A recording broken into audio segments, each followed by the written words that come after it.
Yo, yo, yo, this is Big Boss lady. You see me.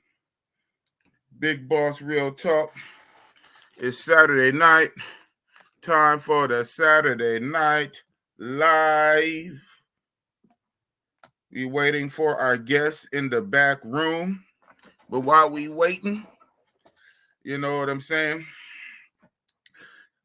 Yeah. So I see I have to get it popping. I tell you, this guy is so handsome. It is what it is. Waiting for people to fall in to get it in. 7 p.m. California time and 10 p.m. the East Coast. You know what I'm saying? Last night, Friday night, started at 9 p.m. my time, which made it midnight your time. And told you I was coming on 2 hours earlier, so no excuse. No excuse. So the one person in here, who was that? Is that me? It is what it is. Let's see what's going on.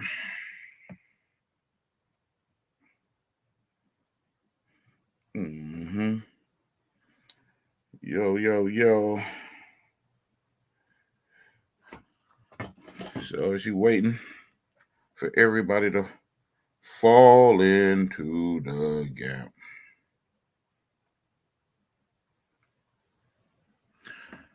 Yes, sir. So what it is, man. This is what it is, Alini.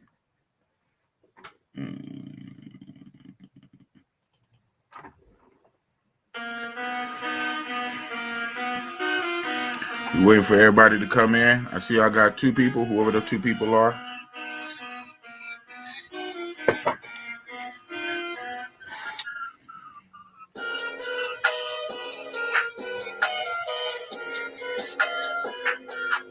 Oh my God. Boom. Mr. Yeah. You know how it be. Philly Law. It's only me and you right now. What's up with you? What's good? Waiting on everybody to fall in. It always starts slow like this before people tap in. Man, so where you from? You from Philly, huh? You know, y'all got Max out there in Philly. You know, we got Max in Oakland, man. I guess it's Max everywhere. Yo, so just rock out with your boy. Hell, I don't even have my moderator's not even in the building. What the hell? What is really going on? My moderators are not even in the building. What the hell was going on? What the hell was... Oh. That is you. Oh, Mac Mall. That's what's up, man. What's up, Mac Mall? Look, you showed up for your cousin, huh? Where your cousin at, Mac Mall?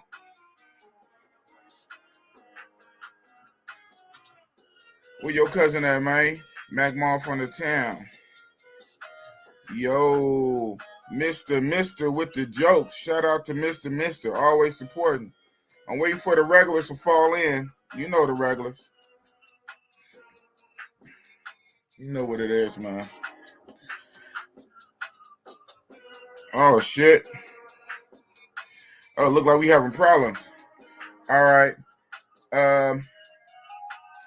Shit, dude, I might do it like this. Worst come to worst, I'm going to drop the link and come on through the regular, what's the name? Just click on to the video or whatnot. I'm going to drop the link, click on from there. I don't know what's happening. Razor Ray was saying that last time. So hold on. I'm gonna drop this link for Vinney. Anybody click it, you click it, but I ain't gonna bring you up. I'm only dropping this link for the guests. I don't know what's going on. Say the boss never lost. That's what's up, man. That's what's up. Real talk. Okay. Vinney Vin, if you're listening, man, I'm gonna have to call customer service for live stream because what you call it, Razor Rays was saying that last week. He was saying my links are dead when I try to send him the link. So yeah, man, just go on YouTube, go to the video, hop in the comments. It's the link in there, and I'll bring you up from the comments. Since it's not working through the back end, I'll bring you up through the comments. Wow, wow, wow. That's crazy. So I hope it don't happen later, because you know, much later I'm gonna be bringing on my co-host, and yeah, that's crazy, man. What's up with StreamYard, bro? But anyway, while we wait for him, Mr. say the boss never lost. HD chillin'. Yeah, waiting for the regulars to fall in. Shout out to HD. Shout out to Mr. Mac Mall. Mac Mall from Oakland showed up. That's what it is. Mac Mall, Oakland. You know what I'm saying? Oakland, California representing. So yeah. Like I say, last night we started at 9 p.m. California time, and Negroes was complaining. So I started 2 hours earlier, and I got 5 people on the stream. Have mercy. Negras. You can't please niggas. There's always something. So, yeah. Oh, I guess it finally worked. So without further ado, we're just gonna get into it. I know we're still waiting for more people to fall in. It always is slow like this in the first 10 minutes or so.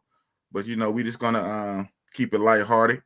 And as always, once I click in broadcast, this goes up on YouTube. And this is basically still going to be a YouTube video for months and years to come. So regardless how many people show up on the stream right now, it's going to be on my channel. Hell, my other lives got like 400 views, 400 views. So it is what it is. Even if people don't show up right now this minute, it's going to be on YouTube forever. So we about to get it. With that being said, I want to welcome one of the youngest expats I know, real in the game, from Oakland, California, all the way in the DR, Vinney Hustle.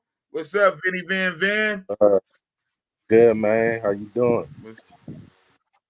I'm fine. So you said the link was messing up? Yeah, the link wouldn't work. I had to get on through the chat. That was the only way I could get on. Wow. Okay. Well, thanks for letting me know, man. So that's shit. It's all good. It must be some type of glitch.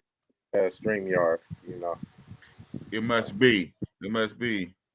Jayla, I got to get at you later, boss. You might block me, but I have expressed an opinion.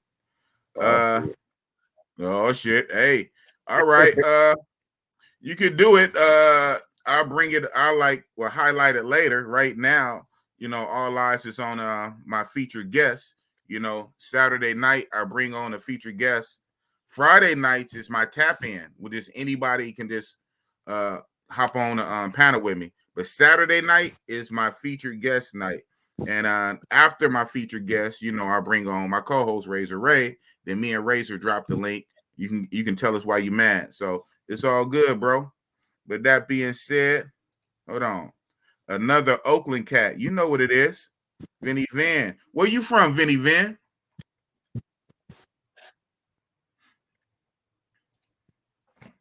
Uh-oh. We froze up? All right. Well, actually, I was born in Berkeley. Okay. Moved to Oakland. Okay. Yeah. Born in Berkeley and moved to Oakland. How old was you when you moved to Oakland? The first time I moved to Oakland, I was about 10 years old. Okay. 10 years old. moved to 95th and B Street. Oh, shit. So in deep East Oakland. Yep. Moved that way. Then moved to North Oakland for a while, around 58th and Dover. Then Dover. Oh man. You was almost getting close back to your Berkeley roots. Exactly. I used to walk to the Berkeley BART station from there, so right. Back and forth. So, North Oakland didn't really get a lot of publicity until later on. Right. Everything was about West Oakland. It was all about West Oakland. Yep. Coming up, it was all about West Oakland and East Oakland. Yeah. Yeah, you already know. So, yeah, man, and just been all throughout the town. From the north to the east to to the west. So, right. Now in DR. Now in DR. Wow. Yeah. That's what's up. So it's like Mr. Fab say. He said, what he said, I got the north, got the east, got the west with me. I suggest you niggas don't mess with me. Nigga, be cool. You don't want no problems. Man, for real. Rhoda Tate. What's up, Rhoda Tate? And I saw JJ in here, my moderator. Shout out to JJ, my moderator. Yo. JJ always got the quality. Jay Love said, much respect. We all out of the town. Oh, man. It's nothing but a gangster party. Oh, it's town business tonight, man. It's town business. Man. You say you a tech cat. Are you really a tech cat?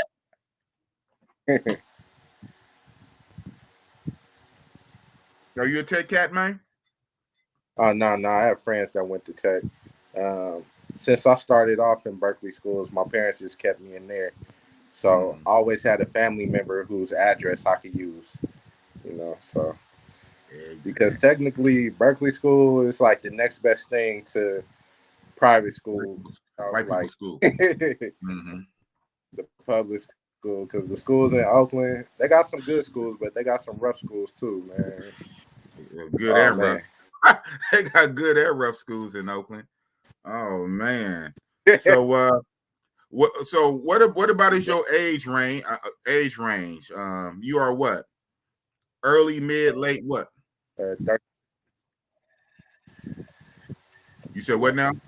36. Okay, right on the money. 36. Okay, so that means you're born in what? 80, 85. Woo, man, 85. That means you was a youngster coming up in the early 2000s. Right. Yeah.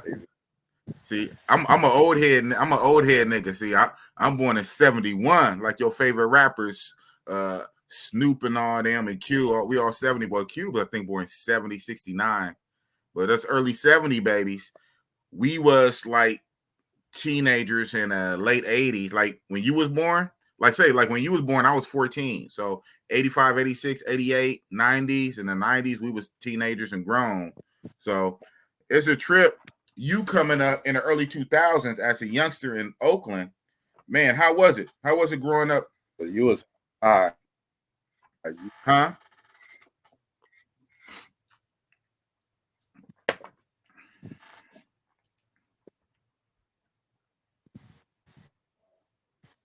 Man, honestly, I never expected to see 21, and it was real crazy. Like just being on foot, just doing simple things.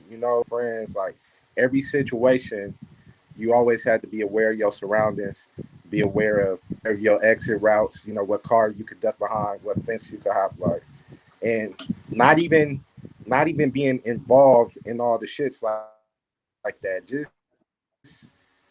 Just being a youngster, just moving around. It was a lot of shit going on. Now, we don't have gangs in Oakland, but we had a lot of sets and like little cliques and stuff, so yeah. So I remember they had different little groups like the Hyphy Boys and the Cold Gunners. Shit.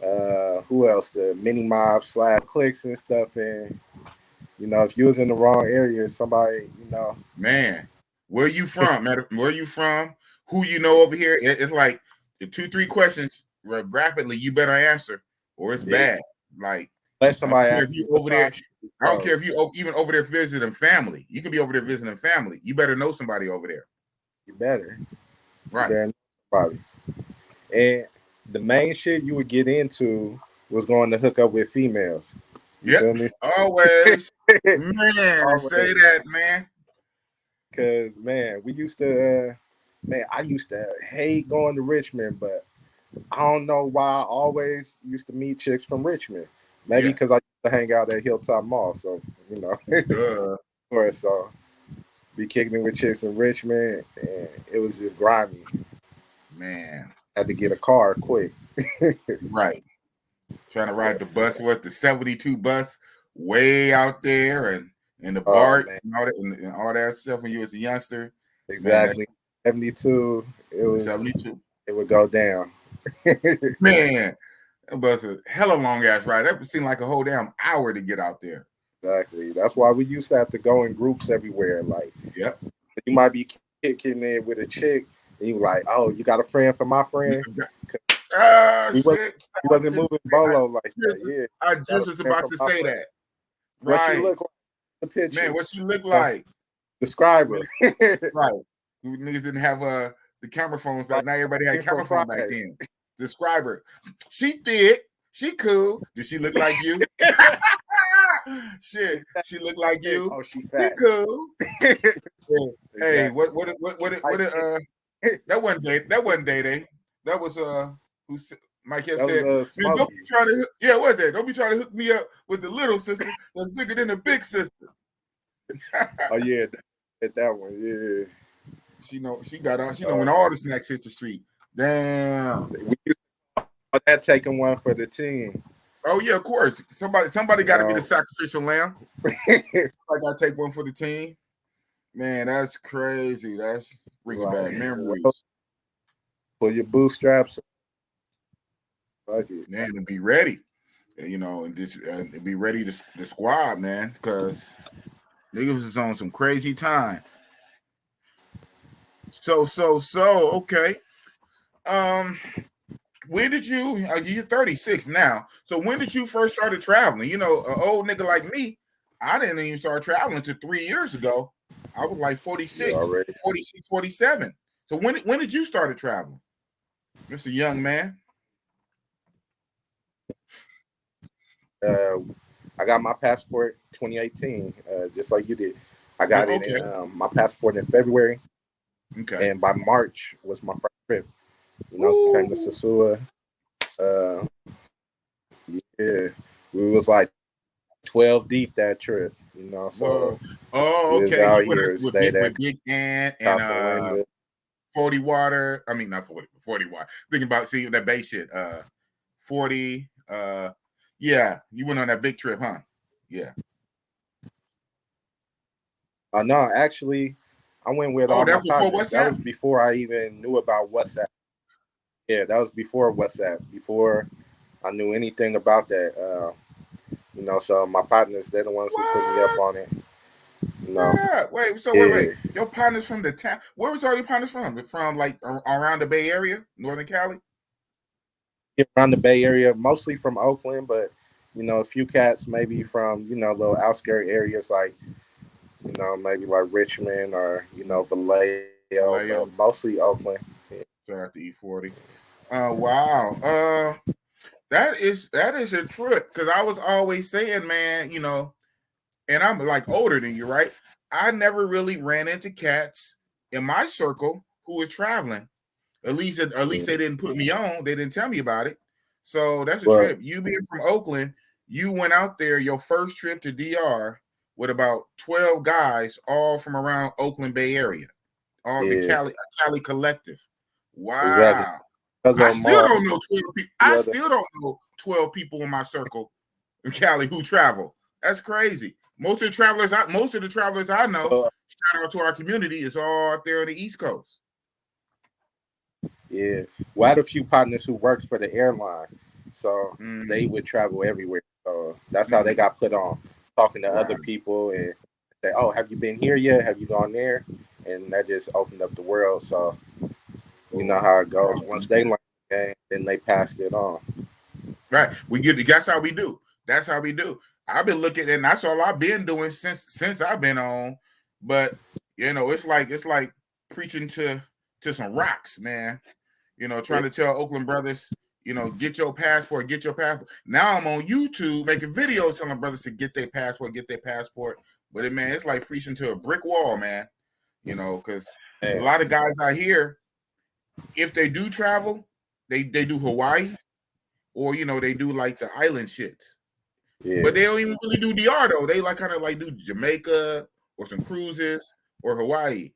They're not even really messing with DR. They're missing out. They're missing out, man. Big time. And you can tell them till you blue in the face, showing stuff on your phone, like, hey man, woohoo, woohoo. Try to show on your phone. That's cool. That's cool. It's gotta be in you. Yeah, man. I'm gonna spark that. They could push you towards it, but there has to be something in you that has that desire to travel, to see the world. Like not everybody has it. Not everybody has it. You can put it right in their face.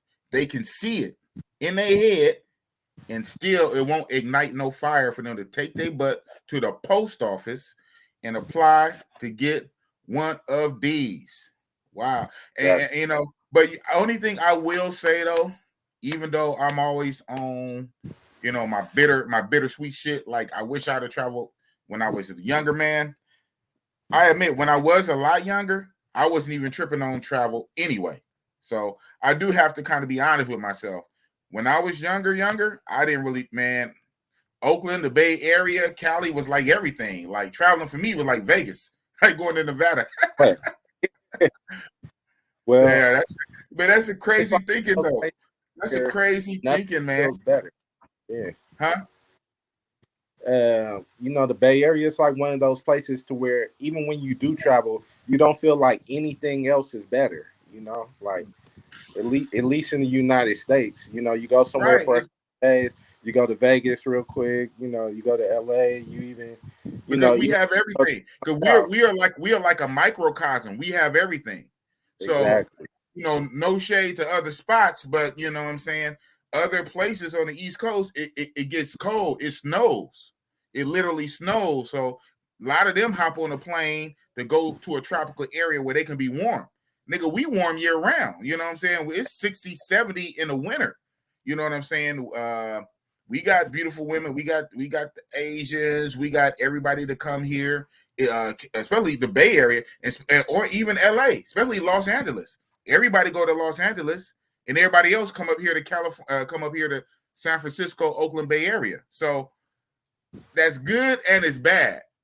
The bad part is to feel like you don't need to go nowhere.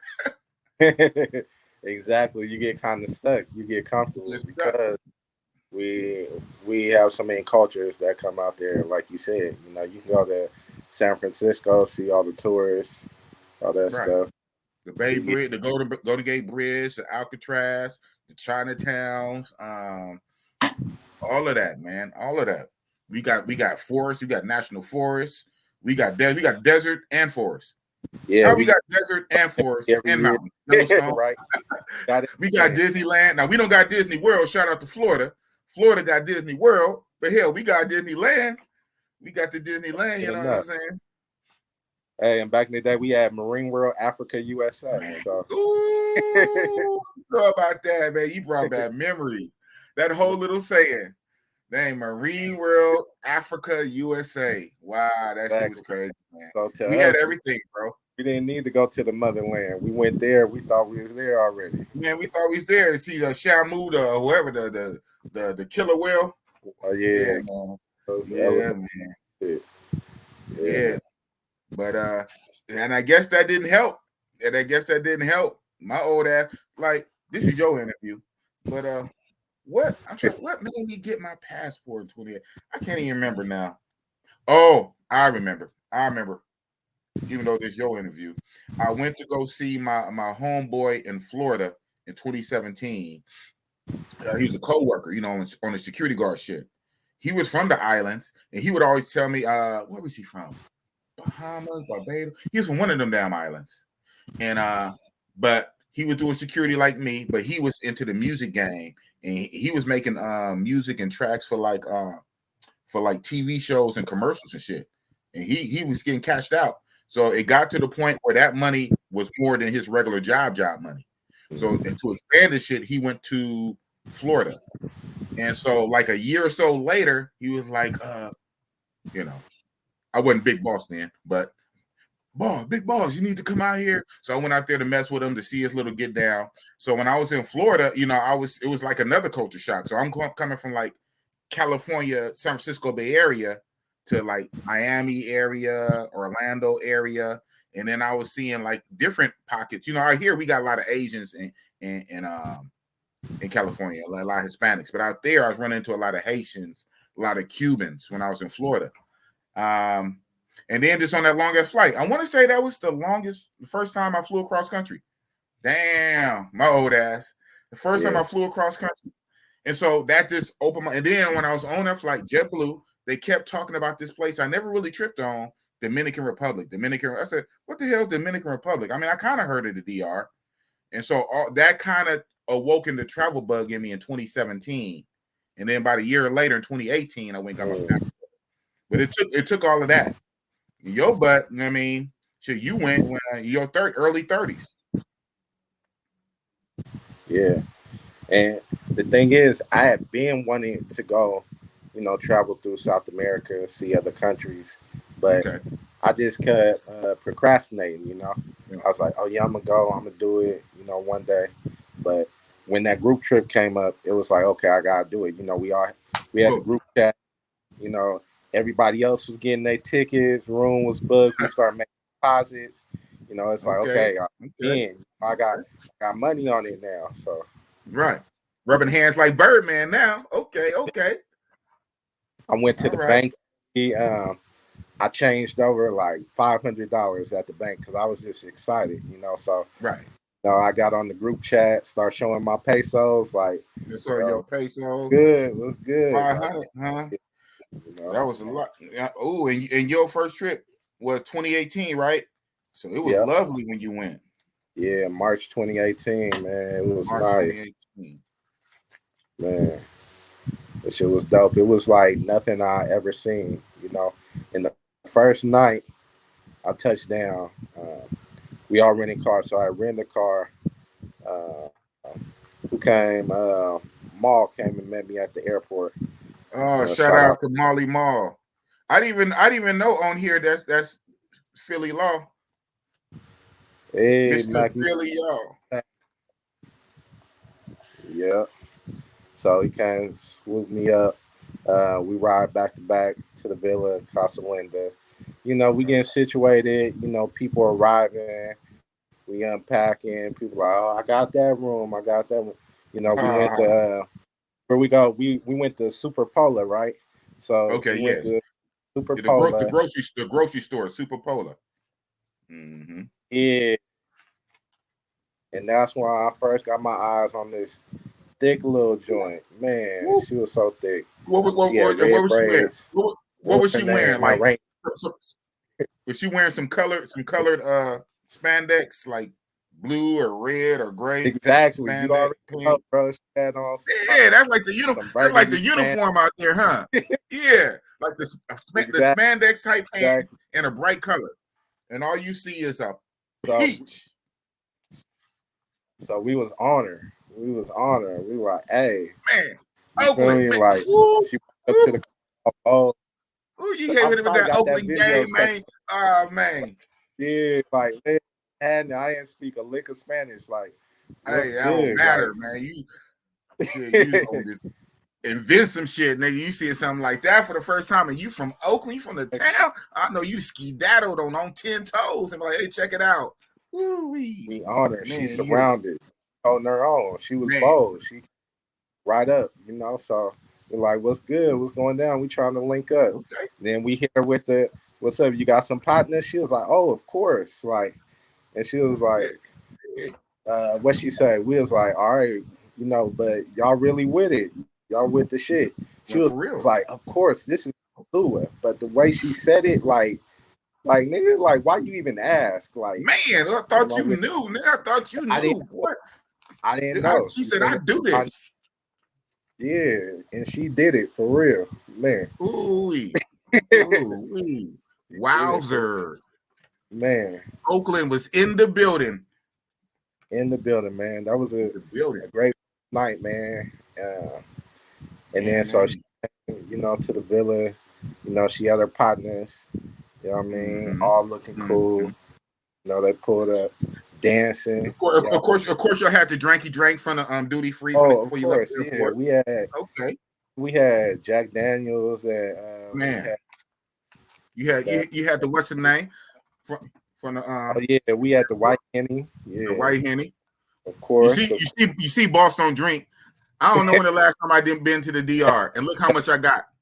But then again, I got like 2 or 3 bottles. This is like the 3rd bottle though, too. Yeah, white Henny was always like a myth until I came out the DR. I was like, people used to tell me about white Henny when they went to Jamaica. I'm like, well, where is that? Oh man, What you mean? Oh man, you didn't talk it up. Where's it at? Exactly. I mean, what can you really get it? Okay, now, Mr. DR, we're gonna transition soon to your current locale. But where do you really get white Henny in DR? Not at the airport. You can get it at the supermarket. Yeah, Okay. You can get most supermarkets. Of course, you're not gonna find it at a Comado or anything, but you can go to like a Jumbo or Super Polo Playero, those spots Super Polar got it in that area in that little tuck room where they got all the alcohols. Exactly. Because you got a trip like Dominicans don't really drink it unless we buy it. Boom. That part. And they would suck it up, boy. They'd suck it up like it's come down water. I'm like, hold on. They're like, oh, that's that 4,000 peso bottle. Oh yeah. Man, I know you was lit on your mind was blown, and as a young man too. Like what at this point you like 32, 33? Man, like it was so crazy. So I had one little slim joint. Cute. Okay. You know me? Okay. And the brother, he snatched her up. He had to have her. He literally pulled her from out my lap and kept her for like 3 days. That's almost some other shit. Who did this? Man, my partner brother. I ain't gonna put his name on blast. You know. Oh, okay. I think I know who it is. I think I know who it is. I think I know who it is. But not wow. I think I know who it. Damn. He macked on you, huh? He said, "Hold on." He said, "Hold on, partner." I was like, "All right, it's good." So end up. But hey. There's always another one, man. We ain't beefing over hoes, bro. It's always another one. Always another one. Doesn't even tripping, man. He liked her way more than I did. So hey. Yeah, and you weren't gonna keep her for no damn 3 days either. I wasn't gonna keep her for an hour. Come on, man. Say that, man. You're just gonna do what you need to get done. You know what I'm saying? And you can go about your way. You already know. Man, come on, man. This is Oaklandism, man. It's Oaklandism on YouTube right now, man. He was the first one. Then so the chicks, it was all right. So the chicks showed up with their friends. We had other chicks up in there. What they end up doing was as soon as they was done kicking it with one person, they was going to the next door. Knock. Like, ooh, God, man, y'all had it like a frat house, like a seniority frat house. It was crazy, man, and I was just so excited to be there. I was catching off A's, man. Like, think like 5 brides. No, I had the first one. Then 4 additional brides came knocking at the door, like room service, like door service. Like, man, you want some company? You want some company for a minute? Could I come in here with you, kick it with you? Man, say less. Exactly. Oh man, y'all was too lit up, constant Linda, man. And then after that, we ended up going back outside. So we got done. Right. Then we went back out. It was raining, storming. The street was flooded. And I'm thinking like, man, we ain't going nowhere. But Maul was driving. He was like, nah, we got to get back out. Maul, he a night owl. Maul be out 5, 6 in the morning, What? You know, he Feel be it. out till the sun come up. Feel y'all. So he was like, nah, we going back out. You know, by that point, I'm tired. Right. Nah, it's 12:30, something Wait, like wait, like, hold that. on. And this is You not know, all your so first night, right? Is this still all your first night? we got out there, pouring rain. Okay. I'm thinking nobody's gonna be outside. Man, we get to Pedro Clisante. Uh-oh.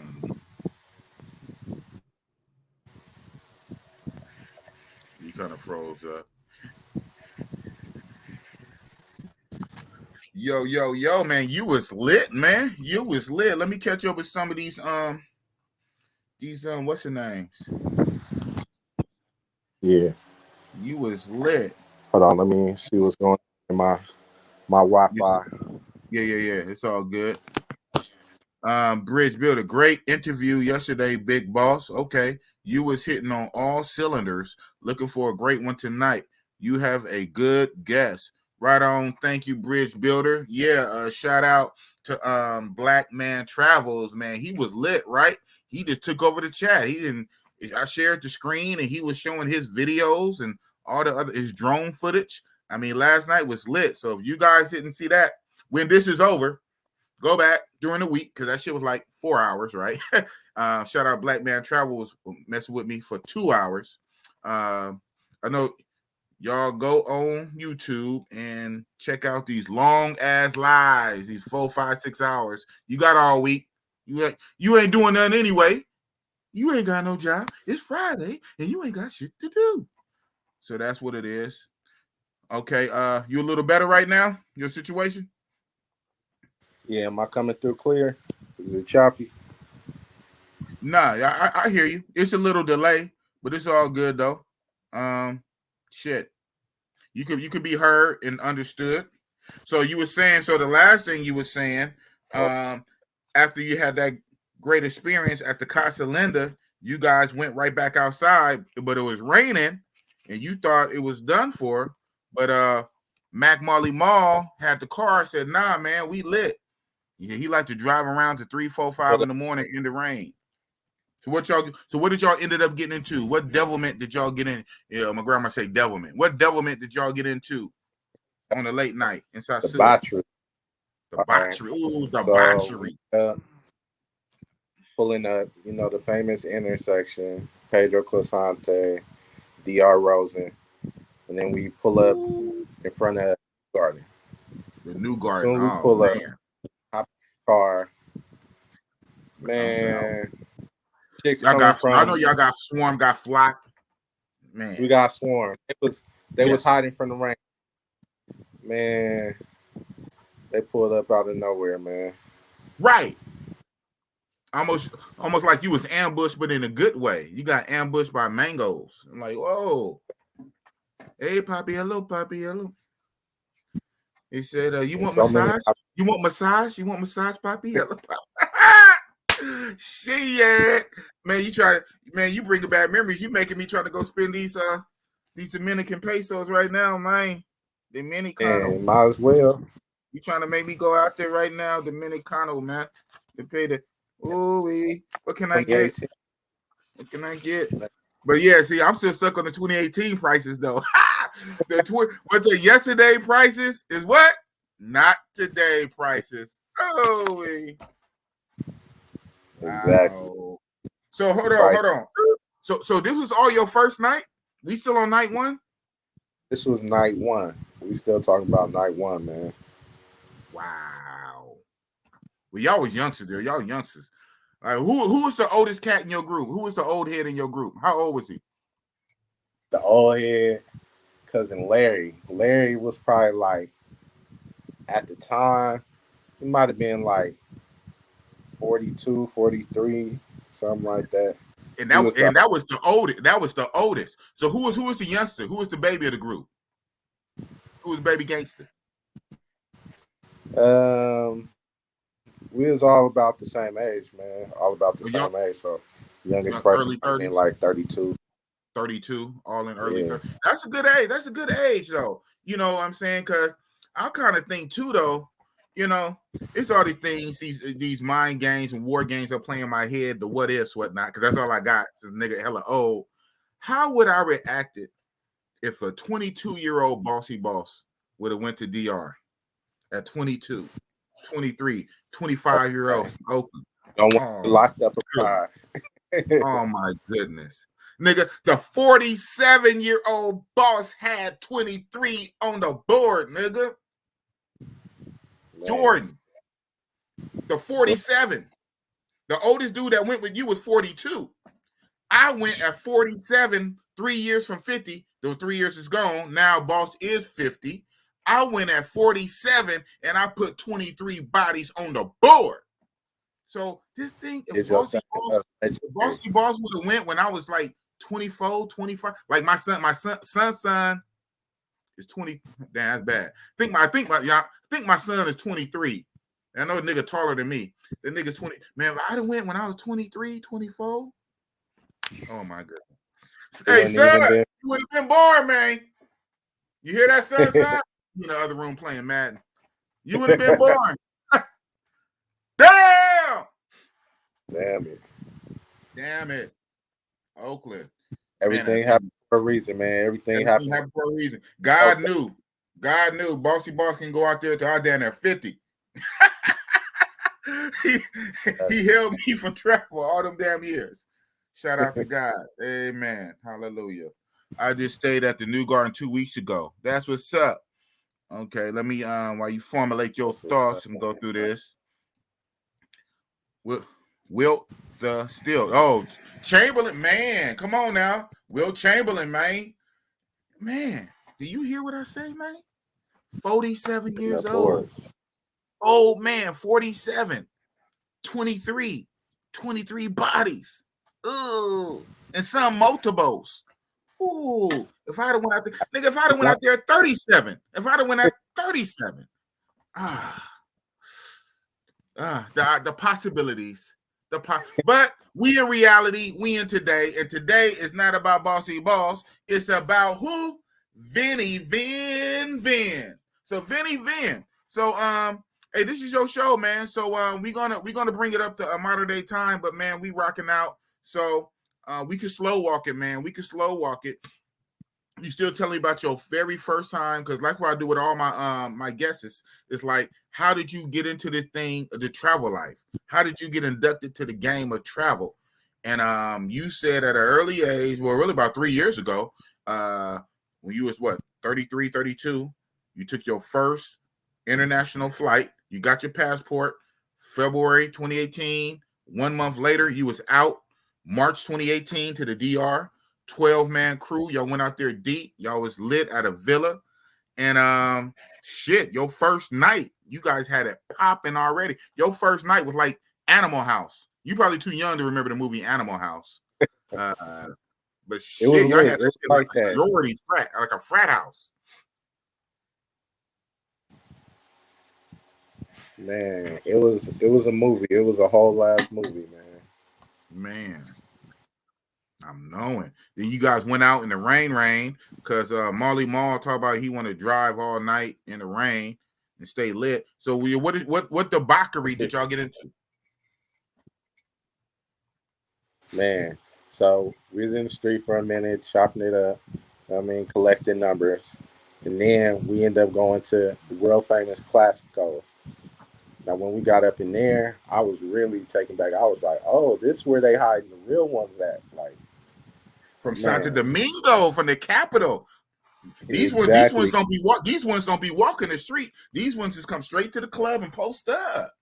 Exactly. The imports, they just go in there, post up. They pay their little door fee.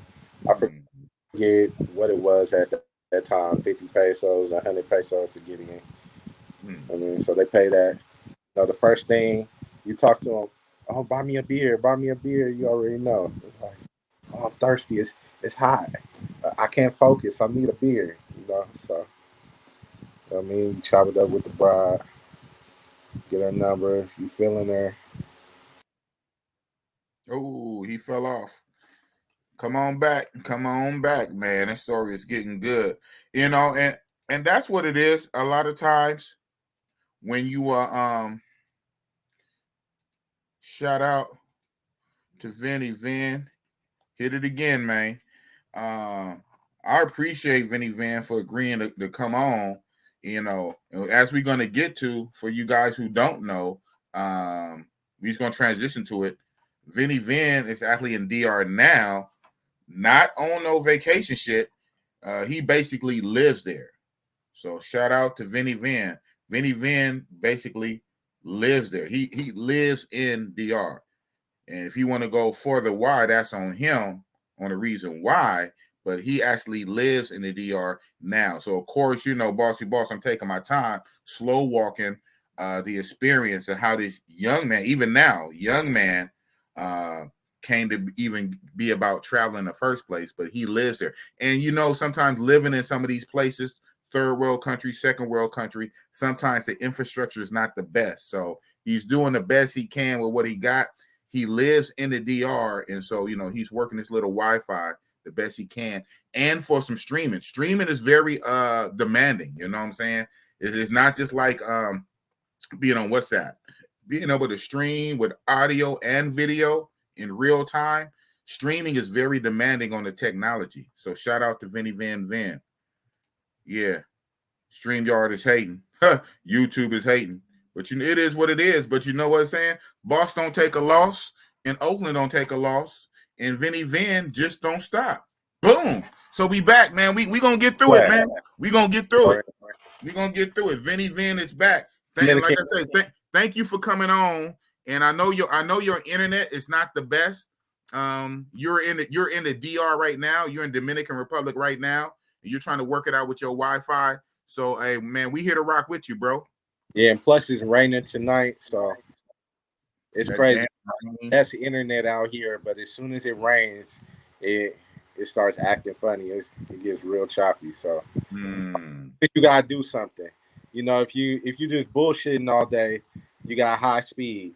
As soon as you have a Zoom meeting, or if you have to do a live stream, then it starts acting up. You know, ain't that about nothing? That's crazy, huh? If you just like bullshitting though, your shit fast as you want it to be. Exactly.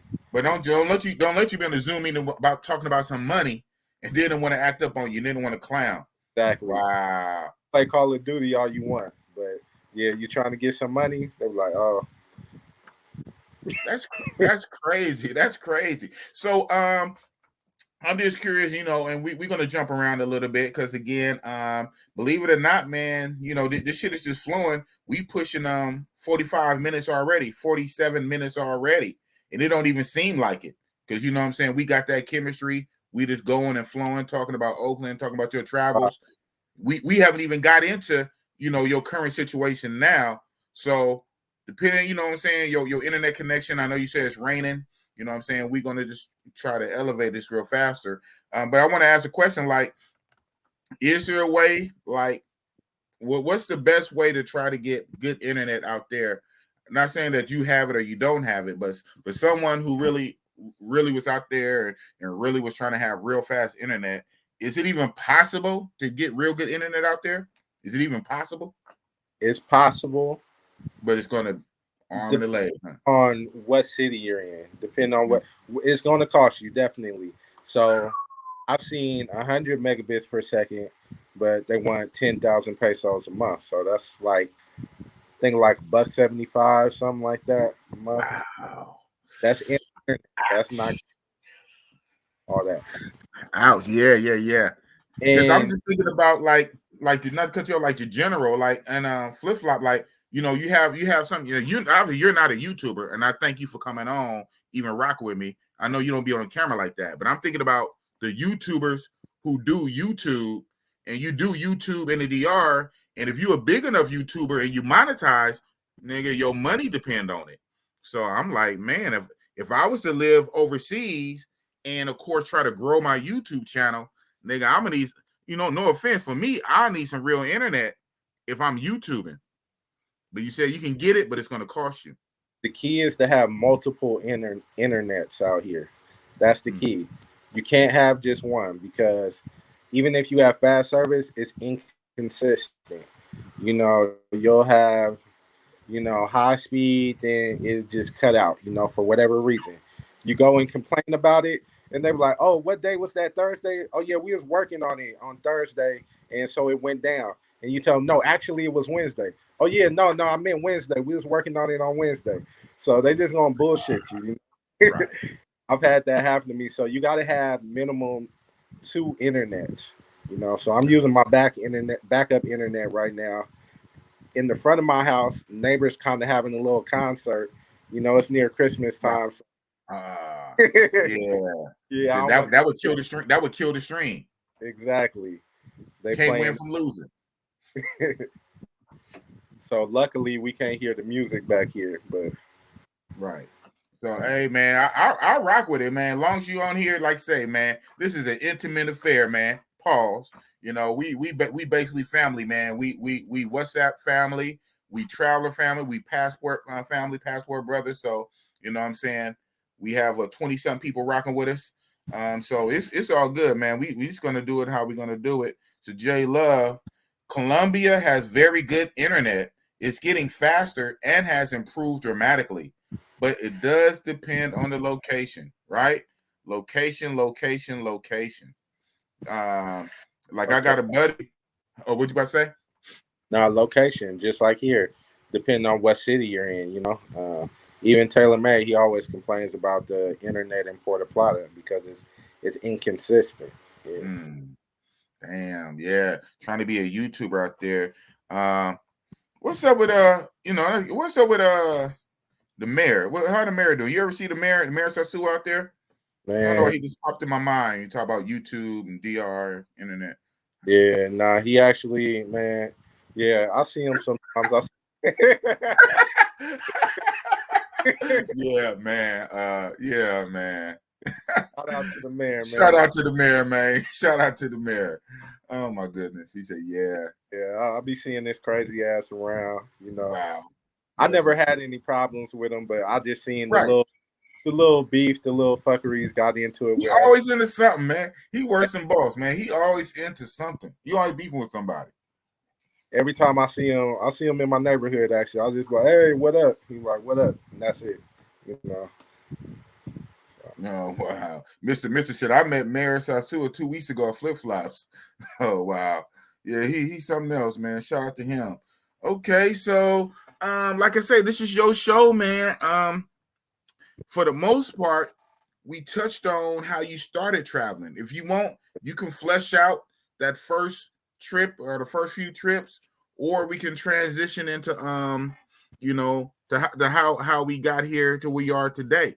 So today, where do you live? Where do you spend most of your time? What do you consider yourself? All right, so I stay in Puerto Plata. That's what's up. Most of my time here. Um, I go to the zoo every once in a while, depending on who comes out here, when I have Right. people in town, stuff like that.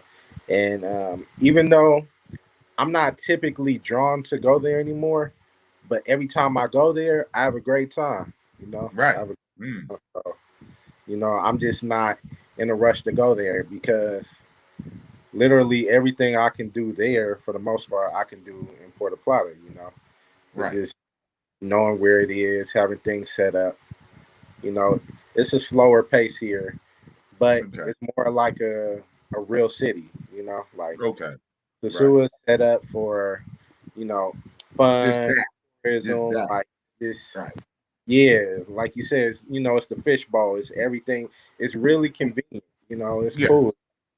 Yeah, but you here in Puerto Plata, you can kind of slow rolling when you got time. You Okay. could. I see.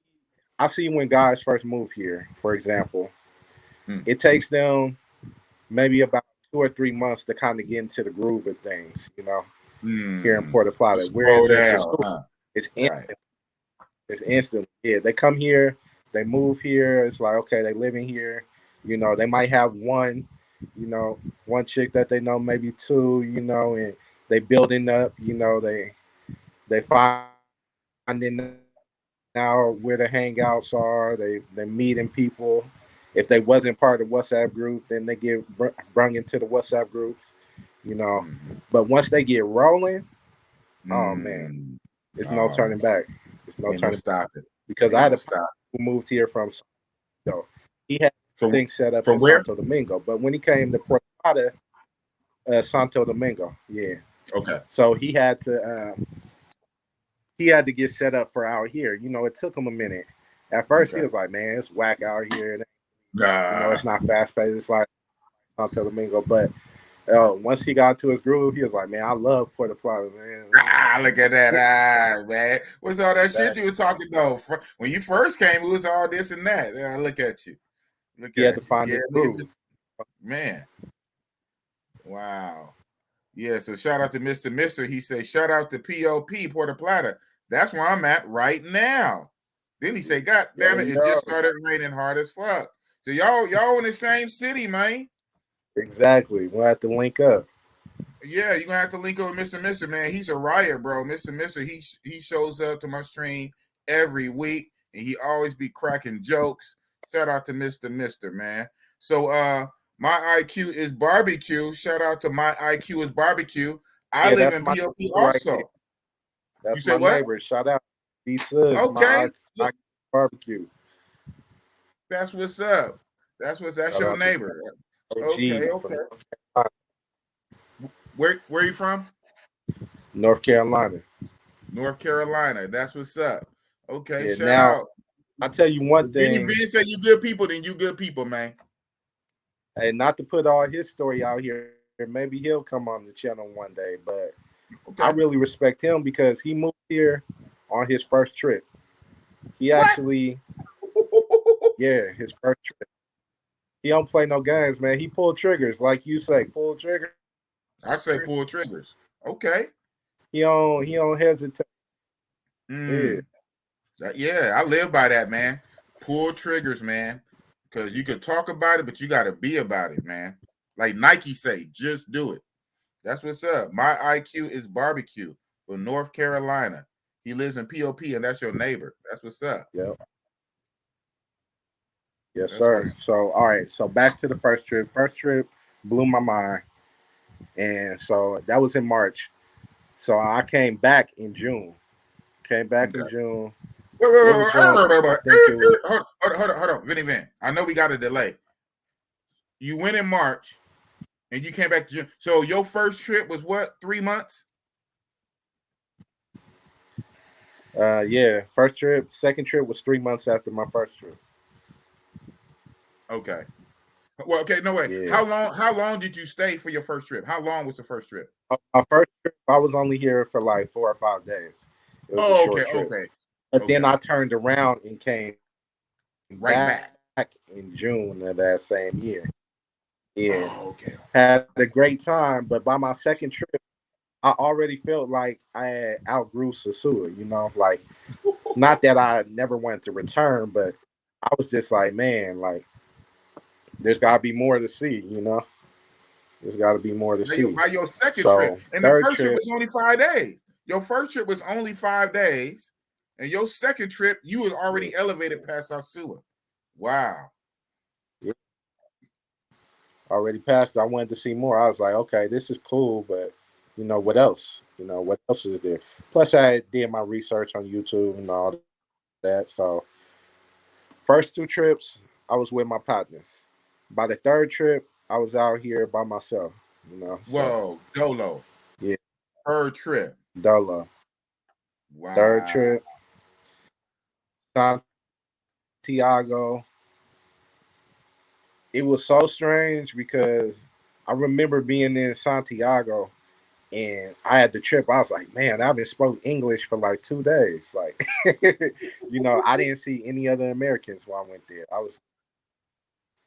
It was really a trip, just straight translator, broken Spanish, you know. Yeah. All that stuff. Okay. So at that time, I was like, you was what now? That time what? By the third trip, I was like, okay, I really gotta learn Spanish. You know, that really motivated me. Not being able to communicate with people without relying on my phone. Right. You know, so So how did you go about learning Spanish? All right, so I started off, how most people do with Duolingo.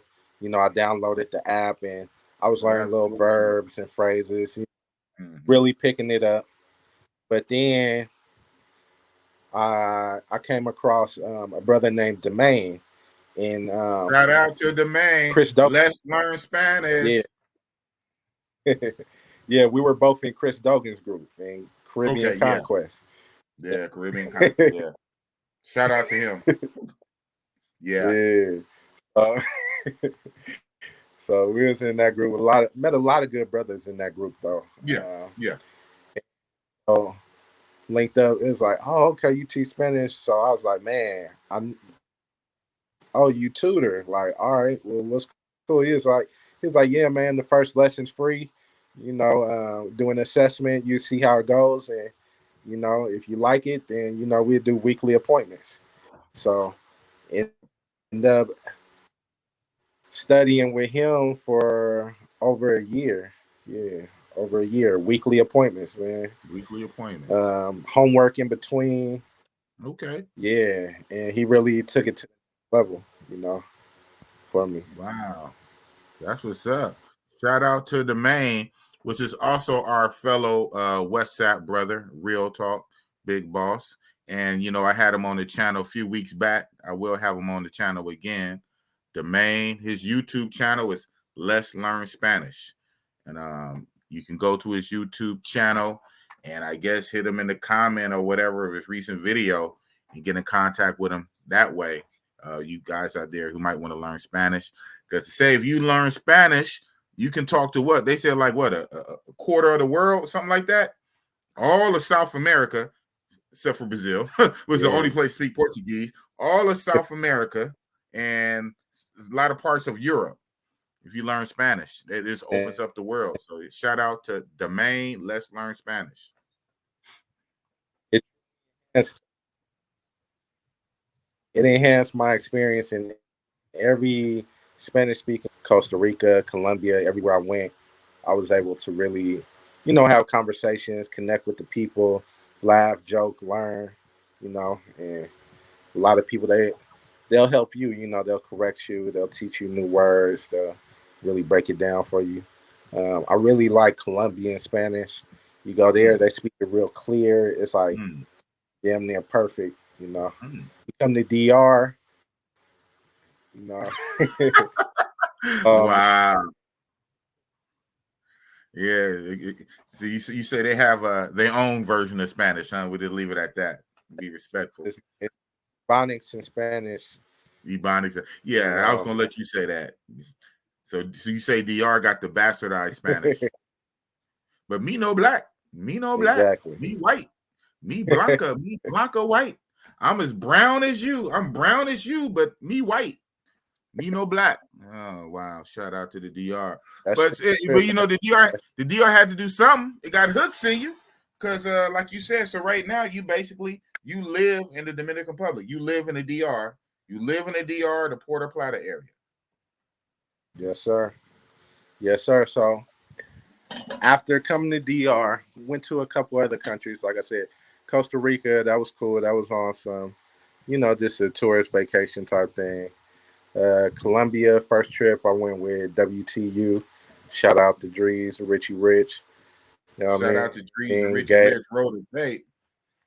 People, man, that was a good trip. OW, I met all the legends out there, man. All the legends. Man. That was a good experience, and I really enjoyed it. I like Colombia. I definitely want to go back. But when I was weighing the two options, because a lot of brothers go back and forth, DR Colombia, and the infrastructure is better in Colombia, but it just it was just a feeling. I just didn't feel like like I just didn't feel, it just didn't click all the way. The music, the vibes, like the place in general, the food. That's all. The food sucked. So, and me, I like to eat. So I'm like, yeah, man. So, DR was an easy choice, man. Easy choice when I had to wait it too. And I had been here, I think I came like maybe like 9 times before I made the move. Right. And Right. thinking about it, I was like, I'm gonna plan it for the future. But, like a lot of people when the pandemic had happened, you know, thinking about that, I was watching stuff go on. I'm like, hey, tomorrow's not promised. At all. I'm It's not. wait until retirement because who knows, Who knows? who knows? So I was like, hey, fuck it, might as well have the experience. And in my head, I was like, I'll test it out. If I have to go back, at least I had that experience. I could be like, hey, Okay. remember when I lived in DR? So. But hey, I came here and it stuck. It stuck. Wow. Okay. So when you so about when did you make that move that we're talking about right now? The move, the move that got you there where you are now after 9 trips. When did you make that move? Made the move as soon as the borders opened up in July. July 2020. At 2020, yeah, July 20. July 1st. I remember that because I made my trip, my 3rd trip to DR when the borders opened up in July. I went July 18th. I remember booking it from July 18th to July 31st. Because I remember it opened up July 1st. So I made my trip from July 18th to 31st. So you came in July when they opened up. Wow. You've been there since. Yeah, well, I went back to Cali twice since Right. moving. I went back twice for short periods of time because initially when I came here, I still left everything set up in California. I was like, all right, Because I'm gonna do you was testing it out. exactly. So then, I still had my apartment, still had my cars, like, you know. Then when Oh, I went wow. back, So you was paying rent, you was paying like rent at both places, like whatever. yeah, I was paying rent for an empty apartment just to have Oh, it on. wow. No, Yeah, but you needed that backup. You needed that, you know what I'm saying? because you never know until you know. So, Right. way I did it, and I was like, yeah, yep, I'm gonna be here. You know, What did you do with your car? You sold your cars since then? yep, yeah. Sold my cars. Sold one of them to some website because I was trying to dump it quick. Then sold another Okay. one to my sister-in-law's little sister. Oh, that's cool. Yeah, Helped her so out at the same I, time. I know you sold it exactly, for something low. That's what's up. exactly hooked her up. Mm-hmm. Matter of fact, she probably owed me a couple hundred still. Right, still, right? Look at that. It's Man, have mercy, man. God bless it, man. all That's good. what's Take up. that. Mm-hmm. Mm-hmm. Wow. So man, you did it. I remember when you was out here in Cali, I remember you was even dibble dabble in security for a minute. Yeah, That's what Bossy Boss do right now. So man, shoot, you giving hope to an old man. You know what I'm saying? My it's, butt's still here it's doing security. security, man. Security was a great income for me because a great way of making money because it allows you time to do other things. So that's where I would study my Spanish. That's where I would research YouTube. subject I wanted to research. That's where Mhm. hey, you're getting paid to do what you want to do. Man, a lot of people, and I should have did this. I was doing it for a minute when I was in college, junior college for a minute.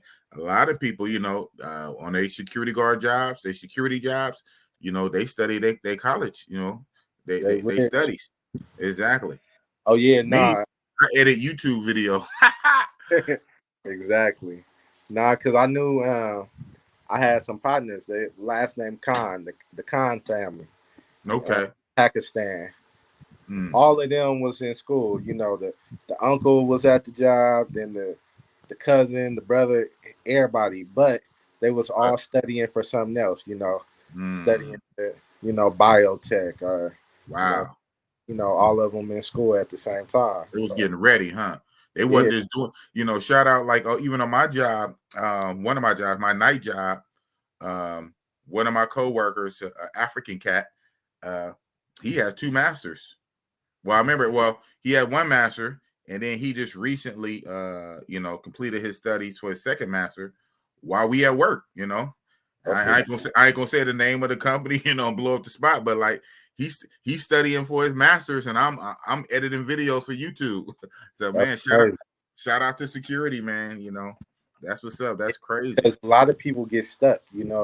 People get stuck in certain careers because they don't have time to focus on anything else. So if you utilize that time that you have while doing security, you can get anything else that you want to do started, whether it be a side business, a different career, whatever it is. You could do that. Just utilize your time. Don't sit up there playing video games the whole time. That was my problem for a long time. That was my problem for a long time. That's why I stopped. I cut off video games years ago because I'm sinks your time. Scorpio, all or nothing. Either I do it or I don't. If I'm gonna be a gamer, I'm gonna be in it. I'm like, nah, but you and me. But it's cool nowadays. Like if you're gonna be a gamer and make money, you know what I'm saying? If you got a gaming YouTube channel or Twitch, this new Twitch shit. But if you ain't getting paid, man, see, you can't be sinking all your time into playing games. One of my nieces does that. She has a Twitch channel. She been raw at video games since a kid. So so she had like some little card come from Twitch, so where she could get paid, like where people do her, the donations to the channel, the same way they don't the live stream here. So that's why. And then now they have these earn to play crypto games. That's what I'm studying up on right now. So I'll put you up on that because they're working out on the bugs. It's still kind of wonky right now, but hey, that's a way to make some money playing games, man. The world of crypto is wide open right now. Wide open. I know. Man, shout out to Mr. Man. He is the most lit commenter ever. This whole chat, he's been typing shit. I haven't been highlighting everything, but now he said, I'll bust your ass in some Street Fighter. Man, if you don't sit down somewhere, shout out to Mr. Yeah, JM. I was waiting for you, JM. I'm late tonight, big boss. We need more brothers in the technology field. There is a lot of money to be made in the IT field, bro. You right, man. All the STEM, science, technology, information, and what's the M? Medicine? Yeah. Engineering, something, yeah. Engineering. What the hell did I say? Science, technology, or STEM. So it's STEM. Yeah. I said STIM. Science, technology. I said information.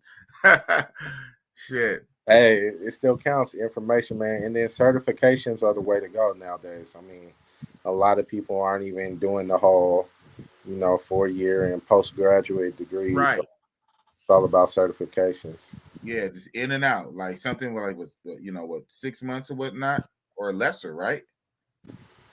Yeah, it could be less. It just depends on what you're doing. What you're doing. It could take a few months. It could take a few years, like depending on what level of certification you want to get. Right. And can you do the job? Can you do the job? Can you complete these tasks? Yeah, what you need is you just need somebody to give you a shot because experience trumps everything. So man. So yeah, if you say, look, I've been doing this for the last 3 years. I've been doing it. Like, say, hey, well, shit, that's what it is. Exactly. That's what's up. So obviously, so I know one of the things that you are into, you're into the money game, you're into like entrepreneurship, into investing and things like that, credit repair, I'm gonna have need of all that, my old self. I'm finally getting my affairs in order. So I like I said to you on the back channel, man, I'm gonna say it here, man. I'm gonna definitely hit you up and utilize your services. So like if you don't mind, like what type of service do you have, services that you do for people or whatnot, or do you have a service or a product? You can shout it out here and explain it here and break it down. Yeah, definitely. I'm versed in all things in the financial industry, but my bread and butter right now is tax preparation. So I do taxes for individuals, small businesses. I do corporate taxes. Wow. Yeah, yeah, it's cool, man. It was, there was a big learning curve in the beginning, especially when you get into corporate taxes, because individual small business tax is fairly straightforward. You just need to know about deductions. But once you get up to the corporate tax level, then it gets a little more, complex.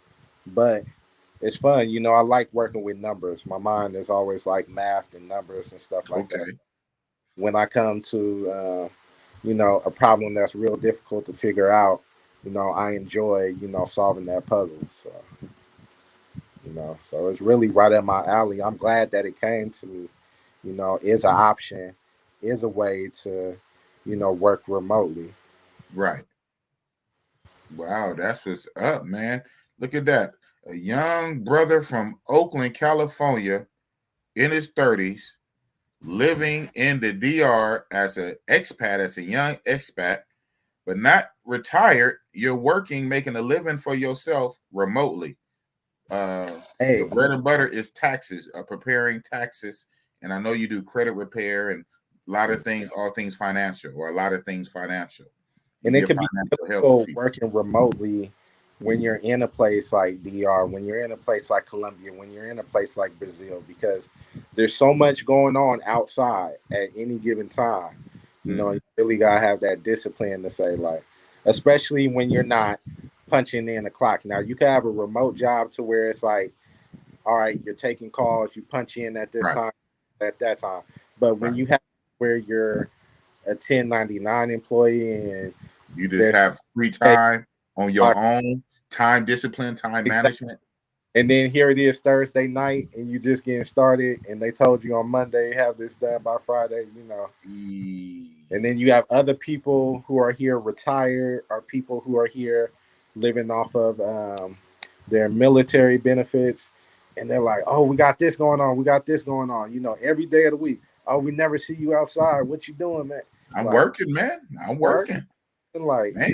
You living off your retirement benefits and military benefits, man. I'm still working. I'm not exactly, retired. Y'all retired. I'm working. I'm just physically here. I'm just not working in the States. I'm working here. I still exactly. have to work. That's So what's up.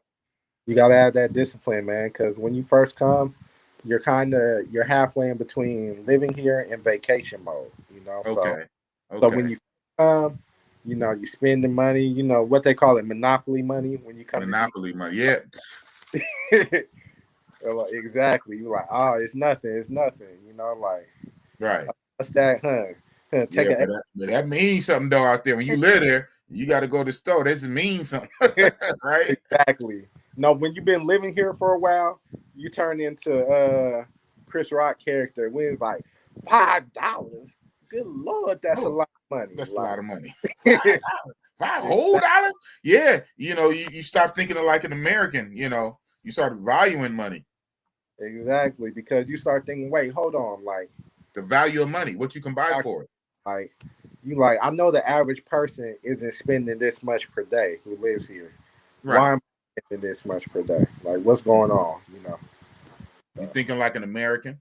Yeah, exactly. You So got that. You got still got that matrix programming, man. exactly that matrix mindset, man. You gotta That shake it matrix off. mind. Got to Like my shake it off. You got to T have said, that you discipline. got that matrix juice in you. That matrix juice. You feel me? You The got matrix juice. Who said that? yeah. My partner was it T the was it the traveling data scientist. Oh yeah, shout out to him. Yeah, Yeah. he was in our group for a brief second. He came through our group. He Yeah, the was traveling data scientist. about that. Yeah, yeah. Mhm. Yeah, he was in our group. But man, everybody came through Real Talk at one point or another. Yeah. Okay, he said the Matrix Thanks juice. too. Yeah, Wow. the crypto company that he got going on, man. Everybody's in crypto right now. So Wow, everybody but Boss. But I'm about to catch up. Boss about to do a hell of a catch up, hell of a makeup in 2022, man. That's yeah. what it do in 2022. Hey, Boss and crypto. between me, Just, J Rock, who else? Yeah. I mean, come on. I know it's no excuse. Boss and Boss is this hard head holding out. I know. Like you say, in our WhatsApp group community, it's about 5 or 6 of y'all or more that's deep into crypto. And my butt, I'm just sitting on the fence. I'm like a little bug. I'm like a little fly on the wall. I know. I gotta. What do you say? I gotta pull the trigger. Boss got to take his own advice and pull the trigger on crypto. Don't be like my one homeboy though, because he'll sit back, let all the conversations happen, but then he'll go and buy something on his own at the highest price possible, then lose a whole bunch of money. Like, oh man, y'all was talking about Dogecoin. I bought it at 75 cents. It's worth 19 cents now. It's like, no, we told you to buy it when it was a nickel. We didn't tell you to buy it when it was 75 cents. Like, right. Yeah, I got to understand it. And he said, well, what the Bible say, with all your getting of knowledge, get first understanding. So get an understanding first. Exactly. You running off half cock. You just listening to the info, then you run on your own. Think you doing don't be something. afraid to ask questions, man. Consult with you, you know. So it's cool to hesitate. It's cool to take your time and wait till you're ready, man. Don't never put no money into it that you're not ready to lose. Ooh, that's right. That's right. But at the same time, like I said before, scared money don't make no money. Hey, that's what my shirt said. What? Scared money? Oh, for real? I did not know that. Yeah. Look at that, man. First right now, it says scared money don't make money. Oh, okay. On my shirt. Wow, that is crazy. I didn't know that your shirt said that. Yeah. Wow. Yeah. Scared money don't make no money. Your shirt say scared money don't make money. That's right. It don't. Don't be scary. Don't be scary. Scared money don't make money, man. Man. Fortune favors the brave every time, man. Yeah, fortune favors the brave. That's what it is. What they say, to the brave, to the bold go to spoils. So all of these sayings through history, man, through history, you got to take risk, you got to take chances, you got to be brave, you got to be bold, you can't be scared, man. You got to just put yourself out there, man, and to see what happens. I had to make this move. I mean, before this, every time I did something, I have a backup plan for my backup plan. You know, come on now. And, sometimes, you know, you do too much planning, you overthink things. Exactly. Window closes, you know, borders shut down. Right. You know, countries that you've been meaning to go to. A pandemic magically pops up out of nowhere. Exactly. You never, like you said before, we don't know the future. Tomorrow's not promised. Sometimes you got to jump off the porch. You gotta do something crazy sometimes, man. Like crazy. Live life. Just live life, you know.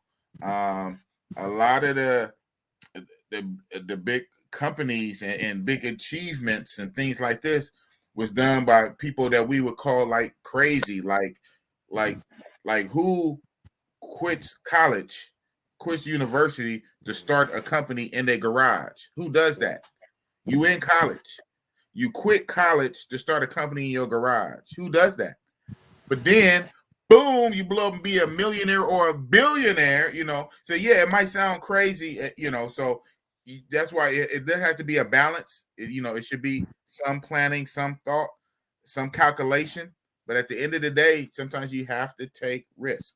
And you got to trust your gut. You know, you got to trust your gut. You know, you could feel something. You could feel when you should and shouldn't do things, you know. Trust yourself. Trust yourself. That's what's up. He said, yeah, we on fire, right? We on fire. That's Oakland on Oakland, man. Synchronicity, if I'm saying that word correct. Like I said, I did not know that was on his shirt right there. I did not know that what I said was a phrase on his t-shirt, because the camera, I can't see it. But I say it and it's on his shirt. Look at that. That is crazy. The universe. J Love, my attitude about the U.S. is totally different than most, especially as an immigrant.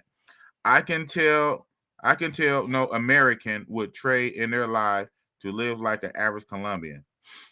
I can tell. No, yeah. Okay, I get it. Yeah. What you say about that comment, man? Nah, we don't want to live like most of us don't want to live like the average Colombian. Yeah. Nah. Or the average Dominican. Right.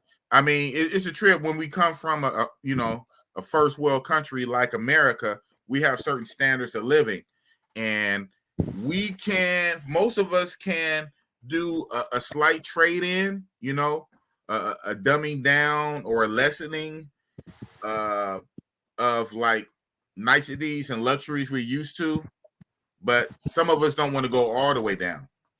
Yeah.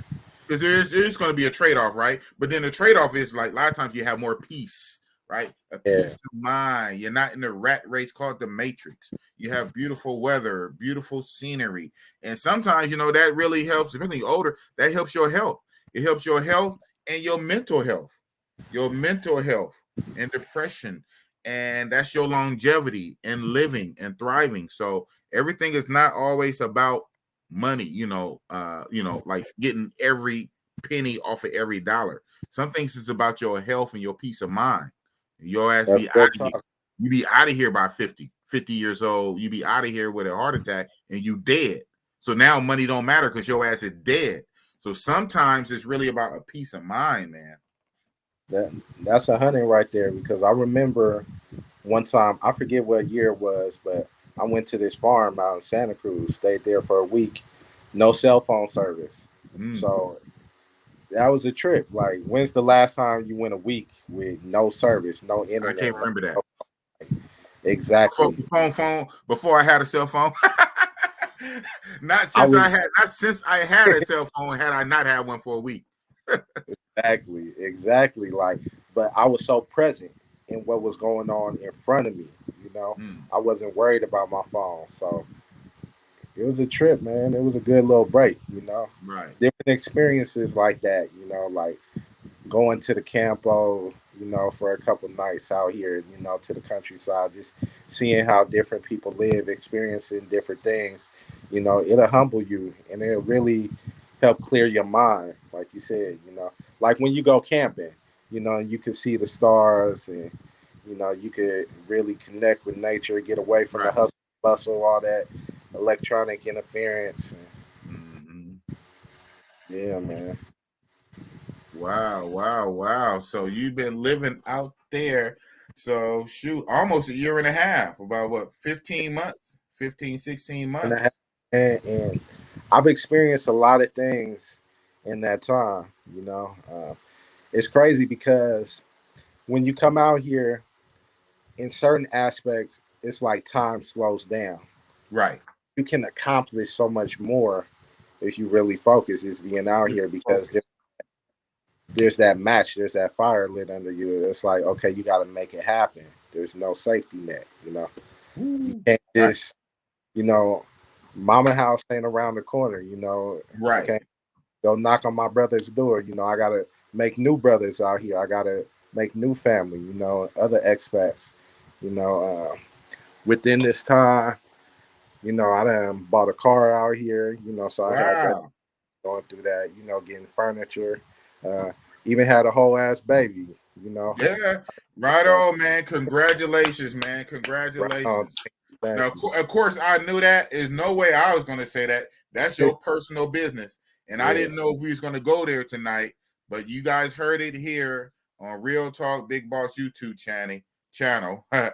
Vinney Vin has a brand new baby in the DR. Shout out to you, man. Shout out to you. And this is your first child? It's a blessing. Yeah, first child, man. Baby girl. So, man, congratulations, man. Congratulations. It was a great experience, but dealing with the hospitals out here, that's a trip.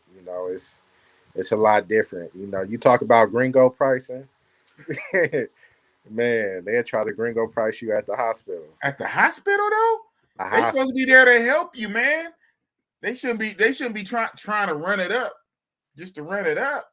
Bro, you gotta be like Ghost Dad. Like, you can't even go to the appointments. You go to the appointments, they like, oh, you American? It's really downing on what you said with the great. Okay, man, boss is slow tonight, man. Maybe I need some more coffee. I might have to get son. Hey, son. Daddy, some coffee, man. Refill one time. Right, because I'm just tripping what you said. I'm thinking gringo price, cost more, but the aspect of gringo price, and it's only the people watching now know, but this might be on replay or whatnot. It's going to be on replay. Gringo pricing for you non-travelers is that when you in these other countries, whatever the cost or whatever it is, whether it's a taxi ride, whether it's a meal, buying some food, whether any kind of service, a massage service or whatever, the local people, there's already a price. There's a price you pay for it. There's a price that the local people pay for it already. It's already a set price. Well, a kind of a set price. But once they find out that you're American, now that same price is doubled or tripled or more for the same exact thing. For the same exact thing. Once they find out you're American, now that price changes for you. Very unfair. It's very unfair, but that it is what it is. And a lot of countries do this. I know talking with Ja Preem, shout out to Ja Preem. He was on the show, I think, was it last week? These weeks kind of blending in. Last week. I remember, not on the show, but I remember within the WhatsApp groups, he was saying that in Asia and Thailand, they even do that. And once and of course in an Asian country, they're gonna know that you're not Asian. The price for you, the little taxi ride for you is double or triple for you. But a taxi ride for a local is a lot lesser. They know you have more money, so now they increase their price. They purposely raise the price, and that's called gringo, a gringo tax, a gringo price. All in cahoots. They're all in on it, Right. They come together like, okay, we're going to charge foreigners this price. You got it? We're going to charge foreigners this price. Exactly. It's fucked up. Yeah. And so that's one thing, and it's one thing, like, we get it for, like, especially for services, right? Even though it's kind of messed up for a taxi service, but especially massage services. But a hospital, though? Shouldn't a hospital have, like, set prices? Set prices for visits, set prices for hospital. But once they find out you're American, now those prices go up. Wow. Exactly.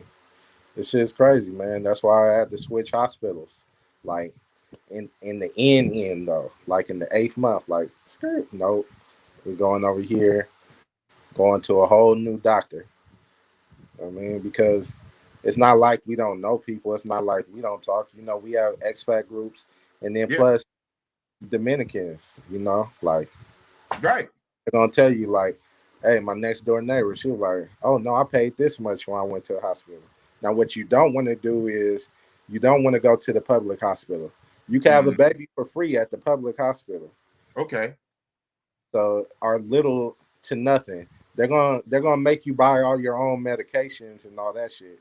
Okay. So if she needs an IV, if she needs an aspirin, if she needs blood, you got to go buy the blood. Like it's wild out here, but that's not the way you want to go. You want to go to a private clinic, a clinic as they call it.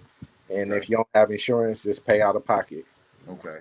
And the way insurance works out here is you have to be insured 3 months before she gets pregnant. You can't just get insurance. Yeah, they already on that.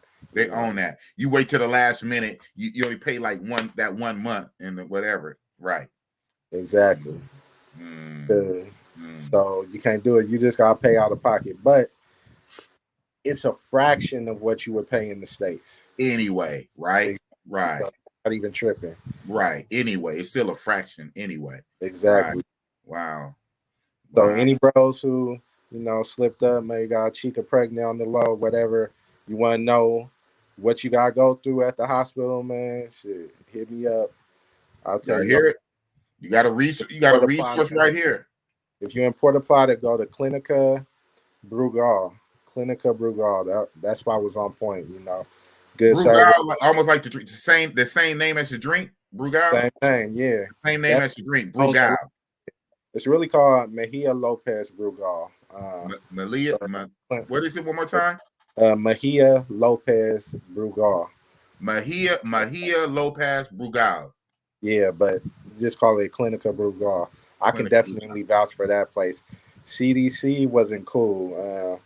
What was that? I forgot what it stood for. It was a different clinic, but that's where they tried to gringo price me at. So Ooh, okay. We got to put them on blast. What's the name of the place that tried to gringo price you It's called. for hospital Oh, services? this is what it was called. It was called Central Medical. Central, man, that sounds like some good shit. Central Medical. So Yeah, don't fuck with Central Medical unless your life depend on it. You get shot or stabbed or the car accidents and you got to go there. But outside of that, don't mess with Central Medical because they will gringo price your ass. exactly. They No gonna, bueno. No bueno.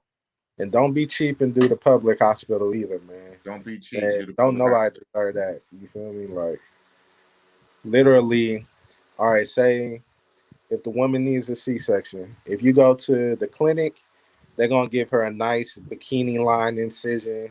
It's gonna heal up nicely. You ain't even gonna notice it's there after it's done. You go Okay. to the public hospital, no cap. They slicing you down the middle. The shit is gonna look horrible. She never wearing the two-piece again. It's a might get infected. Whoa. So And you ain't going in there. Yeah. So yeah, that's we don't want to do the public hospital. Yeah. You got money. Obviously, your ass had money to travel, so you should have some money to pay for some hospitalization. You know, you can't be that. You can't be that cheap. Shout out to BKG. Said the other week. He said, if you ain't got the money, stay your ass at home. Don't go out there that broke. Wow. Every doctor's visit is gonna cost you about 1,500 to 2,000 pesos. So what's that? With $40 or 30 to $40? Yeah, for each visit. For each That's visit. without insurance. You know, without insurance. If you was just shooting up the club reckless, you didn't plan it. You know, you didn't plan it. You know, exactly. Bang, bang, bang, bang, bang. Well, the actual procedure, if you have a natural birth, it's gonna be less. It's gonna be maybe around 30,000 pesos, I want to say. Okay. And then if you go with the C-section, it should be about 50,000 pesos, but they might try to charge you up to 80 or even 120,000 pesos, depending on how bad they gringo you. So yeah, depending on how bad they gringo price you. Oh, you an Americano. The price just went up. Exactly. Now, this is the regular price we normally do it for, but once you open, and you're brown, and we don't know, but once you open your mouth, oh, exactly. Price is like, the more you talk, the price go up. That's a real Apple Watch. Oh, man. Not in the hospital though. I'm still tight over there. I'm still bent over the hospital gringo pricing you, man. I can see the club, I can see the taxi, all in the video, come to death row, in my shit knife voice, but not the hospital. The hospital. They're lied to, man. You gotta get second opinions. Like you can't trust their X-rays or nothing. It's a trip, bro. Wait. Okay. Hold on. So you mean? Well, yeah. Well, you know what? Even in the States, you got to get second opinions, though. But normally, you get second opinions, you know, just because things are not be conclusive. It could be other situations. But it seemed like I don't know. To me, it sounded like what you're saying in so many words is you get a second opinion because some doctors could be trying to run up the price depending on, you know what I'm saying, the evaluation. Oh, my friend, you need this surgery. And come to find out you don't even need that. Wow. Like a bad mechanic here in the States. Like you go in and you only need one thing fixed, and that mechanic said, oh, man, you need an alternator, man, you need this. Come to find out all you need to do is get an oil change. God damn, man. Damn it. Why everybody damn, aren't you trying to get me for my paper? Everybody on the come up, bro. You know what? Being out here, it really opens your eyes to things that go on back in the States, but we just don't notice it, you know? Right. Because out here, they're worse at pulling the scam. In the States, they're professionals at it. So when the doctor's pulling a whammy on you, you don't even see it most of the time because we just trust our doctors. But out here, they're just bad at it, you know. So you can see it coming before it happens, you know. And you realize, Wow. like, man, they do the same thing to me in the States, but I didn't even realize it. Wow, exactly. Shit, this is some good stuff right here, man. You Right guys on. are getting a lot of firsthand information from an expat and a young expat at that. Shout out to General Taylor Made, who retired down there. But right now we have a young expat in his 30s, 36 years old, still young, still viral, in the mix, having a family down there. Just had a baby, a brand new baby girl. Congratulations. And he's down there, he's working, man. He's grinding. You know what I'm saying? He has to manage his time while other people are down there living off retirement and other situations. This young man is down there still working, preparing taxes, helping people out with their financial situations, building credit, trying to make a way for him and his family. So a lot of support to you, man. And he has a lot of information. So definitely you guys can always hit me up, and I can pass his information. Vinney Vin is in my WhatsApp group. Of course, I have his personal information. You guys can hit me up if you guys are serious about any kind of help, any kind of financial help, or otherwise going to the DR.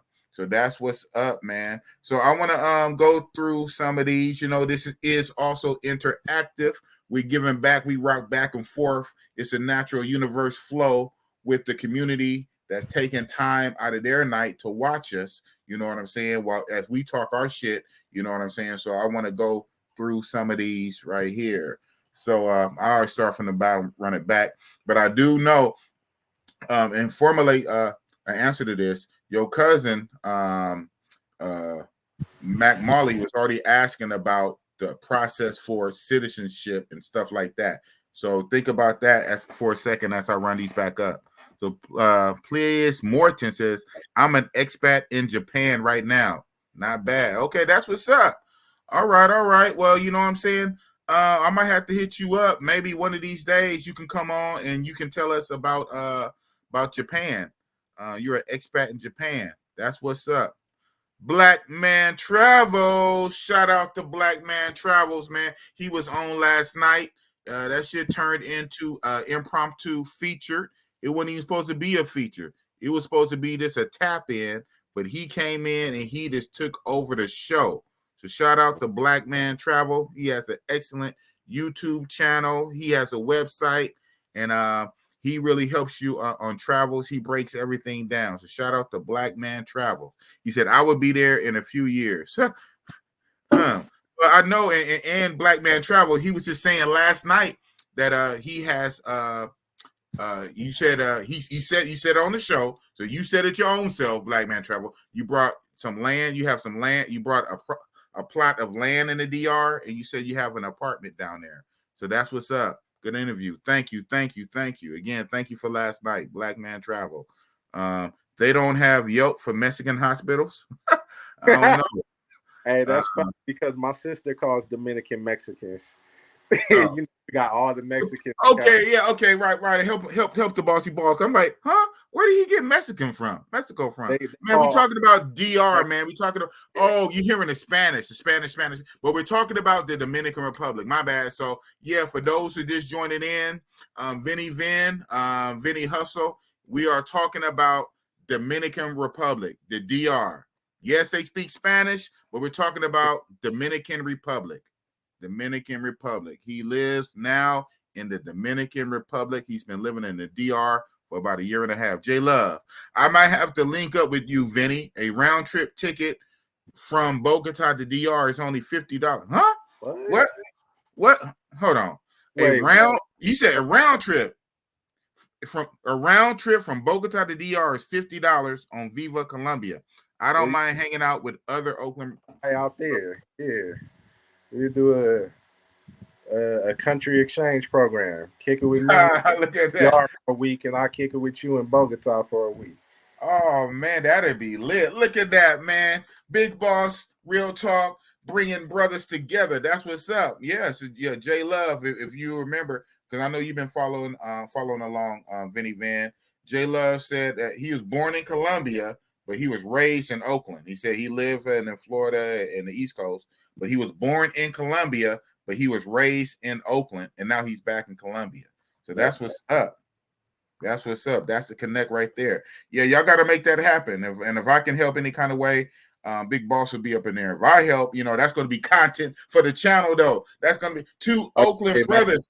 Man, niggas in Paris. Bogota without Bogota boss. So, yeah, Bogota boss, man.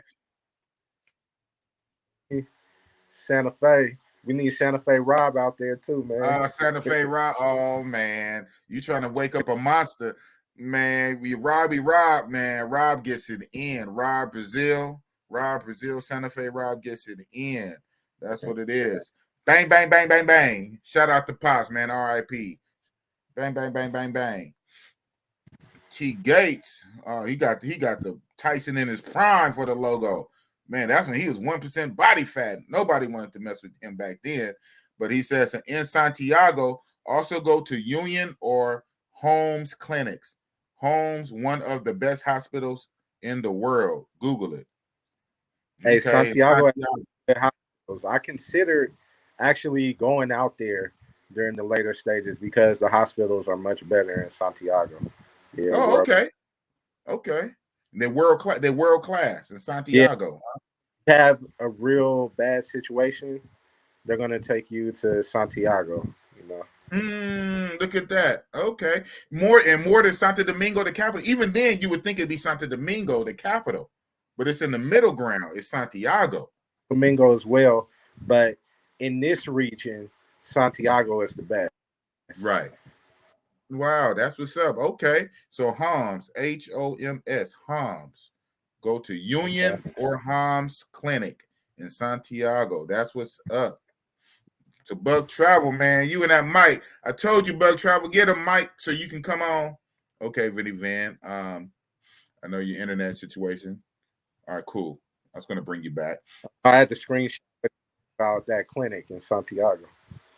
Took me off first. Okay, right on. Yeah, so he said too broke to afford a mic, saving money for Peru and his nightlife activities. All right, Bug Travel. Definitely. Okay, that's cool. When you get to Peru, you're going to be a featured guest, man. Big Boss wants the content. But yeah, Bug Travel, I've been on Bug Travel. He comes on the streams and he just be normally typing his butt off, giving us good information. I said, man, you need to pull up and jump on a panel. But he ain't got no damn mic. But it'd be like you ain't got a mic built in your cell phone. So I don't get that. I don't know. That's his excuse. Yeah. You on your cell phone, man. You click the link on your cell phone, Mr. Mike. I didn't even think about that. Man, you trying to play the boss, man. You trying to play the boss. Cell phone. Right. Boop. Right? Well, okay. You don't want to come on? Just say that. But I'm going to get you on when you go to Peru, though. Shout out to Buck Travel, though. He comes through just about every week, and he be in the chats just dropping a lot of gems and information in the chat. He needs to come up here on the panel. JM, in Thailand, sometimes taxis don't want to turn the meter when you're a foreigner. Wow. So when you're a foreigner, they don't even turn on the meter because then it has to be the real price. They want the price in their head. You know what they do here, Uber? What they do? Another reason why I didn't want to stay in Sosua, besides for obvious reasons living there, but there's no Uber in Sosua. But there's plenty of Uber in Puerto Plata. But let's say 8 times out of 10, you get an Uber. It says they'll take you from here to there. All right, it's 125 pesos. They're gonna hit you on the side. Hola, like, what you riding me for? Like, hola, where you at? Like, I'm in Torre Alta. Oh, you paying in cash? Like, nah, I'm paying through the app. I got my card. Oh no, I'm gonna need you to pay in cash. You're like, okay, so I'm gonna pay you the 125. Nah, I'm gonna need 200 pesos. Like, bro, they do that every time, man. Like, and we used to get pissed off, like me and all the people I know who were new out here at the time. We pushed hard line. We like, nah, fuck that. We ain't giving them cash. We're gonna sit here. We're gonna keep canceling Ubers. We're gonna wait till somebody do it the right way. Until a few months Guess in, what? tired of it, you hit them up like, yo, I got cash. Like, Wow, you know what, that man. that's why I You bought know, a shout out to them, and you in that country, and you live in that country. So you know what I'm saying. I could talk what I want to talk because I don't live there. You live there. Some of them might watch this. You know what I'm saying. So we gonna keep it cool. But They don't do yeah, that man. in Chicago or Santo Domingo. Only here in Puerto Plata. You know, Oh it's wow. small where they could band together to do that. Right. They don't do Wow. that in Santiago, Santo Domingo, other places. That's something they do. So that is crazy. See, so I got to shout out my Brazilian because Brazil, they don't do that, man. And that's what makes it like beautiful. Like take an Uber because it's relatively cheap. It's pennies on the dollar. Yeah. It's all in the app. It's gonna be kind of cheap, and it's in Brazilian rail or Hayites, and you get a whole ass ride for the little Hayites, and you pay through the app, and it converted through your phone. DR said, we want cash money because And the little money that the app give us in our mind is not enough. Even though it's calculated, right? It's yeah. calculated through the company and whatnot, what it should be. But in our mind, that's not enough money. That's no money, Poppy. You have more money. So even though the app says you only supposed to give me this, personally, I want this in cash. And they Wow. don't in the cut. I'm like, so you using Uber Wow. customer? So I used to chop it up with the Uber drivers, and I said, well, if you want cash, work on in driver because in driver is like Uber, but you pay everything in cash. They're like, oh, but I don't get any clients on in driver. They're all on Thank you for Uber. something. I'm like, okay, well, if you're on Uber platform, go by the rules then. Right. You know what? Man. I could See, go on on this. yeah, we both can go on it. Man, I feel a way. I feel a way about that. I really feel a way about that Oh, yeah, because no, here I it is. do. You want to utilize their platform for customers, but now once you get access to the customers, you want to do things your way and you want to charge your price.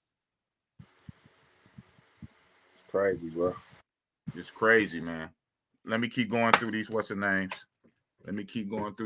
names. Um, wow. Gringo tax. OG Bobby Johnson. Welcome to Real Boss Show. Tell and keeping it real. That was a lot earlier. Right on. Right on. We just catching up. What up, Vinney and Boss? I am remote living in Santiago. Vinney, Hello. how long you plan to let your child drink milk from a bottle? You're an expat. Now you should get it. LOL. Culture shock is real. Okay. Good. My baby don't drink a bottle, man. She straight breast milk. She don't like bottles. Right. Right. Okay. That's what's up. So we come back around full circle. So your cousin, Mr. Phil Yaw says, how do you obtain citizenship? Or how can you stay so long without problems? All right. Take So it away, man. Take it away. fortunately, DR doesn't really penalize you too heavy for overstaying your tourist visa. Right. Technically, you come in the country, you get 30 days. We used to have to pay that, what was it, 500 pesos when we landed in the country.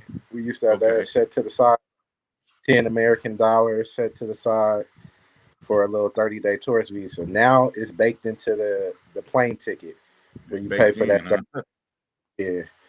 So if you overstay your 30 days, then you pay a penalty when you leave the country. So a lot of people don't really feel motivated to get citizenship because they are so lenient if you overstay. You can overstay for months and years at a time, and all they'll penalize you is in pesos when you leave the country. So that's Okay. one thing. And then as far as citizenship goes, you got a few different routes. You can get citizenship through, investment. You can get citizenship based off of if you can prove that you make over a certain amount monthly, They'll allow you to be citizens. You can do it through marriage. You can do it through having a child. You know, that's one way to get citizenship. Okay. Different ways you can do it. You know, but it's DR is one of the easiest countries, you know, to I become see. Yeah. or to just overstay. Or to overstay. Yeah, unless you're Haitian. Damn. Say that. Yeah. Say that. So, Don't get yourself in trouble now. You live there. right, right. Hey, tell no lies, man. Shout out to Son brought me some coffee off camera. So I lied to Fine. the. I ain't got to lie to you. Matter of fact, I ain't got to lie to the Chicas. Shit, everybody get the truth. Everybody get the truth. Okay. So that's good. So like he said, how do you attain citizenship? How long can you stay? Vinny Van just broke out the various ways you can obtain citizenship. And even with the overstaying, they don't penalize you as hard and they don't really press the line real strict like some of these countries. Like Colombia don't play that. Colombia don't play that. That's why, shout out to the main. He said it himself, so I'm not supposed to know T. He said it himself on his show. Colombia basically kicked him out for a few months. So that's why the main left Colombia to go to the DR so he can run out the clock and wait his time so he can go back to Colombia. And the same with Jordan. Shout out to Jordan in Brazil. Brazil kicked Jordan out. He said, nah, Negro, you've been here for 6 months. You got to go somewhere. So some of these countries, they don't play that. Yeah, most countries play that. Yeah. Yeah.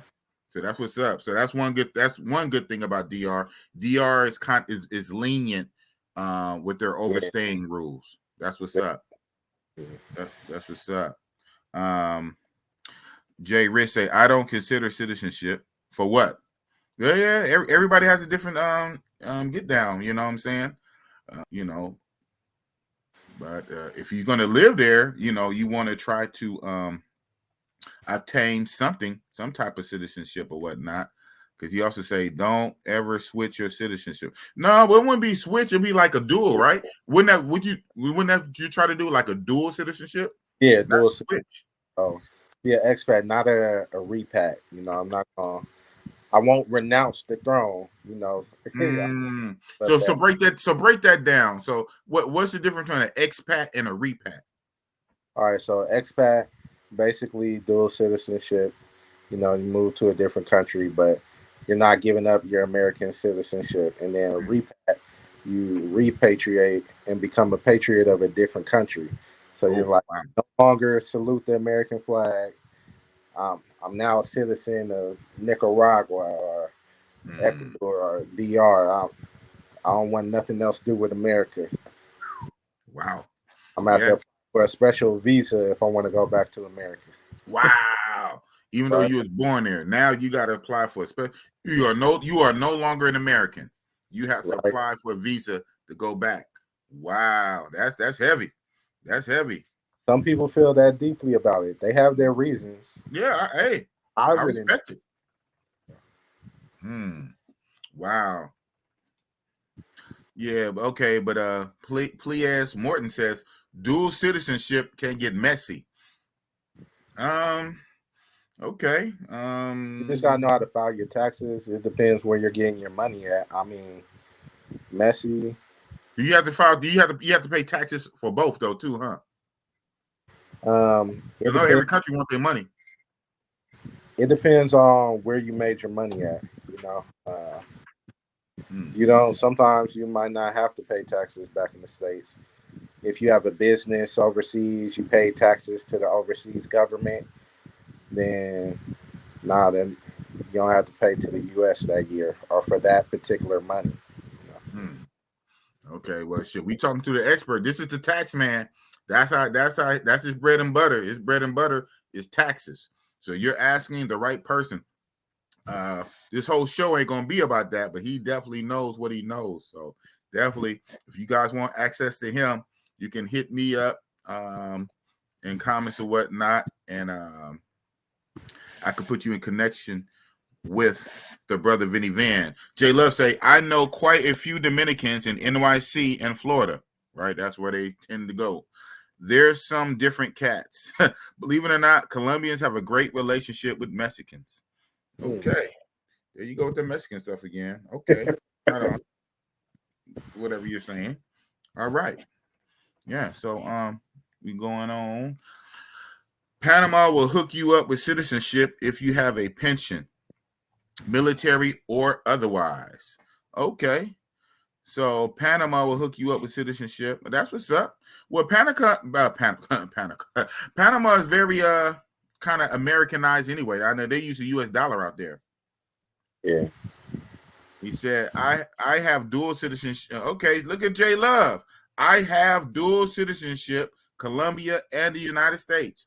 No tax issues or any other problems from my experience. Yeah. Shout out to him.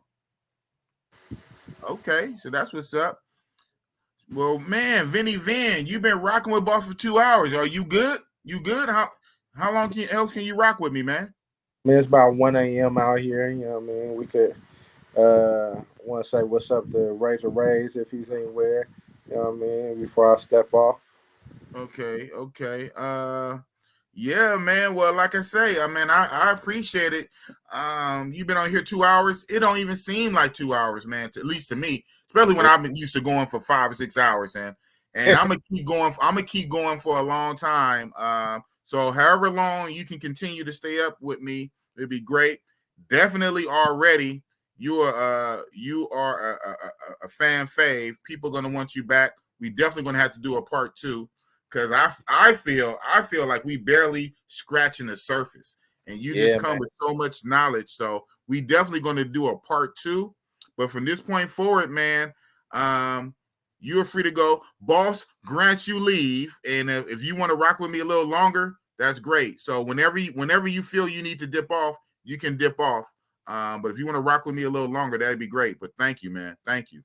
With that being said, 2 hours in, I'm going to bring in ding, ding, ding, ding, ding, my co-host, Razor Ray. What's good? Big boss takes no loss. What the hell is up with you tonight? And Vinney, salute to you, bro. Vinney Vin is up, man. Vinney Vin is all the way up. I see. Man, yo, you sandwich between West Coast and East Coast, man. You right in the middle. You sandwiched, man. we got a Vinney Vin sandwich right now. Damn it. We got a double Vin Mac. Double Hey, Vin Mac. according to polls, man, y'all the tag team duo of the century, the people's favorite. They said Big Boss and Razor Rays will have your back before anybody else will. Man, that's real talk. We some real cats. He got the 30-inch arms, and I'm mean as a honey badger. It's a wrap. They don't want problems with that, man. They don't want problems with Oakland, man. They don't want that smoke, Vinny. Oakland and Brooklyn. Oh man, you gonna get the the worst of both worlds. Oakland is the West Coast Brooklyn. Like say that. I know a lot of people from New York that moved to Oakland, and they said to them San Francisco is like Manhattan and Oakland is like Brooklyn. Oh, well, I didn't even know that. I never even heard that. So just right now. Okay. So they say San Francisco is like Manhattan. Yeah. That makes sense. And they said Oakland is like Brooklyn. Wow. Okay. No wonder why me and you get along so good, Razor Rays. You're in the other Oakland. The other Oakland, right? Well, I'm trying to leave that other Oakland. I don't want to be in that other Oakland for long. No way, Jose. I guess I'm in the other Brooklyn. And our man Vinney Vin, he's in paradise, man. He's in paradise. Vinney Vin, salute to you, man. You are in Puerto Plata, right? Yep, Puerto Plata. Wow, man. You need a Malecon out there? Yeah, man. Malecon's like 5 minutes away. Yeah.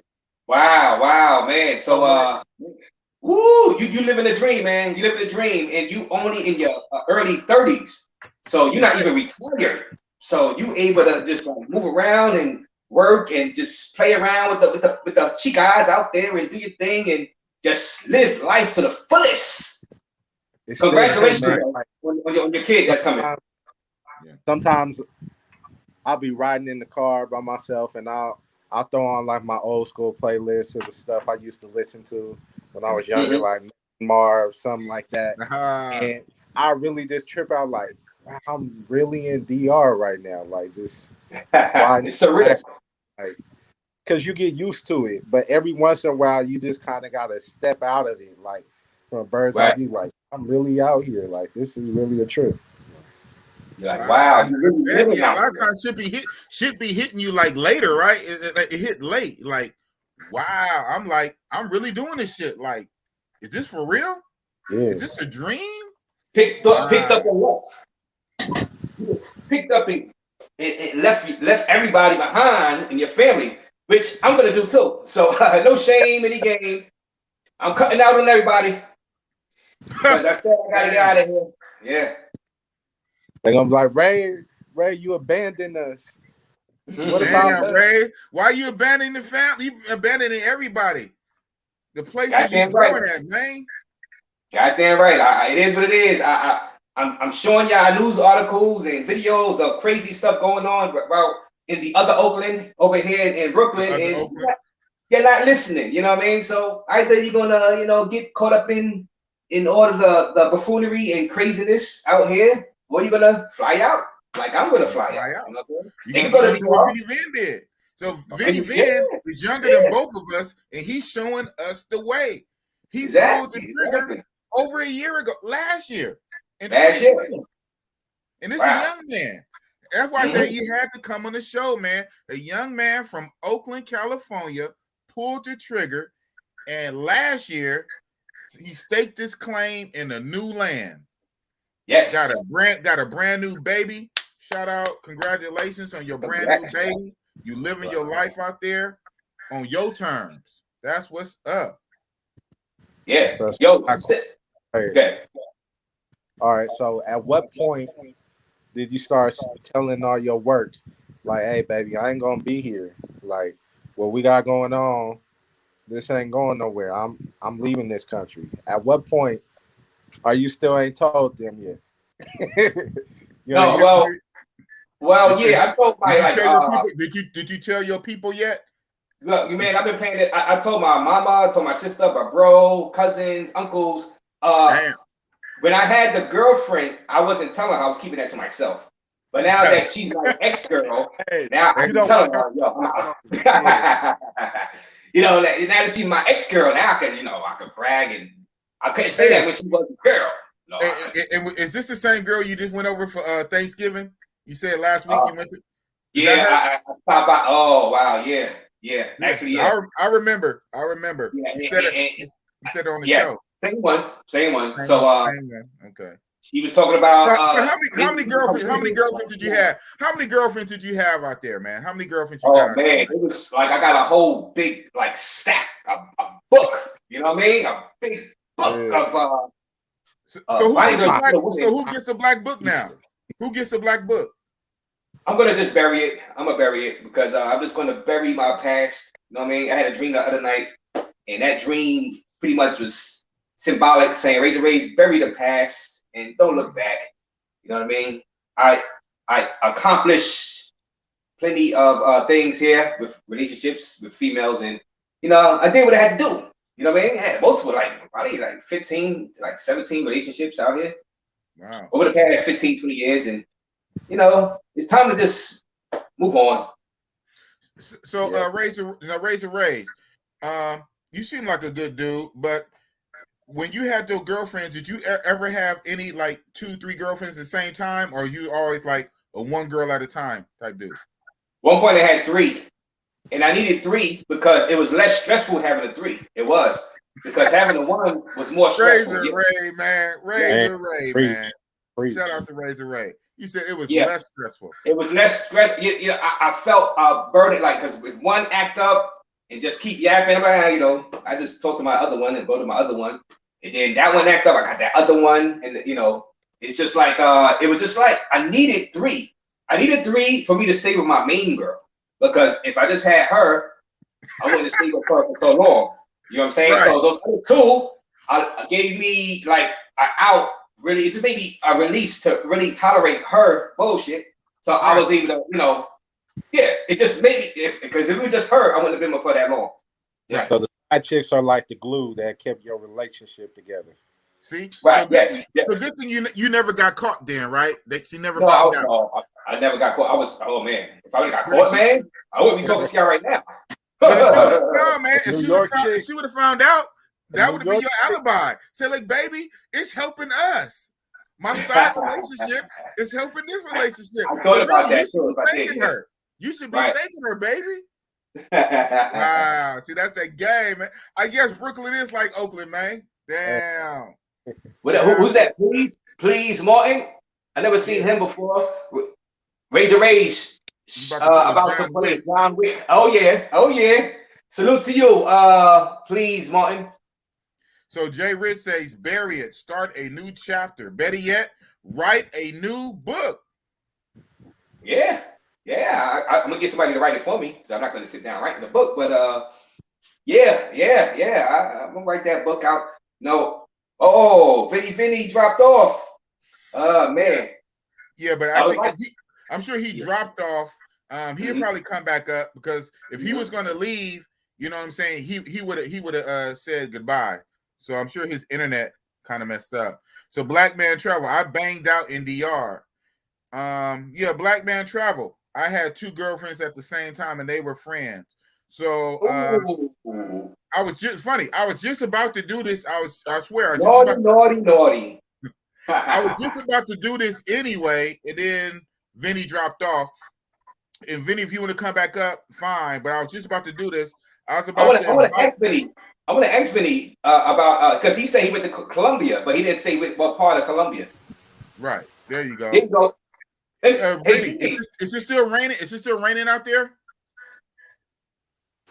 I don't hear no rain. It might have calmed down. Yeah, it might have. Because before you dropped off, I was about to say your internet is a little bit better. So I wonder if the rain has stopped. I accidentally cut myself off because I clicked done in the corner. I was reading the comments and I clicked done. So that was my bad. Okay. You know, so Razor Ray got a question to ask you, but while he asks you that, I'm gonna drop the link. I'm gonna bring on Black Man Travel, who was on last night. He tried to come up earlier, and I didn't click it because it was still your time. But definitely, I'm gonna bring up Black Man Travel, and we're gonna be lit with 4 of us on the panel. But while I'm doing that, you want to ask him your question, Razor Ray? Yes, Vin. You said you've been to Colombia, right? But you didn't say like what part. What part have you been to? I've been to Cartagena once and Medellin twice. So. Okay, and so you said when you said you choose the DR North Coast over let's say Cartagena and Medellin, what was your main reason? Did you like Medellin and did you like Cartagena when you went? But you just felt that it wasn't like a place to really live. But so what was the reason? I like both. I wasn't feeling the weather as much in Medellin. You know, it was a little gloomy to me. You know, a little.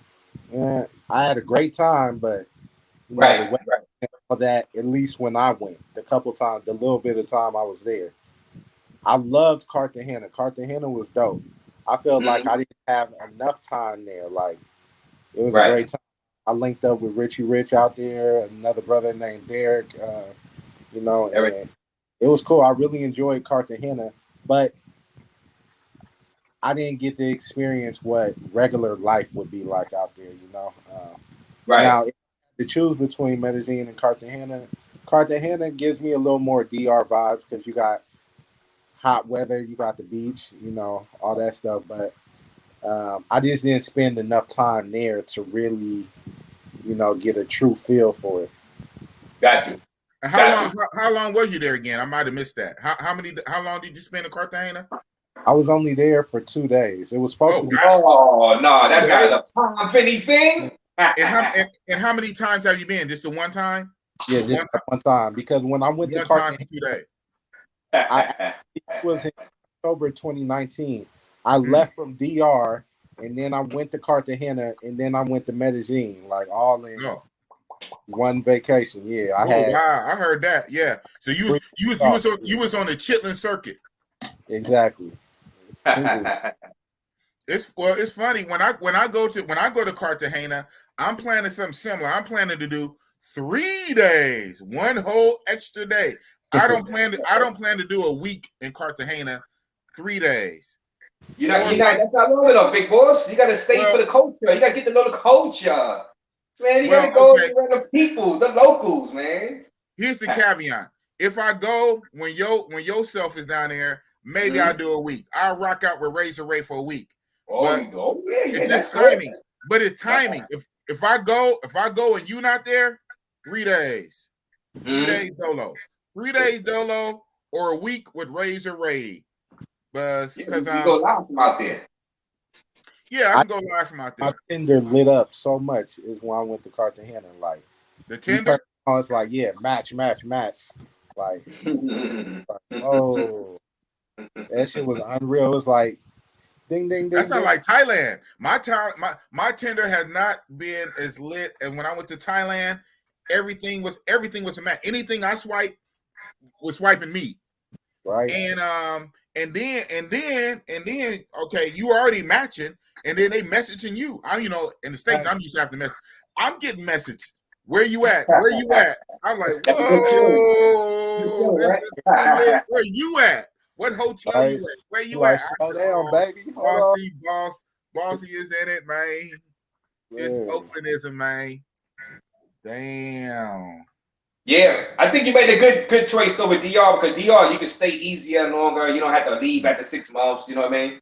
Right. In Colombia, it's much harder to stay long term, and you know what I mean. It's just like, man, network out here, so that was helpful too. You know. Yeah, in DR you have a network, right? Exactly. Yeah, I have my business group, that I'm part of out here, so I knew people.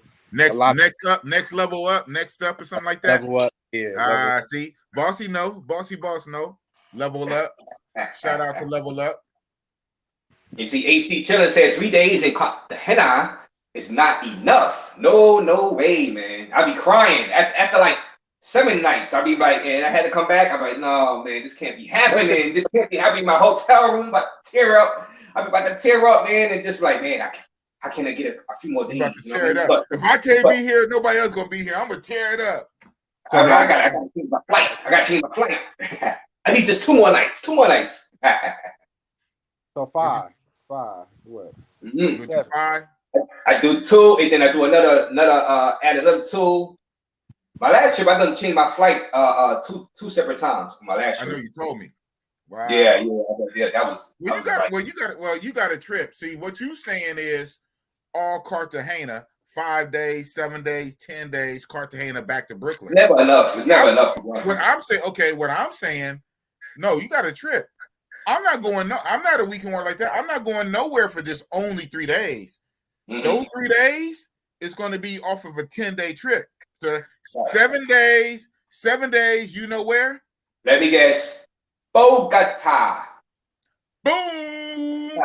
Guess who stepped in the room? J Love. Yeah. So I'm saying 7 days Bogota and 3 days Cartagena. Mm-hmm. It ain't good. Oh. I'm not gonna get on no flight for no damn 3 days. Are you crazy? Yeah. Well, maybe if I lived in New York, the other Oakland, I know, 3-hour flight, but not coming from California. Not coming from California. Right. I'm not going nowhere for no 3 days. So I'm saying Colombia would be a 10-day trip for 10 days, 7 days Bogota, 3 days Cardi.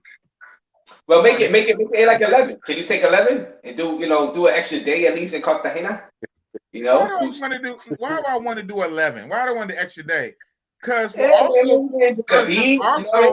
okay. So you know what? This is very the universe. This is how I know the universe works, right? Because I got DR on, which is not Sasua. He's POP Puerto Plata, but in my mind, he's Sasua right now. And I got Cartagena on. So I have Sasua and Cartagena, the other Sasua. Yeah, people say that. People Y'all say know what I'm saying. Prices, Sasua, and Sasua 2.0. Cartagena, I ain't paying them prices. I Oh, ain't paying them prices, man. See this? I know. I'm not If you paying got them Bogota, prices, I know man. Bogota. I know what you're saying. Bogota is way cheaper. Y'all pay them prices. I But it's don't cold. need I don't need Sasua 2.0. No beach. Well, see, we 2 hours in. We 2 hours in, so now y'all get the raw boss. Y'all get the raw meat boss. Go ahead, Vinny. No more nice guy. No more nice guy. Now you get the raw boss in 2 hours and pushing. The gloves come off. The gloves come off. Yeah, Vinny. What you about to say? Oh no, I was just saying, man, raw and uncut. Yeah, I did experience that in Cartagena when I went out there. That USD asking for USD. Come like, on. No, pesos. Oh, Man. she pulled out. Never do that. Man. Never do that. 100 USD, Mm-hmm. 330,000 pesos. Whoa. What is Never do that. Don't do that. It's too many, it's too many fine people out there. I'm gonna just keep it like that because we don't want to get too deep into details on They better take YouTube. They better take this. Yeah, I know. My partner, he from New York, no. like you, Dominican. But they want this. They want this. They want Americano. That's why y'all can't be in a rush. That's why y'all can't be in a rush. You gotta go out there. No. That's why you can't be in a rush. You're gonna take this. But that's why you need more than a weekend.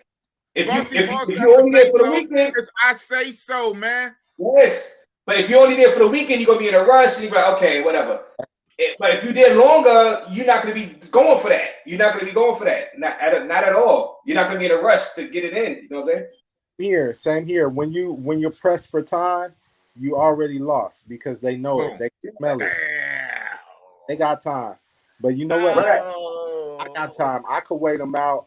I could wait till that slow Tuesday. You feel me? You feel me? You coming in? Doing? Hola, how you doing? They hitting you up on the text, huh? Exactly. Yeah. They hit up. Wow. They're like, oh baby, I got this. I'm like, but you was but hold on. But she wasn't saying that on Friday though.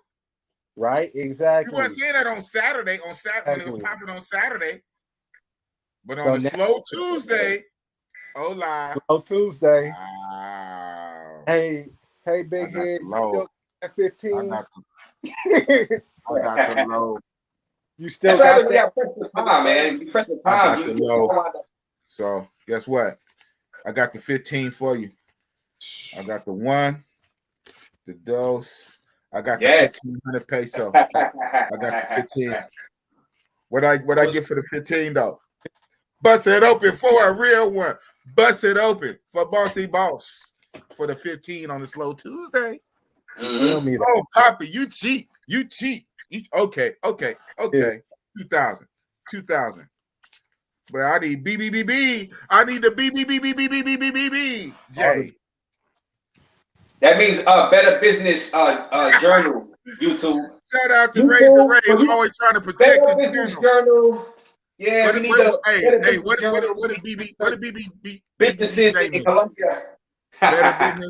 better business job. Yeah, okay. Yeah, I need a better business job. Yes, business. Do your job better, bitch. Oh, that's what it is. Big Boss, real talk on a late night. This is like late night radio. Ain't no other channel like Bossy Boss. We got Vinney Van. We have Vinney Hustle. Vinney Van Hustle from Oakland, now living in the DR as a young man, getting it in. That's what it is. Hey, man, it's lit out here, man. I was having a conversation with my partner, Dane. We call him Dominican Dane. He's from New York. He said, certain places, he don't go out here. He was like, yeah, I don't go to Envy. He was like, them hoes start talking astronomical numbers, and I don't like talking astronomy when I'm on vacation. I was like, right. Damn, I'm not trying to talk this on vacation. Yeah. I go to the Cambio. I exchange her. What the hell are you talking USD? And is this Miami? Is this Miami? Is this Las Vegas? I had USD was when I was in the States. American money look funny to me now. Like shit. Oh yeah. Well, you've been out there a year and a half, man. Man. Yeah. So I bet American money look like Monopoly money to you now, huh? Dude, last time I went to the States, I was like, damn, this looks strange. This real? For real? Wow, that is crazy. That is crazy. So American money looks strange to you now. That is crazy. Classic. Yeah, man. You don't get this kind of synergy. So a lot of things is synergy, right? Because you know what I'm saying? When you add different elements, you get a different compound. So if you add a Razor Ray and a Vinney Vin with a Bossy Boss, oh man, we never had this, man. Redfish, bluefish. Come on now. We never had this. The internet never had this yet. This is the first time these three came together. Like the Stones. We need a few more Stones. We need two more. No, we need in fact we need six, right? Six. Yeah. Oh, man. We need four more. Man, we'll be too lit. A big boss. I dropped the link. I dropped the link for what's the name for Black Man Travel. That'd have been four. That Black Man Travel. He's good. That's what he do. That was a great interview last night. Man, it was a great interview. Rich hop on. Huh? Tell Jay Rich to hop on. I'm trying to tell him. Come on, man. We need to get our Infinity Stones up, man. Infinity Stones. You're gonna have it lit. Why not? Pull triggers. Why not? Pull up.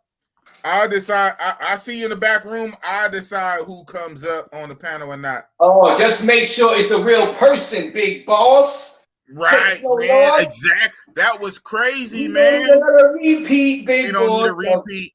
We don't need a repeat. Coming on. Well, yeah. Exactly. What happened? Oh boy. Oh, God. Well, Razor Ray, you're the more correct one. Explain what happened, man.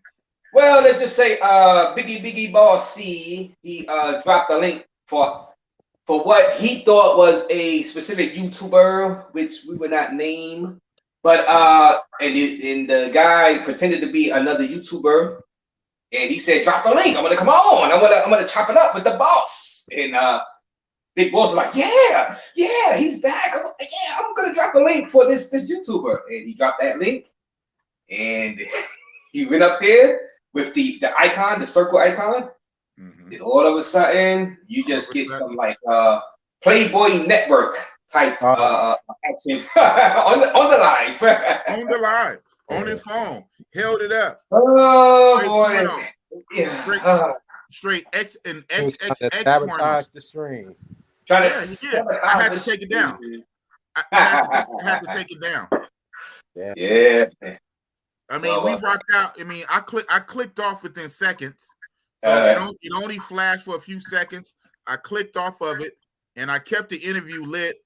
We went in like another 20 minutes, but soon as it was over, you know what I did go to StreamYard and I downloaded the whole thing on my hard drive. So I downloaded it, but I went to YouTube and I erased it off of YouTube. I already have views on it. I had views. I lost the views and watch time because I had to erase it off YouTube. Right. And your guest said when you asked him, did he see that? He said, "Yeah, I seen it. I ain't never see that on no live stream." Dude, I had people. It's funny who you be having watching, right? And they don't even comment. I had people call me or text me the next day. Yeah, they saw it live, and they had to see it live because like the next day, I did re-upload it with that part edited out. I re-uploaded it. So if they saw it, that means they had to watch it live at the time. I had people text me, "Man, that was crazy, man. Yesterday, what happened on your live?" I said, "You was on?" I said, "Yeah, I was on." I said, "How come you don't never comment?" So all you ghost lurker people. Well, shout out for watching. I still get your watch. Yeah. I'm saying you don't know who see it though. I had people texting me the next day. That was crazy. What happened yesterday? Yeah, man, blew up my stream. Grand opening, grand closing. Yeah, they would destroy your stream in a second, man. Again, never again. Hey, you gotta let them sit in the backstage for a minute. Right. Yeah. And, Yeah. and even now, you see, I still got the link up, but so some of you guys who want to, you can come on up. Hey, JJ, moderator JJ, you like to talk. If you want to come up, JJ, now's the time. Click the link. JJ been going for a while. He probably sleep. Okay, now here we go. Beauty sleep right now. Here we go. We got another stone. I guess I don't know what stone you are. Boom. Hey, what stone are you, man? That's the quality stone. Hey, what's going on, man? The quality stone? We got the quality stone. We got whatever. Black man. I thought that was JJ. Travel? Oh, no. It's Black Man Travel. Yeah, JJ is a quality stone. We got Black Man Travel with the Yeti mic. He got the fancy Yeti mic. Hey, can you guys hear me? That's a travel stone right there. Man, we hear you perfectly clear, man. All right, cool, man. Hey, what's up, Vinney? How you doing, man? What's up, Razor Ray? Nothing much, man. You're a DR guy. Yes, sir. Yeah, I've been traveling to DR since 2015, man. I've been to like 15 cities and towns. Nice. Where's your apartment at? I'm staying in Jasper Hernandez. Oh, nice. Yeah, I passed through there on my way to Samaná a couple times. Oh, Samaná, okay. Yeah, I actually been there plenty of times, man. So Samaná, I blend in very well in Samaná because there's so many dark-skinned there's so many dark-skinned Dominicans out there. Right, that's our people out there. Wow. Yeah. Samaná. What's it called? Samaná. Samaná, dark-skinned Dominicans. Okay. Yeah, well, there's a history behind Samaná. Understand, I think it was back in the 1920s. President Johnson or Roosevelt actually gave a lot of the free slaves an opportunity to leave to go back to Africa. And at the time, the Haitian president that took over all of Dominican Republic in Haiti, he gave the United States the rights to actually send some of the free slaves to the Dominican Republic. But at the time, it was considered as Hispaniola.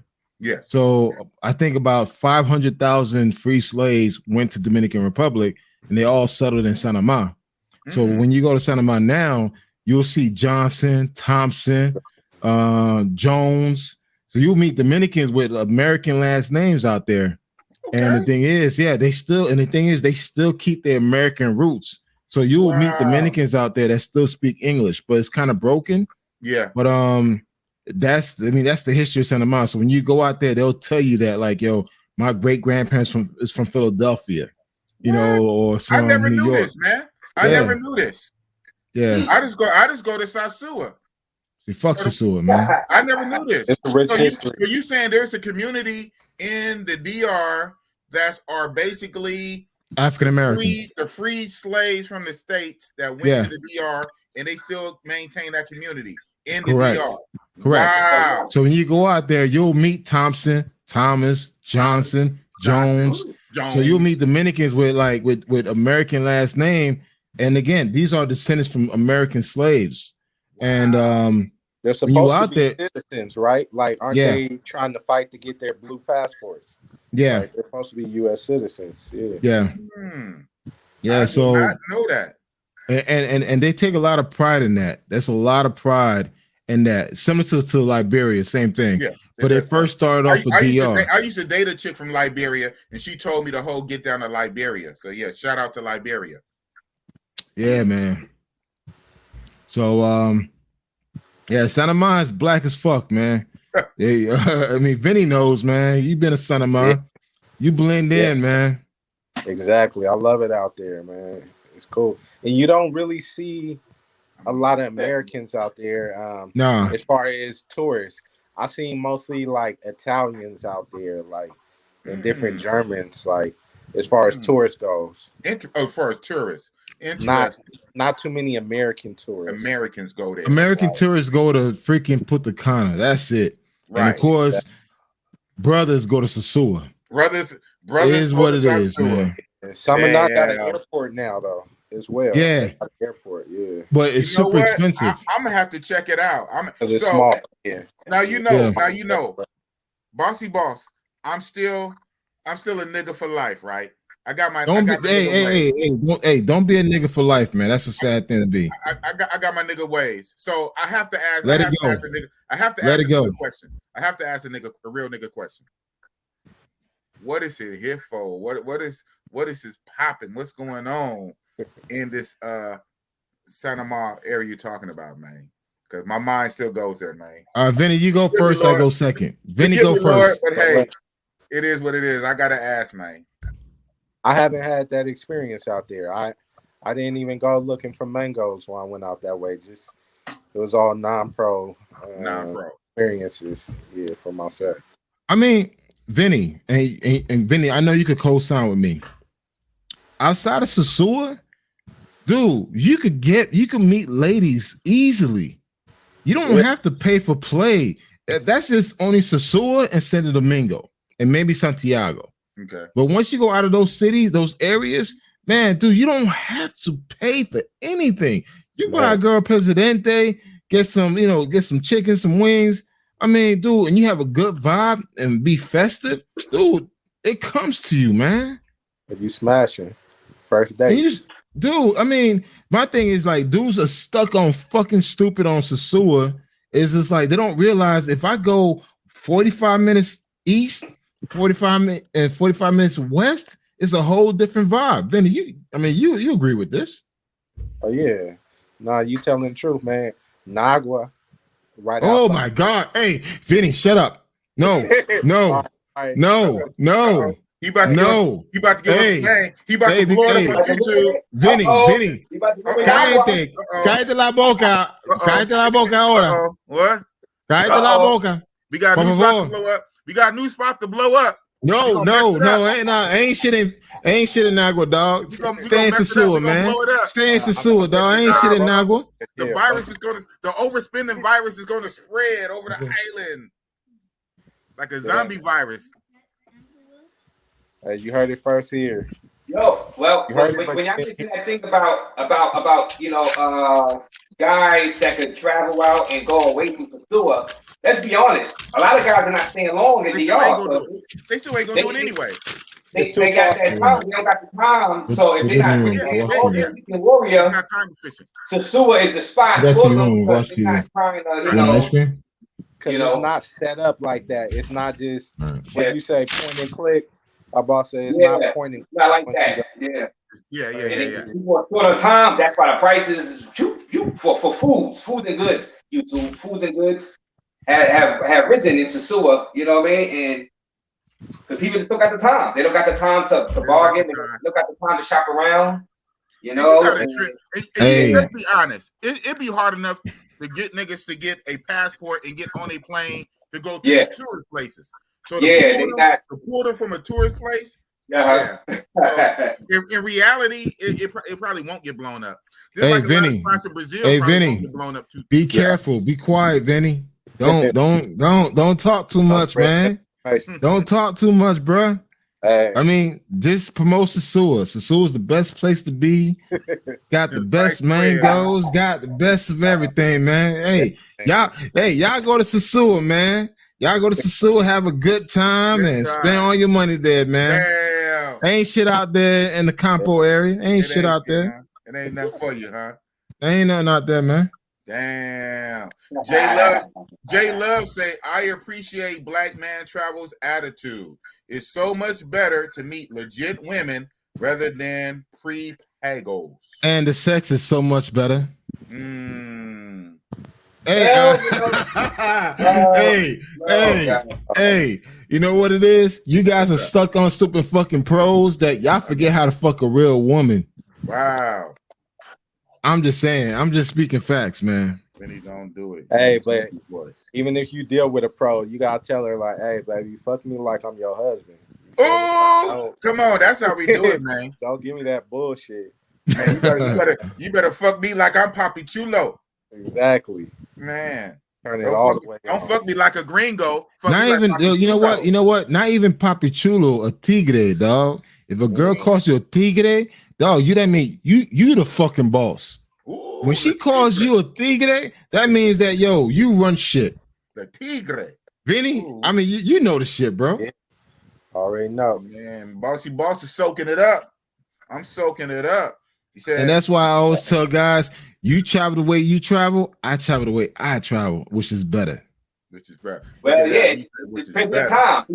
People don't have enough time. Like, if you can have the best of both worlds, then now you're talking. When you can have, you can rap the woman. You could, go through your normal dates with women, and still, you got in your back pocket, you got your next play just in case that date don't work out. You know what I mean? You could just hop on down to Sasua, and just forget about that thing that you just dated for the night that just like trying to freak out on you. When you like I said, take a trip to Sasua. I mean, see, you got to say agree 100%. Sasua is the best place on the earth. Yes, sir. It's the best place. It's the best place to be. Oh man. Let's be honest. I'm not gonna rag on Sasua too much because Sasua did get a lot of guys traveling. So hey, you know what? It got me traveling. It did. Hey, Razor. I'll tell you this. I started going to Sasua in 2015. Mm-hmm. 2015, dude. You could bang a stunner for 1,500 pesos, bro. Ooh, that's crazy, dude. That was a 10. And back in the days, 2015, dude, they used to have happy hour special where for 1,000 pesos you could grab 2 bras, bro. Mm-hmm.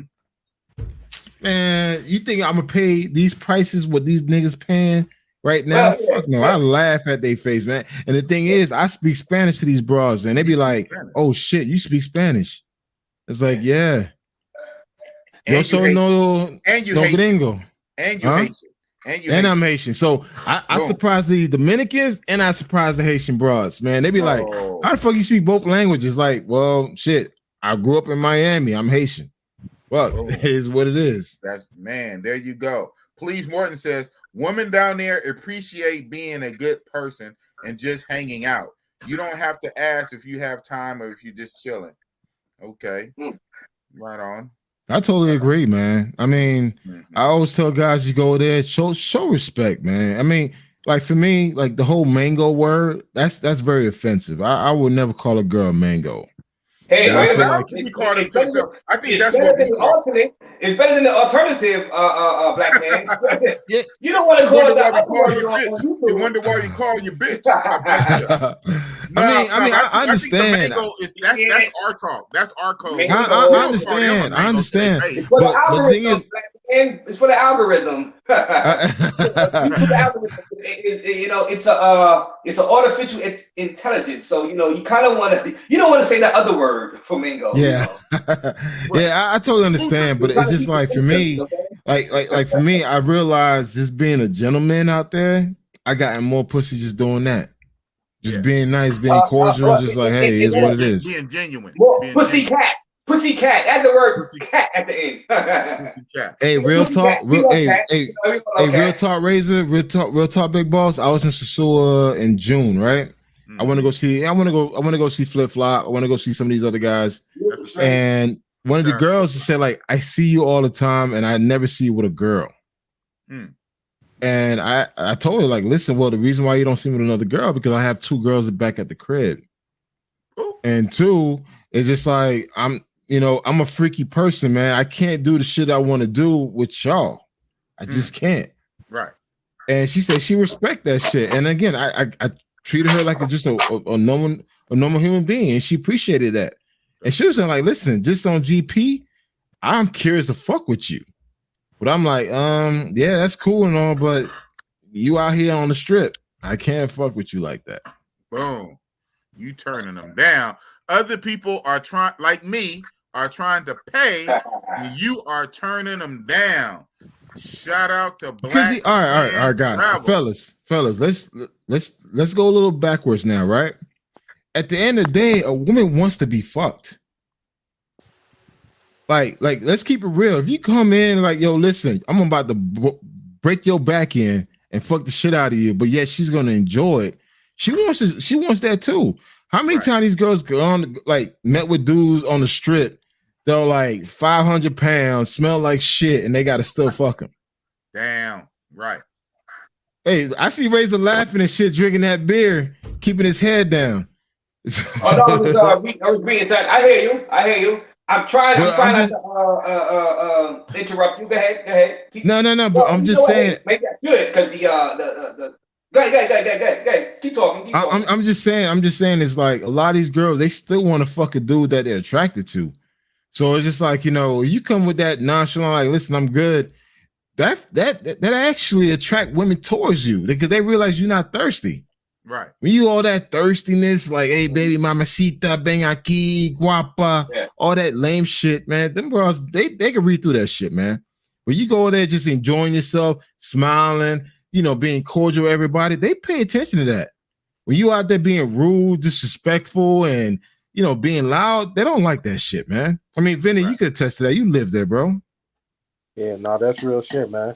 It just depends on, what your approach is and where you meet the chick at, Mm-hmm. And it's crazy. I done met chicks out here in Puerto Plata, and then later on I see them in Sosua like, oh, hey, okay, but my experience was completely different, I'm like, oh, you out here getting it for for the high, you doing this, but they could be living, they want the BFE. You know how some dudes want the GFE? There's some chicks out here, they want the boyfriend They experience. want the boyfriend experience. Yeah.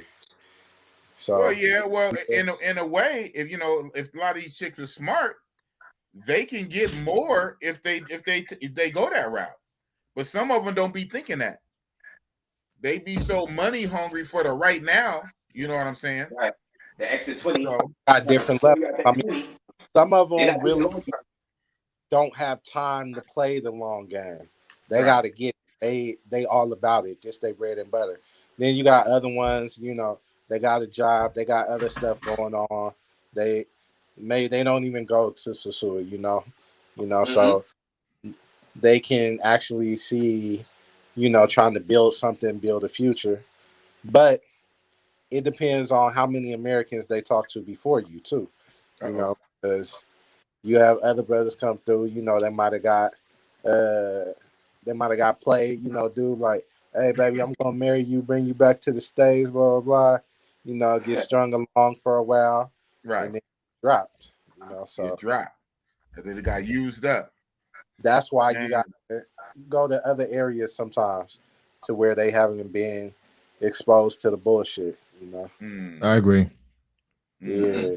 And I just totally agree with Vinney. There's stigma about Dominican women. They have a negative stigma about us, like there's stereotypes. They think like, okay, you coming here for this, you're only looking for that, So you're gonna pay. So you're gonna pay through the nose. Since that's all you want and that's all you care about, you're gonna pay through the nose. Yeah, they like, hey, like you said, pay through the nose. Please, Martin says a lot of those ladies got families they are supporting, right? 2+ kids and their cousins in a 2-bedroom apartment. It's hard in those streets. Well, that sounds like New York. It's hard in the streets everywhere. Oakland, California, you see the homeless people out there. You know what I mean? It's hard everywhere. Hard everywhere. We can't be no Captain Saver, what you were saying earlier, Captain Saver Mangoes. We can't be no Captain Saver Mangoes. That's why we say the word mangoes, black man. Captain Saver Mangoes. Captain Saver Mango. We can't be Captain Saver Mangoes because, man, if we do that, then we're gonna be broke. We're gonna be at the clock tower begging ourselves. You know what I mean? Welcome to Cartagena. We're gonna be out there rapping. Exactly. But there's so many square chicks out here, like really, like the mangoes is like a small percentage of people. That's why you see the same chicks being passed around, the same chicks, all those, because it's really not a whole lot of them. I mean, it's not, huh? In certain areas it's concentrated, but when you start talking about the whole population, there's so many chicks that I've tried to holler at who was like, oh, I'm sorry, I have a husband. I'm sorry, I have a boyfriend. I'm like, oh, what? Claiming them? Like, oh, okay. Like, well, hey, Vinney, Vinney, I want to chime into exactly to what you just said, man.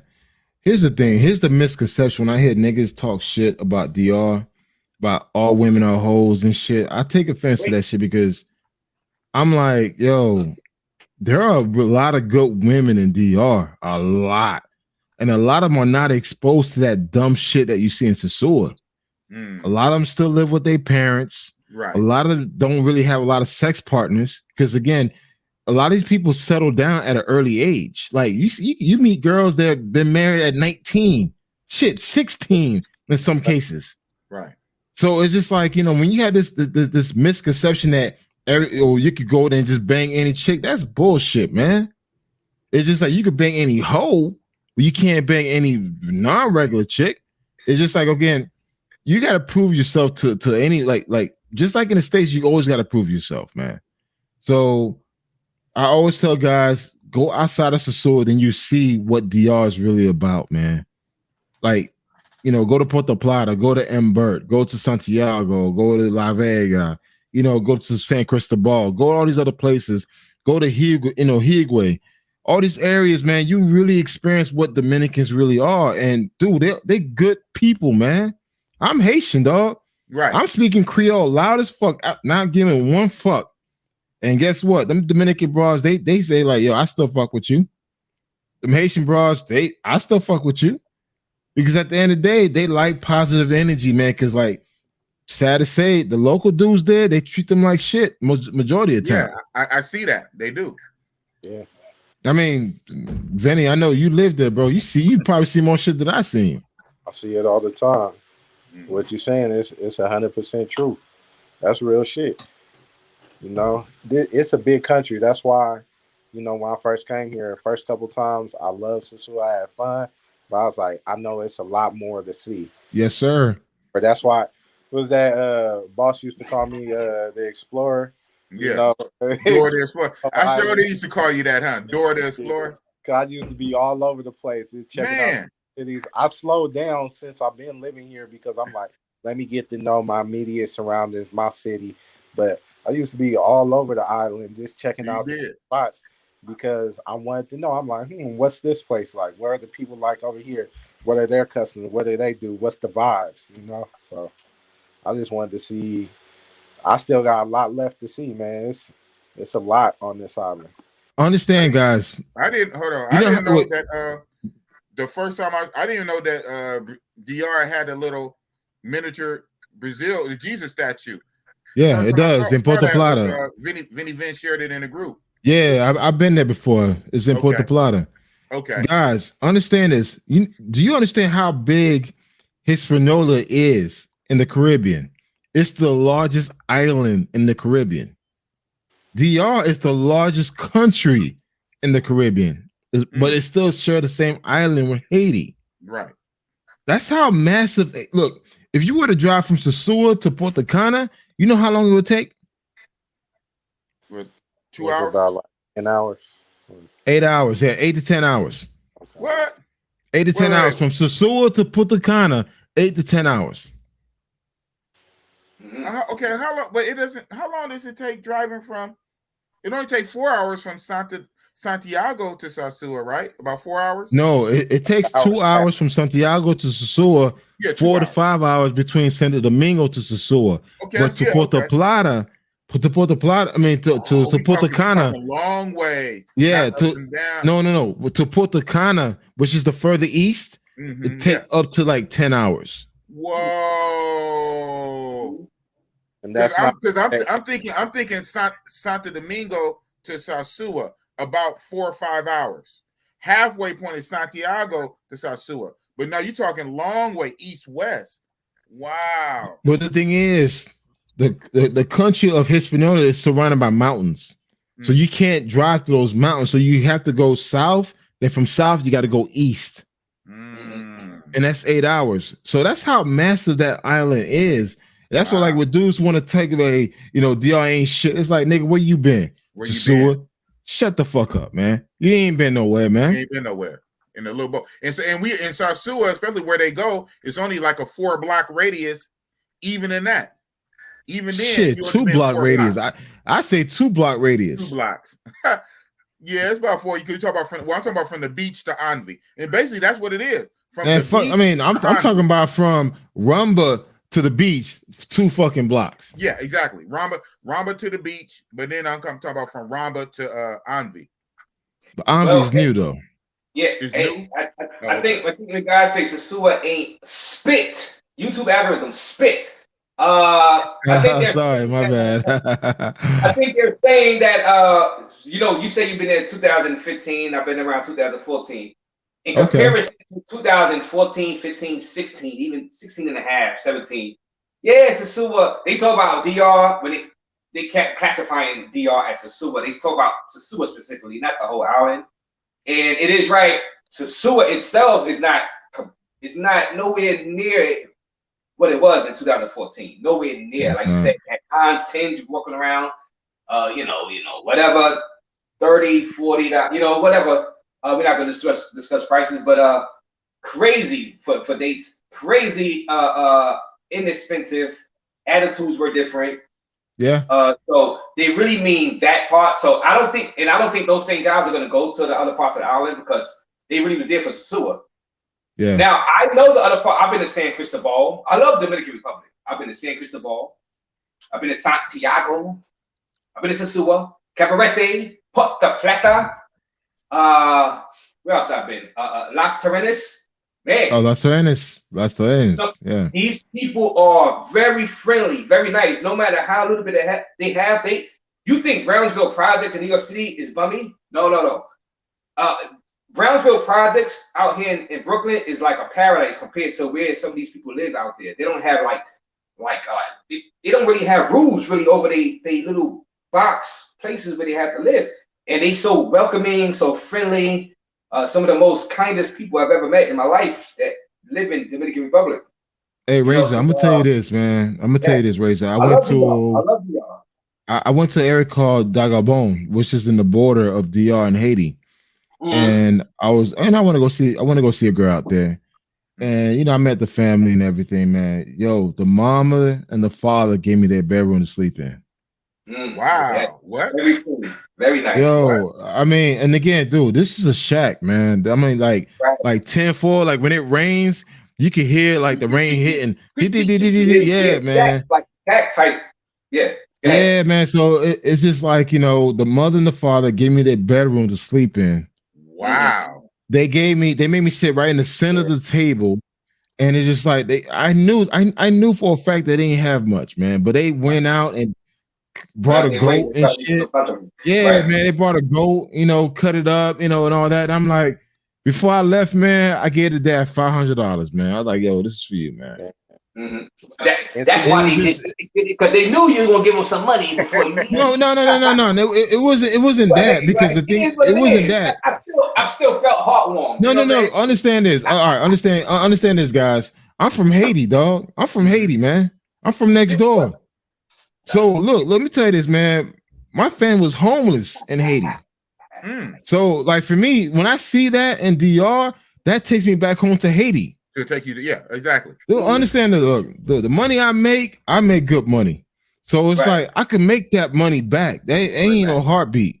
But it's just like the fact that I was treated with so much respect and love, and I know that they needed help. Yeah. And I was just saying, like, what, shit, man, I could spend that shit on some dumb shit. I was there for 4 days, like, what, hey, this is for you, it's for the family. And I made sure I gave it to the father. Oh, you stayed there for 4 days? Oh, you stayed there for 4 days? 4 days, man. Oh, okay. 4 days, man. And the thing is, I was up in the countryside by the border. So I seen like chicken get, like, we picked the chicken that we're gonna eat. Like I was picking the chickens that I was gonna eat. Like, yo, I want that chicken. The next that sucker was cut. Damn. You had the experience, man. You had the experience, man. Man. And the thing is, and the thing is, like a little more than $100 a day for their home. That's bingo. 3 meals. Understand this, guys. Exactly. All right, understand, guys. Okay, I'm in the software industry, right? Right before COVID, I had to go to New York. Okay. I stayed in Times Square. Do you know how much per night my hotel room was? I'm gonna just take a wild guess. Okay, and where? New York?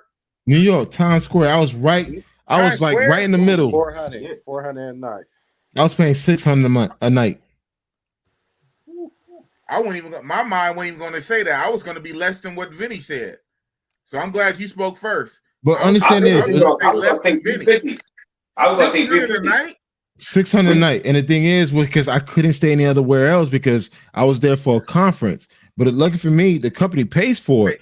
Yeah. But understand that. But I have to use my own money and get reimbursed. That's how corporate America works. So the way they do it is like now they don't give you the corporate credit card anymore. They don't do that anymore. They say they want you to use your card so you can earn the points and the miles.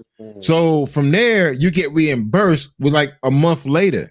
So I was using my own credit card, like swiping and shit. Like, dude, like for a 4 days trip in New York, man, it was almost $3,000. Ouch. Right. Why you think I want to get the hell out of here? Right. Imagine you just visited. Imagine me living here.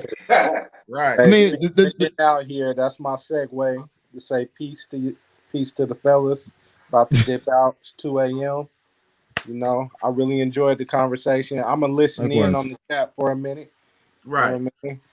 Check it out. Don't worry. We might be going for like 5 more hours after this. I don't know. Oh yeah. So by the time I wake up in the morning, I might hop. Yeah, it'll be on YouTube. It was a pleasure, Vinney. It'll be on YouTube. You can watch that. Thank you, Vinney. Thank you, Vinney, for coming on, man. We're gonna have you on again, bro. We're gonna have you on again. You welcome it. You welcome anytime I drop the link. But we also gonna do a feature. We're gonna do a part 2 for your feature though too. It's all good, man. Blessings. Peace. Then it was 3. Yes. Yeah, sir. Man. But I mean, countdown. But yeah, man, I kind of helped out the family, man. It was, is what it is, man. I had to stop talking to the chick because I mean, it was just I lost interest. Yeah, I mean, yeah, but DR is the truth too. I always say Cartagena is the truth. Dominican Republic as a whole is the truth. I know Sosúa is taking a downward turn, towards the south, but but DR itself, I won't mind living in DR, Dominican Republic. Like you said, you can have a nice, true relationship with people that that's true. For the most part, let's stay lying to you, and which could happen, but it is what it is. Great weather, great beaches. You can still got Sosúa. You go visit here and there if you stay in a place close to. Like you stay in you're staying in a place close enough to Sosúa. If you want to go down for a weekend, you go. Yeah, which is smart. You get away from the hustle and bustle, away from all the beggars and the hustlers. People don't raise. Why you calling those guys beggars out there? Because they are. But they're just trying to sell you stuff. But it's one thing to try to sell you. It's another thing to keep trying to sell you when I say no. You know what I'm saying? It's like no means no. So yeah. I call them begging. They're begging you to buy. And it's annoying as hell. So really, who really wants to live around that 24/7, 7 days a week? So I mean, you do the smart thing. You got something cheaper, a little bit away from Sosúa, and you can go down there anytime. Hop on a bus or anytime. And that's the thing for me. Is like I chose to live out like 45 minutes to an hour away from Sosúa. If I want to deal with Sosúa, I can just drive into Sosúa and leave out. And I'm not gonna lie, man. I'm not gonna lie. When I leave out of Sosúa, I'm happy to leave out of Sosúa. It's like me trying to go to Manhattan. It's just like, you know what, man? Because especially me being Haitian, like once the Haitian folks know that you Haitian, man, like everybody come at me, man. Like I literally if I walk from Rumba, I'm gonna give you a good indication. If I walk from Rumba to Flip Flop, dude, I'm being asked like at least 20 times before I get to Flip Flop. Right. Because they know I'm Haitian. That's not even capped. About 20 times. 20 times. Because the thing is, the Haitian folks know that I'm Haitian. And the fact that I'm speaking Creole to them, they feel like, they feel like I owe them something. It's like, like you need to take care of me. I'm like, and these are fucking grown-ass men. I'm like, nigga, you don't even, I tell them this. What is my name? They can't even say, like, motherfucker, you don't know me. If I decide to donate, I'm gonna donate, but don't make me feel like I'm obligated to give you something. And that's my thing. It's annoying. That's the most, these places would be 100% paradise. Cartagena too.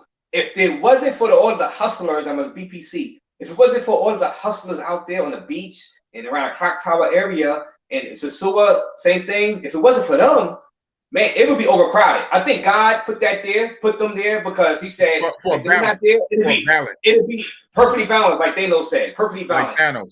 Yeah, perfectly balanced. We need that balance because it would be overcrowded. Because we will all go there. I'm telling you, everybody will go there. And fellas, right away. So it's a balance. Well, hold on. We have too much knowledge on this panel, so I'm gonna have to balance it, and I'm gonna have to do this, man. I know you would disagree if I ask you, Ray, so I'm not gonna ask you.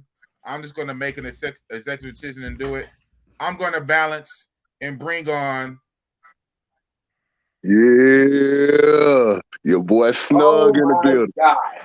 What up, Black man? What up, Ray? I got like another 10 minutes before I have to make my walk out. He about to run off range. Nah, I'm just chilling tonight, y'all, man. You know, I had tuned in last night. I saw Black Man Travel interview. That was a beautiful interview. Yes, oh, thank you, man. Thank you, man. Yes, sir. Yes, sir. You definitely inspired me and everything, you know, to do a little bit more once I get back out there traveling. Okay. Hold on, man. Big boss, make sure you have your hand near the dump button. Right. In case you get crazy. Have it over hovering over the dump button. It is. It literally is. My cursor, you can't see my cursor is literally hovering over his mic. Oh my God, dang, y'all. I thought I would bring an entertainment to the show sometime. Yeah, you do. Oh boy, that's the Howard Stern type entertainment because we're not on Sirius Satellite, we're on YouTube. But carry on. I was gonna tap in earlier when Vinney was up there. I was saying, Razor, that he would challenge you with the beard and hat game. Beard and hat game. Yeah. Well, Razor not even trying to grow a beard like that. He just got the 5 o'clock shadow. Oh yeah, the beard makes me look too old. The girls say I'm sexy with the beard, but it makes me look too old. I try to keep it a little, I don't like clean shave, but keep a little hair on. Now I'm getting grays though. That's my problem. I'm getting grays in my beard. That's the thing. But go ahead. Snug, you got any questions for Black Man Travel or Razor Rays? Yeah. Wow. So you done been to what, 30 countries, you said? Oh, yes, sir. Wow. What was your very first country you went to? Haitien, même Haitien. Went back home. Oh, wow. Yeah, the first country I went to was Haiti. So I decided to go back home. And then I had to go back home for my dad's funeral. So that's the reason why I went back. Wow. Yeah. What is your favorite country out of all the ones you've been to? South Africa, man. South Africa. It was just nothing but love, man. Big asses, beautiful smile, hugs. You say bigger than Brazil. Oh, yeah. Fuck yeah, man. Africans got bigger asses than Brazilians, bro. Wow. Fuck out of here, man. I mean, and it totally makes sense because it's the motherland. I know a lot of people don't think of it like that. He said that last night. Oh, we can see you finally, man. Yeah. Get into the light, Snuggy Snug. Yeah, I usually be going on from my other phone. Go back into the dark, man. Go back into the dark. Nah.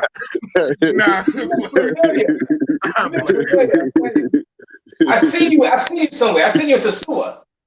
2015. No. Sasua 2015, right? No, I haven't been to Sasua. I've only been to Candyman 5 times and conjured up Snug.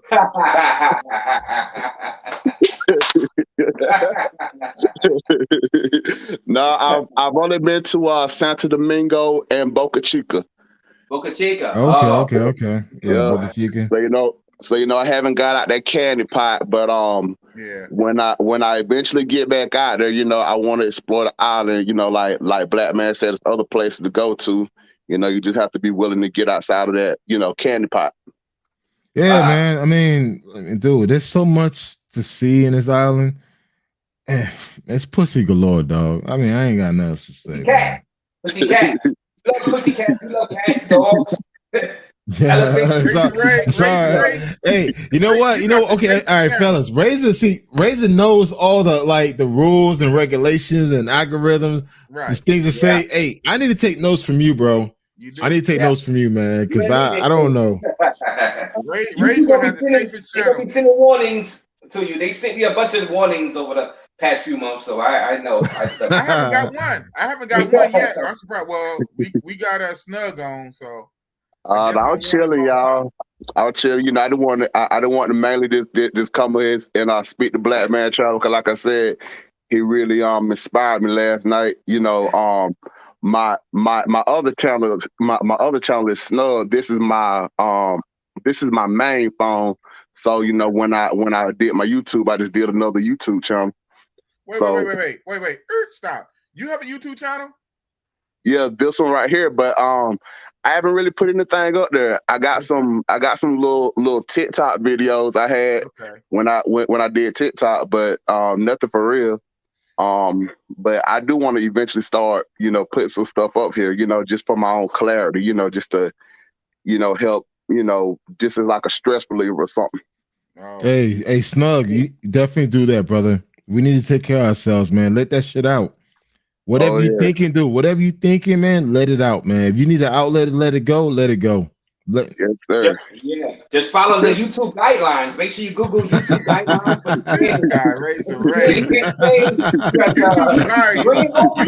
Grand closing. YouTube needs to hire you. You need to be like, hell yeah, yo, hey Razor, hey, YouTube need to hire your ass. You're like the fucking compliance officer, right? Yeah, you're like follow the fucking compliance. Like they got the program, man.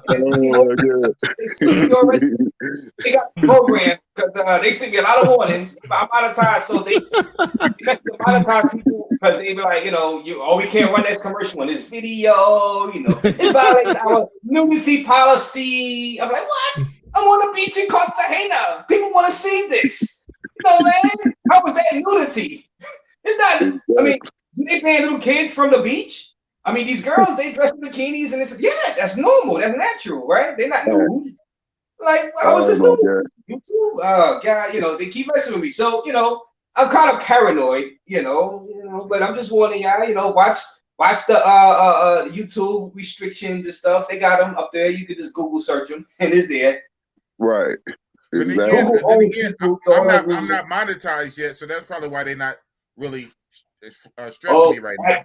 After tonight, you're gonna be getting a letter from YouTube in your email. Check my email. Okay. It's gonna be a one. Damn. No, I'm just keeping it light tonight, fellas. I'm just keeping it real light, you know. Hey, but Snug, I appreciate you being inspired, man. Last night, I ain't gonna lie, man. It was a opening for me. Thank you, Big Boss. Like, honestly, for me to come out on video and just be out there and then let it all out, sharing my son experience. You know, my son's on the spectrum. That was sharing, I saw that part. Yeah, man. You know, I ain't gonna lie. If you guys look close at video, tears will come down to my eyes, man. I know. And I tell you this, man. I wasn't gonna say nothing. I know. Look, I'm gonna tell you this, man. As Black men, we don't have that outlet. We need that outlet in our lives, man. We need that shit, man. And it's just like, that's why we dying so early, man, because we dying from all this stress and all this fucking heartache, man. And it's just like last night, thank you, Big Boss. You made me come out. Right on, I came out. Hey, I came out, dog.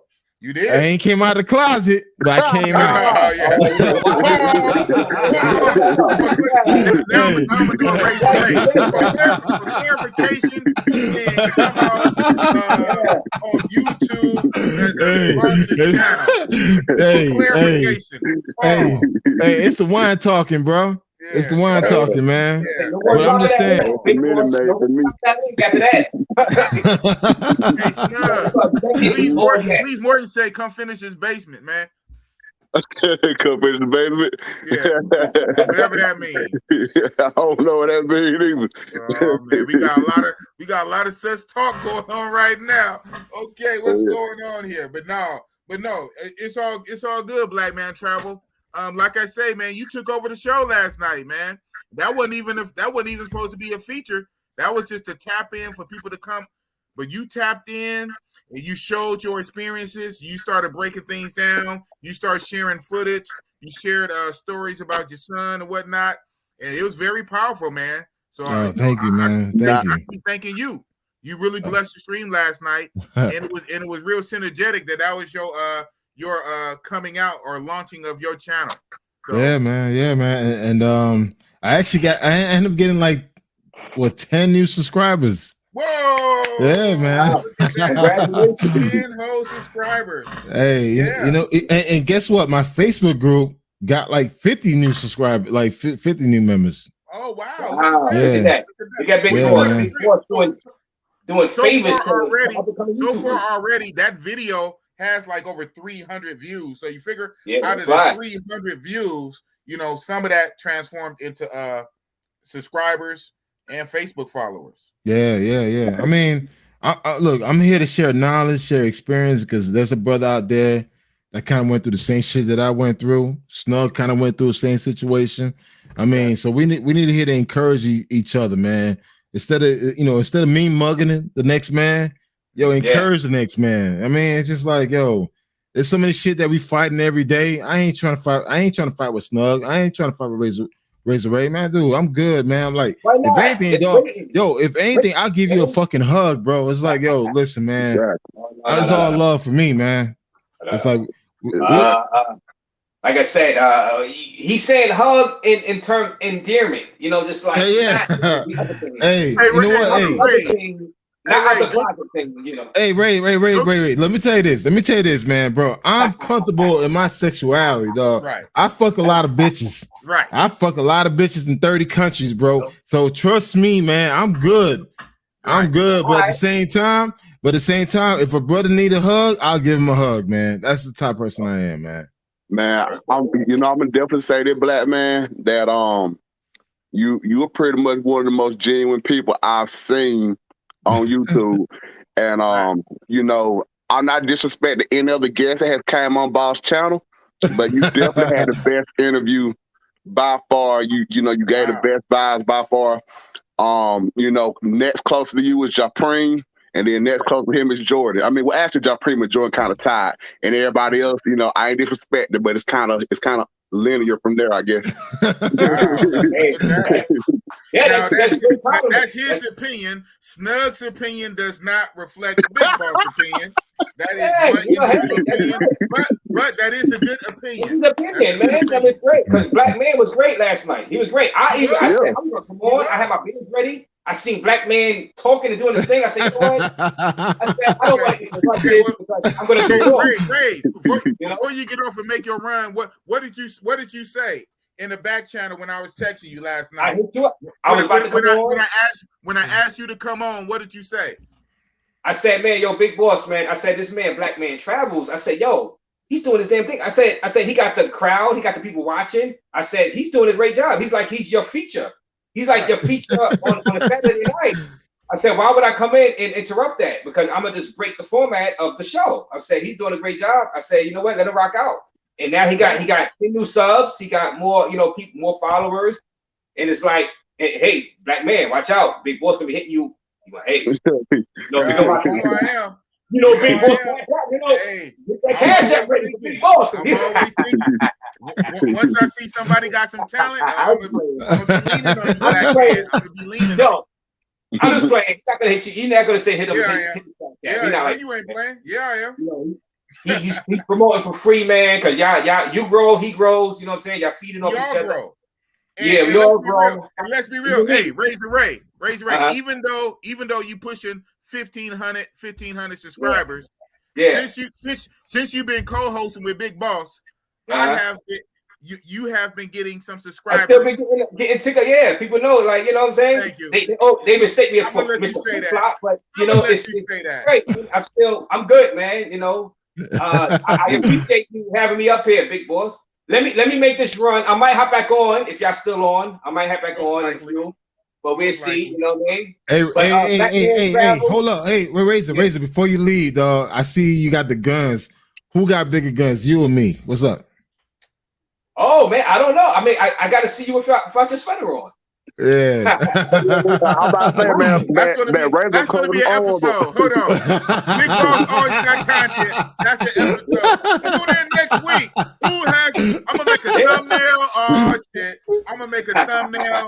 Ding, ding, ding, ding. Now I'm gonna have to pump up for this. I'm gonna have to pump up. Now you got me. I'm gonna pump up. I'm gonna have to pump up. Hey, take some creatine, drink a lot of water, take some creatine. I'm gonna take all types of shit. I'm taking all that. Yo, I'm gonna be ready for next week. For next week, you know. All right. All right. Or be safe. Be safe walking the streets, Ray. Be safe. I try, man. It's crazy out here, man. I'm trying not to be in jail for the night, but I'll keep y'all updated. But salute to both y'all, Slug and Black Man Travel, the Big Boss. In the chat. Bro. In the chat. Salute to the chat. Salute to the chat. He's walking the mean streets of the other Oakland. Brooklyn is the other Oakland. So I can imagine. Yeah, man. Good stuff. Good energy, man. We even got Snug on his best behavior. I can't believe it. Black Man Travel. You tamed Snug. Damn. Black Man Travel tames. I didn't think Snug could be tamed. Man. Snug. I like being entertaining and everything, but at the same time, I wouldn't mind coming over here, giving my opinion from time to time, an hour or something, sitting with you, but I understand, I don't want to mess your algorithm up too. Yeah, I don't want you, but I do my own damage to my algorithm, so I don't really mind too much, because I do my own damage per se, and I'm not monetized yet. Probably when I get monetized, maybe I might clean it up a little bit more. But right now is the time I can rock out. I can kind of rock out right now. It kind of sounds like you want the water right now, or is that my phone? Ooh, I don't know. What does the chat say? Can you hear me? Can you hear me fine? Black Man Travel. Yeah, I can hear you fine. Wow, that might be. You are in the basement, Snug. Well, I mean, you down there with the bodies. Can you guys hear me? I hear you, Black Man. I hear you. Okay. Let me exit and come back in, boss. All right. Okay. So J Love says that we're gonna go through the chats interactive. If Cartagena ever gets overrun by tourists, the robbers will converge in that city like hungry rat rays. No, it would never happen because Cartagena is their bread and butter of the country. Yeah. You see how they treating it now. You see how they babying it now. Mm-hmm. Yeah, I mean, Cartagena is their tourist district. They ain't gonna let that shit fuck up. Smart. Rich Builder says, our history has been distorted and hidden. Yeah, the more I learn, the more I learn that I don't know stuff. So that's crazy. Like, dude, I didn't even know. Like I said, you got knowledge, bro.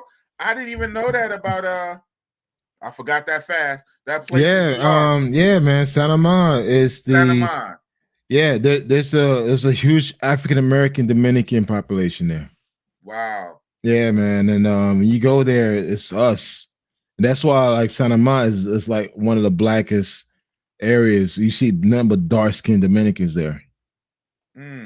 Yeah, you walk out there, you kind of blend in. They don't know if you American or not, regardless of what you're wearing. Right. Yeah. Until you open your mouth, huh? Yeah, until you open your mouth, so they realize, oh yeah, you're American. Wow. So J Love also saying, I don't understand why Dominicans discriminate towards Haitians. Didn't the Haitians help free the Dominicans during the Haitian Revolution? Well, I mean, yes, the Haitian helped the Dominicans to free, but also the Haitian military did some shit. You know what I mean? So it's like any country that occupies another country, there's always some shit that doesn't talk, that they don't really share in history. But also too, the dictator of Dominican Republic, he disdained Haitians, even though his grandmother was Haitian. Wow. Yeah. I forgot what his name was. But it's a long bullshit history, man. It's just something that was based on lies. It was based on lies because I'll tell you this right now. When I'm driving through all DR and I'm staying in different areas, Haitian Dominicans, they get along, bro. They get along. Okay. There's none of that shit that you see on social media, all that propaganda bullshit. And that's something I'm going to talk about on my YouTube is like being Haitian, man. Dude, my first best friend living in Miami was Dominican. I was exposed to Dominican culture back in the 80s. So I mean, going to the quinces and doing the merengue, bachata, I was exposed to that shit at an early age. So I mean, when I hear that Haitian versus Dominicans, that shit's kind of weird, man. Granted, I mean, there's ignorance wherever you go. Okay. Wherever you go, there's gonna be. It's like me going to Mississippi, dog. You're gonna meet a redneck that don't like black folks. It is what it is. I mean, but at the end of the day, I seen Dominicans and Haitian break bread and eat from the same fucking bowl. I seen that shit in my own very own eyes, man. Wow. So for me, that all that bullshit about Haitian being discriminated. Now, Haitians, I ain't gonna lie, we very hard-headed people, man. And we don't like to follow rules. It's just out of our nature. We don't like following rules, man. So if you're in another country, you gotta follow the rules, man. You gotta follow certain guidelines, and you got Haitians that feel like, you know what, fuck the guidelines, fuck the rules. I'm gonna do what the fuck I want. Then you're gonna get deported. It is what it is, man. Like, I'm gonna tell you this right now. Okay, Big Boss. I came in this country illegally. You know that? Illegal? Illegally. I came here in this country on a raft boat. Okay. Is it safe for you to say that on YouTube? No. It is what it is, man. I'm good, man. Okay. I came in this country in 1978 on a raft boat. I was 6 months old with my mother from Nassau, Bahamas. My mother took a boat from Haiti to Bahamas while she was pregnant with me. She had me in Bahamas. 6 months later, she jumped back in another boat and came to Miami. We landed in Key Biscayne. And this is where I actually started my life. I came in this country illegally, man. I had to apply for my resident card. I had to apply for like papers. And I didn't become an American citizen until I was 19 years old. Wow. Yeah. Like real talk. English is not my first thing. I had to learn how to speak English, though. I was speaking Creole. Yeah. And the thing is, I have no fucking accent. I have no accent. Like, when I talk to certain people, like, yo, like, where you from? From Miami. I'm from Miami. I'm from Haiti. Like, you don't have no accent, because most Haitians from Miami have an accent. I don't. So people always assume that I was African American, but I was Haitian. And my name is Kenol Thomas. Kenol Thomas. But I changed it. Now, this is the tricky part. I changed it to Kenol to make it sound more English. Okay. So, like, growing up, there used to be a day called Haitian Day. Okay. Haitian Day, that means you find any kid that was Haitian, beat the shit out of his ass. Oh, that's not good. Okay. Yeah. I was waiting for something good. Yeah, man. So I wouldn't like that day if I was Haitian. Hey, bingo. That's why I switched up my name, man. Right. So what the hell? What kind of holiday is that? Well, you can keep that holiday. Hey, I'm gonna tell you this, man. Growing up in Miami in the 80s, that shit was hard as fuck, man. Being a black person that did not speak English was hard. You get picked on, you get fights, everything. So for me, lucky for me, my last name is Thomas. Okay. So having an English last name, but I was Haitian. So my first name is Kenol, but I say, you know what? I'll say Kenol. So when you say Kenol, it sounds like American. Yeah, Kenol. It sounds like, Kenol, like, nigga, what's up? Like, yeah. So for me, by me switching my name from Kenol to Kenol, I kind of blend in with the African American kids. And the thing is, I didn't have an accent. I spoke straight up English. But the thing is, I go back home, I speak Creole. I'll speak straight up Creole to my mom, to my sisters, my dad, and so I avoided a lot of the bullshit my friends went through. But I mean, growing up, lucky for me, I played football, I wrestled, so I kind of blend in with the rest of the kids. So I mean, it is what it is. But I came in this country legally, man. 1978, man. I came in this country on a raft boat with my mom. Wow. Yeah, bro. Yeah, man. And that's what, like, when I hear Cubans, like any other people talk all that shit, Mexicans, like, yo, I came in this country just like you. Honestly, I'm a wetback. You came in on the boat. I came on a boat. I'm a wetback, bro. Like I'm a straight up wetback, man. I came on and listen. What I'm trying to do? I'm trying to do an interview with my mom, but the thing is, she speaks Creole. My mother doesn't speak English at all, huh? At all. So it's like sometimes, like, after you do it, like go through the time that you might have to just type out everything she says. And that's the point. When my mom, when my mom talks about her journey with me coming into this country, dog, I'm gonna tell you, she'll make you cry, dog. She gonna make you cry. I was like, wow. Because the thing is, the hardship that she had to go through, and it's just you like need to do that anyway. You're not to cut you off. You need to do that anyway. You know, before she passes. You know, Lord forbid, to to chronologize it. You know what I'm saying? No, honestly, my mom already did that. She sat me down.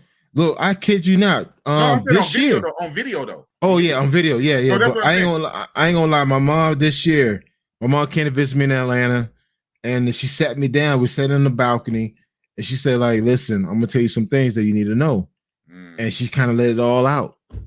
And I'm just sitting there, dog. I ain't gonna lie, dog. I was like, fuck, you went through some shit, even with me. So I mean, I'm blessed, man. Just to give you a chance, to give you a better chance. And that's why she might not have took all them chances if it was just her only. And that's why, bro, I take life down the fucking horns, bro. Dude, if you're in my fucking way, I'm gonna run through your ass. So it's just that's the mindset that I have, you can't man. waste that opportunity she gave you. You can't. That's it, man. Look, let me tell you this, dog. To your audience, my mother can't read. My mother can't fucking write. And my mother was a housekeeper, like cleaning after folks, man. I remember I used to go to work with my mom when she used to do that shit. And I used to I used to help her clean up the hotel rooms, bro. Right. So it's like for me, I'm gonna always have that go-getter spirit because I was there when we didn't have shit. So it's just like for me, when I go to DR, when I go to these other countries, I can relate to these people because my mother was there. So that's why I can never think I'm better, even though, dude, I make 200. Dude, I'm up in the 200. Woo! I'm gonna tell you this right now, man. It's just way more than me. But I'm just saying, I'm gonna say this. I'm gonna say this, man. It's just like I'm a humble ass dude, man. I'm from the hood of Dade County, Florida, man. I was raised in there. I was right next to the projects, bro. Right next to the project, government cheese, all that shit. Right. I was raised all over that. Food stamps, the paper food stamps. You know the one that I remember that. Yeah, man. The paper food stamps, bro. DR money because it's different colors. Yeah, man. There you go, dude. I was in all of that shit, man. So it's just like, for me to be in the position that I am now, I mean, it's a blessing, man. So like when I want to help help a family, fuck, man, I can make that money back. Oh man. I felt it. I know where Razor Ray was trying to come from, but I felt it, bro. I mean, you stayed in their house for like 4 days. At first I thought like maybe you were spending the night, but you lived with that family. I lived with that family, man. You stayed there for 4 days. They gave up their own bedroom. You slept in their bedroom. If you was paying for a hotel, you would have to pay for you can't stay anywhere for free. So you stayed in their bedroom for 4 nights. They fed you for 4 days, and you blessed them. Big boss. They slept on the floor, man. Whoa. They gave me their bed and they slept on the floor. That's all I gotta say, man. So for me to walk out of that house, it's like, you know what? Fuck that, man. And I saw that shit. Look, no. Big boss. Hit this out. I went to go use the bathroom outside. Right. I see the husband and wife sleeping on the fucking floor, man. This is a fucking ground, not cement, fucking dirt ground. Dog, I was like, you know what? Nah, dog, fuck it. That's I'll make that money back. I'm not worrying about it. That's why, like I tell cats, man, look, that one alone because that's deep. Dude. When I saw that shit, man, and it was fucking raining. It was fucking raining, man. And when I saw that shit, it's like, you know what? I'll make that money back, man. When I walked out, dude, I went to the father. Look, big boss. I went to the father. I told him straight up, man, like, yo, gracias, I appreciate it. I pretend like I was shaking his hand, like how you shake hand. Right. I had the money in my hand. Right. Wait, hold up. I had the money in my hand, so I was just like, boom. He didn't know what it was. He felt paper. It's like he felt paper. Huh? He felt paper, and it was just like, you know what? I said, thank you. I said, gracias, hermano. It's like, thank you, brother. And it's just like from there, I left. But that was $500 in his hand, man. Hey, man. Wow. Even in my mind, I'm thinking they, my American brain, right? Even in my mind, I'm thinking they slept in another bed. But you saying there was no other bed. They slept on the ground. They slept on a dirt ground, and they gave you their bed for 4 nights. Yeah, 4 nights, man. They had a blanket on the ground. They had a blanket on the ground. Right. And they made a pallet. They made a pallet. Yeah. Yeah, they made a pallet. They were able to. They used crates to level up so they won't get wet. Right. Ooh, so they still kind of sleeping on crates. Yeah, man. That shit. I mean, a lot of blankets on the crates and like. Yeah, so you know how that shit is. You can visualize it. Yeah, I know. You can visualize it. I know he has some kinks in his back, boy. Oh wow. Dude, that's why, like, for me, like, dude, honestly, man, look, man, we spend our money on dumb shit. Look, Big Boss, we spend money on dumb shit every fucking day. Yeah. If me give me money to someone that's gonna help to make their life better the next day, I'm gonna do it, man. It is what it is, man. It's just like, yo, black man, all my brothers out there on Big Boss channel, you are blessed to be in the position that you in right now. Because the thing is, you can always make your money back. There's people out there in these other countries, dog. The money they got in their hands is all they fucking got. It's what it is. It's no more really coming, especially at that rate. They can't earn it and make it at that rate. Bingo. Right. And like Vinney Hustles, okay, shout out to Vinney Hustle. I guess you haven't went to sleep yet. He's still watching the stream. Vinney says they do that without expecting anything in return. Dude, it is what it is, man. And that's why I always, like, when motherfuckers want to talk shit about Dominicans or any other countries, I'm going to check your ass, dog. I'm going to check you. They don't really know, right? They don't really know. They don't know. They're talking from their short, limited 4 or 5 day experience, 1 week experience. And fucking Sasua, fucking dude, they talk all that shit. They talk all that shit into because they've been 5 days in Sasua, 5 days in Pacajeras, 5 days in Copacabana. They talk all that shit. Like, nah, nigga. Spots, like, huh? You said all the tourist spots. Yeah, all the tourist spots. The tourist spot of Colombia, the tourist spot of Brazil, the tourist spot of DR, Sasua, Park Lares, and Rio Copacabana. Wow.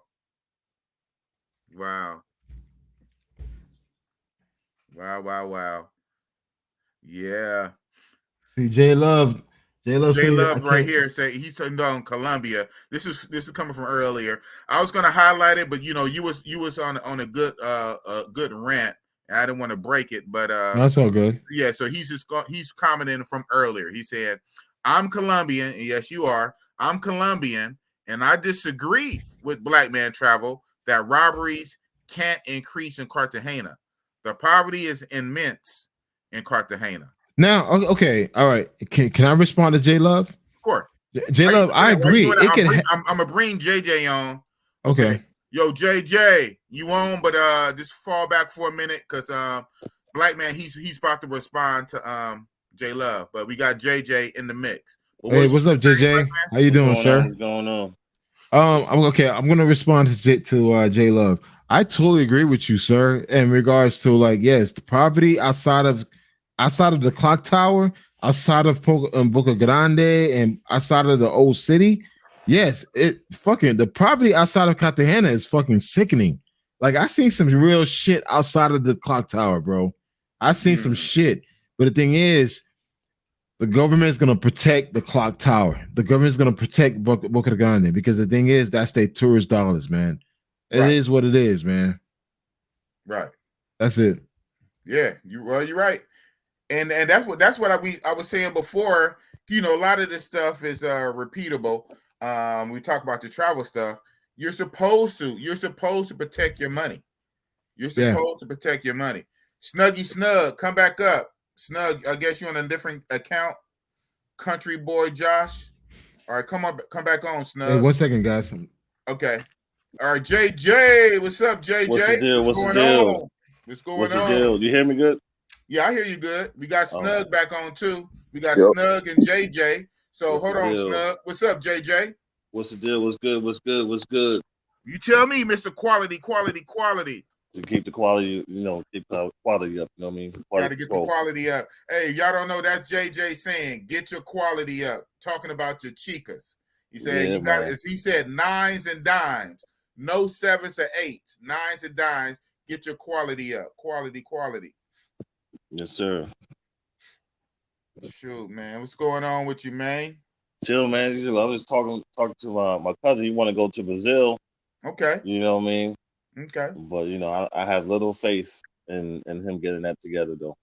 Does he at least have a passport? He has a passport, but he has a live-in girlfriend. So live-in girlfriend? Yeah. She don't even live across town. What's he gonna tell her? I mean, I don't know. They on some you do you kind of relationship or whatever, and I don't know. He's supposed to retire soon. He telling her, he going to Thailand and I don't know, and she's supposed to be going somewhere, but okay. She getting that free rent, so she ain't gonna leave. Oh, it's that kind of party, huh? Okay, well, wow. I understand that. Wow. I understand that. Snug? What you got to say about that, Snug? What you got to say about that? I just got out of a situation like that, like I was telling you when we last talked, didn't want me to travel, didn't want me to go nowhere. Totally messed my vacation up down in Mexico. All my boys were looking at me crazy. Now, mind you, all 3 of my boys live in Tijuana. So we was supposed to went down to Cancun. She ruined that trip. And they looking at me all crazy like, dang, bro, you need to get rid of her.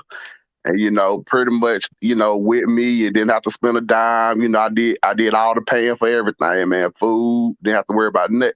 So I understand where you coming from on that, bro. Wow. Yep. Because I want to go for, there's some people saying that the carnival might not happen this year. So, okay. Because of COVID and Omicron so it's up in the air. So, man, I might need to just go before instead of just waiting for, late February or whatnot. So I need this. Yeah, I plan, right? I'm gonna have to buy my ticket within the next week or two. I plan to do Africa with Jordan. If I wasn't doing Africa with Jordan, I definitely would hit a Brazil for January, February. So, but I'm Brazil on the back burner.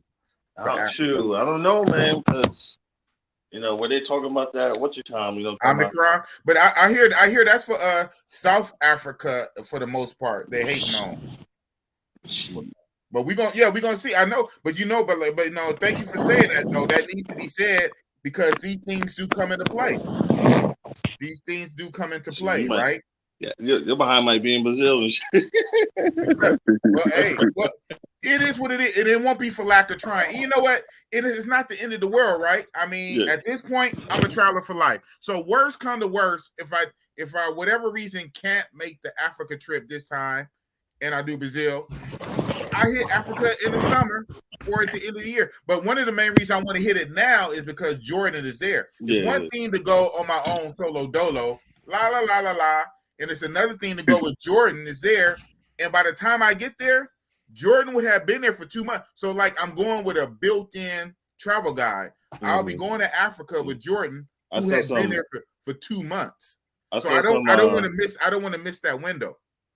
So, yeah, I saw some video Jordan posted up with some in the group. Yeah, he Kenyan big old, volleyball beach ball. So it goes back to Black Man Travel. Yeah, so Black Man Travel, Jordan, Jordan is in Africa and he's in one of my other groups, and Jordan is already posting videos from Kenya. And man, some of them women, boy, they butts is as big as a trailer park. So you said that's the motherland. And that's Kenya. That's not even South Africa, that's Kenya. Yeah, we didn't get too many pictures from Tanzania and stuff, but no, we get a steady stream from Kenya though. Yeah, he's already sending us footage. So shout out to real fast. Shout out to Jordan. Jordan is going to be on the show next week. He's going to be the Saturday night featured guest. Even though I just had him a few weeks ago, he's in Kenya now. So by next Saturday, he would have been in Kenya for a full week, and he's going to come with some pictures for the show next week. Hey, I'm gonna go ahead and say this right here. I bet y'all when Jordan tagging the thing from the back, he got a mug on his face. He can't smile with all that jelly. He got the mug up and hit that. Why? You know, like you can't hear that little smile. You got to, make a Wesley Pipe mug. Oh yeah. Well, you got to put in work. I mean, man, if them whale tails is that big, man, that's what I'm saying. You got to put a hard hat on and that little neon vest. You got to keep the Timbs on. Keep the Timbs on. Keep the Timbs on. And construct on. Go to work. Don't let Bossy Boss get over there. I might have to bypass Tanzania and go straight to Kenya. Yeah. Hey, I knew a Kenyan girl that was in Columbus, Georgia, and she was pretty much shaped just like that. It was ridiculous. But but I didn't get a chance to try her because I had a girlfriend at the time, and she didn't give me no breathing room. But she was single though, and she was definitely willing. But I couldn't do nothing about it. Couldn't do nothing about it. Damn, I'm out to see with Kenya, and so then Jordan, at the couple of weeks, Jordan is going to go to Uganda. I'm trying to see what that be like. I mean, I think Uganda probably hit harder. Huh? I think Uganda hit harder from some of the pictures I saw. I heard that too. Well, that's why it's funny. That's why he's going. So he's going to for the first time to confirm all these rumors. So that's another reason why I'm kind of holding off on getting my ticket. I'm trying to see. I'm letting Jordan do all the hard work. I'm trying to see where I'm gonna fly into. Right. I think it's almost a tie between the two, but I think Uganda edges it out because of some of the pictures and videos I've seen. Man, them wagons they got. New free mixtape says Uganda got the best. I know O'Shea Duke Jackson, when he go to Africa, he be messing around in Uganda for whatever he be doing in Uganda. not to say he be migrant like that. I know he has a community out there that he helps and that he blesses and he supports. So I know, shout out to O'Shea Duke Jackson. He has a community in Uganda that he helps out and support. Yeah, see, when you get behind the wagons like that, you got to make an O'Shea Duke Jackson face. When you get, come on, man. You got to. Right, this guy. O'Shea, if you're listening, with your 200,000 subscribers, the views of Snug does not reflect the views of Big Boss. Snug is just crazy. Black Man Travels. You been to Uganda? No, I've been to South Africa. But I'm actually heading to Uganda, Rwanda, Kenya, and Tanzania next year. Yep. I'm doing a 2 weeks tour, all 4 countries. Yep, he said that last night. He's doing his own Chitlin circuit. 4 countries. He's going to hit up in 2 weeks. He's spend about 2 weeks. 4 days in each country. About. Yeah. Wow. And when are you doing that? You say around Marches or no? I'm actually heading out in July. You did say you said that. Boss is old. In March I'm going to Ecuador. Yeah, okay. I had it twisted. Yeah, you're going to Ecuador in March. Yeah, that's what's up, man. Oh yeah, they hitting Ecuador too. Cause I have some Facebook friends from there. What you know about Ecuador, Snug? I was looking at it. I was trying to get out that beaten path, Sosua and all that stuff. I was looking at Ecuador and I had made some friends. Matter of fact, we still be conversating to the day. What? But Ecuador. Where you made friends on Facebook or Yeah, Facebook. Okay. Them two black brothers still locked up in Ecuador. I don't know. I don't know. They locked up. Man, I'm not worried about that. Morton says Panama. Man, y'all can have Panama. They use American money. I ain't trying to go no place that use American money, man. Right. I need 5 to 1 or better, man. Well, hey guys, keep in mind Ecuador used American dollars. You said what now? Ecuador used American dollars. See. But man, keep in mind is the cost of living is like below 5%. So it'll benefit you in the long run. Okay. Yeah. part. I don't know, man. That's what's up. I need 5-1. I need 5-1 or better. 4-1 is my minimum. If you can't give me 4-1, I'm good. I need 4-1. Hey, 5-1. Big Balls, I actually added a new video on my website, bro. Okay. Hey, you can share. You want to share? It's all good, man. Yeah, man. It's one of the videos I took in while I was in Brazil. That's all you had to say, man. not no South Africa stuff. Brazil, man. We Brazil over here till I go to Africa. Oh yeah, all right. Tell him, Jay. Tell him, JJ. I'm gonna show you guys. This is my website here. Boom. Can you guys see it? Oh, yeah. Wow. Yeah, she's doing that carnival. Oh, look at that beautiful skin. Yes, sir. We was in country and we didn't see none of that. We didn't see none of that, man. Whoa! She turned around, almost knocked me out. Ooh. Oh man. Oh man. What you say? What you say, JJ? Oh man. Oh man. Yeah, I took this video when I was out there. Okay.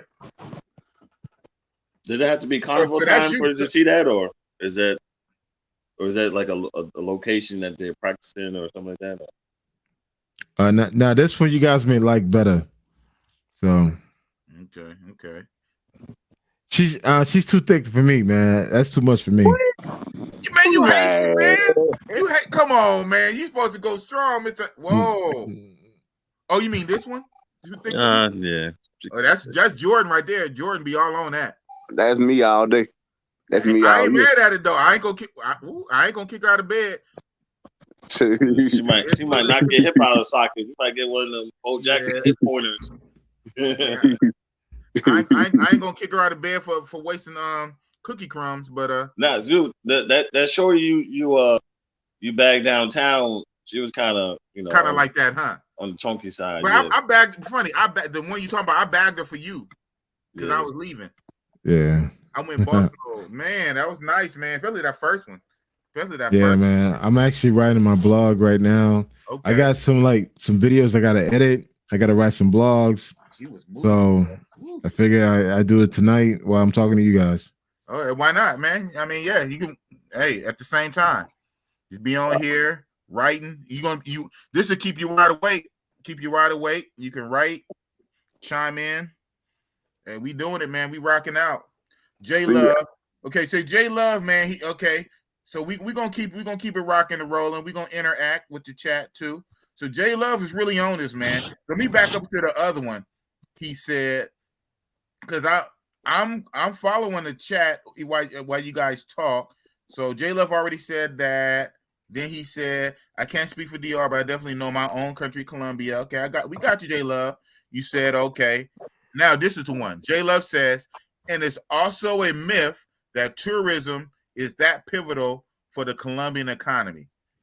I mean, okay. I mean, it's a large portion. I'm not gonna say it's half. Yeah, I mean, I'll tell you this: the tourism in Colombia is growing, and the government of Colombia is actually taking notice of that. So that's why they're putting a lot of more protection in Medellin and Cartagena. Yes, but it's not. They need to put some more in Medellin. Well, here's the thing is they're not. I mean, Colombia is not DR. They don't rely on tourism. However, they are growing in tourism. So they're gonna invest into that tourism. That's why Cartagena could do a lot more than any other city in Colombia. So Cartagena, they want to protect that shit, and that whole clock tower shit, that shit gonna shut down soon. Because the thing is, they trying to bring in families. They trying to bring a certain clientele to Colombia, and then seeing a bunch of whores in the clock tower, dude. It's not gonna do anything for the country, bro. That might not be in. Hey J Love, you want to come on the chat, man? You want to come on the panel? I can have up to 6 people, I think. But he also said, J Love said, but law enforcement is also complicit in many robberies taking place in Colombia. Corruption. The presidential election is very important in Colombia. If Duque wins, Colombia will change, possibly for the worse. Yeah, so unfortunately, there's a lot of corruption. I know, like I said, when I went to TJ, man, them cops be trying to extort me when I go to Mexico. The Mexican police are corrupt, man. Not all of them, but some of those Mexican police are corrupt in TJ. They will extort you. You said the second one might break my hip. You talk about the dancer. So the Colombian chicks be outsourcing that poom poom. Yeah, we kind of know that, bro. Whatever So yeah. this is more so the size that I'm used to right here. Okay. Now, see, okay. Oh, that's don't kinda, dude, don't make me vomit. Don't make me vomit. That's a little bit bigger than dude. Chunky. Hey, Snow, you made me spill my fucking wine, bro.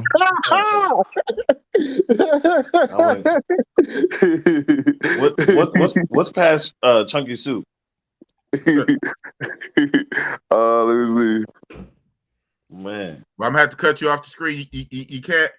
Yeah, I don't think she was wearing underwear, bro. So we can't show nudity. And if she was, them butt cheeks were so big it was hiding the stream. I mean that butt cheek was so flat. It ain't even big. Well, okay, wide or whatever you want to call it. It was flat. It was flat. All over the place.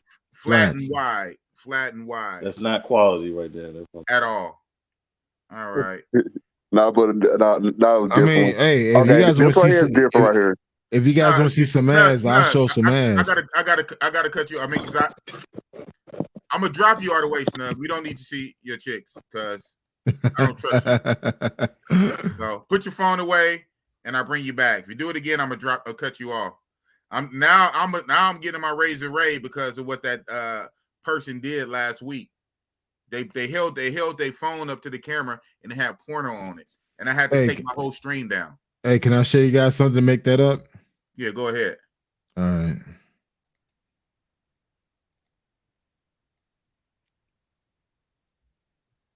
Oh. Can you guys see it? Yeah. We good. We see all your files. I guess you about to show us something. No, damn. Why it's not playing? Whoa. Yeah, that kind of makes it up. It kind of washes that Snug video out of my mind a little bit. That kind of look like Medellin or something. Yeah, it's Medellin. This is 2015. You called it. This is 2015. 15? Oh wow. 2015, man. You sure it says 17? And I think it's 17. Oh yeah, 2017. My bad. Yeah. Hold on. It's still years ago. Wow. Yeah. That's 4 or 5 years ago. Okay. Actually, you know what? Hold up. Yeah, it had the time stamp. So that was July. It says 8/20. Yeah, that was 2017.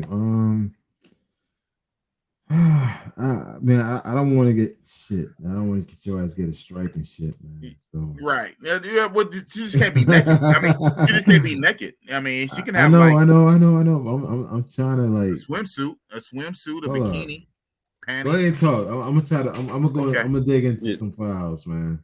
All right. Yeah, switch the screen and so you can look at his files up. Yeah. All right. Yep. Man. So that was straight. he said Snug's chick, that was straight cottage cheese life. Man. Man, that was he said it was disrespecting the viewers. Right? Hey man, that's the problem with Snug. You never know what he gonna do, man. I'd say Razor Ray don't like me bringing you on, Snug. So he said, "Boss, don't do it. Keep Snug in the chat." I'm trying to bring Snug up, man. You're not making the case no better, Snuggy Snug, man. Here we go. Snuggy Snug in the building. Yes, sir. We pushing 4 hours. 4 hours. We halfway there. On the 8 hours, we going for 8 hours tonight. We going for 8 hours. Rock out. Yeah, so I pretty much completed the little what's it called, a chiclet circuit or whatever. DR, TJ, Rio, and let me see what else. What do you call them? Bogota, Medellin, and Cartagena. You went to all 3 in Colombia. All 3. I only went to 2. I haven't been to Cartagena yet. All I did was Medellin and Bogota. Medellin and Bogota. I have not did Cartagena yet. And I'm not in the rush. But you I'm know, not in the rush. but when you go to Brazil, like all the other stuff is like like go down the drain and shit. Exactly. Nah, once you go to Brazil, bullshit. You don't go back. Once you go to Brazil, man. For the place I've been, the little list I had. I've been in more places than you guys been in Brazil, right, I know. It's bullshit.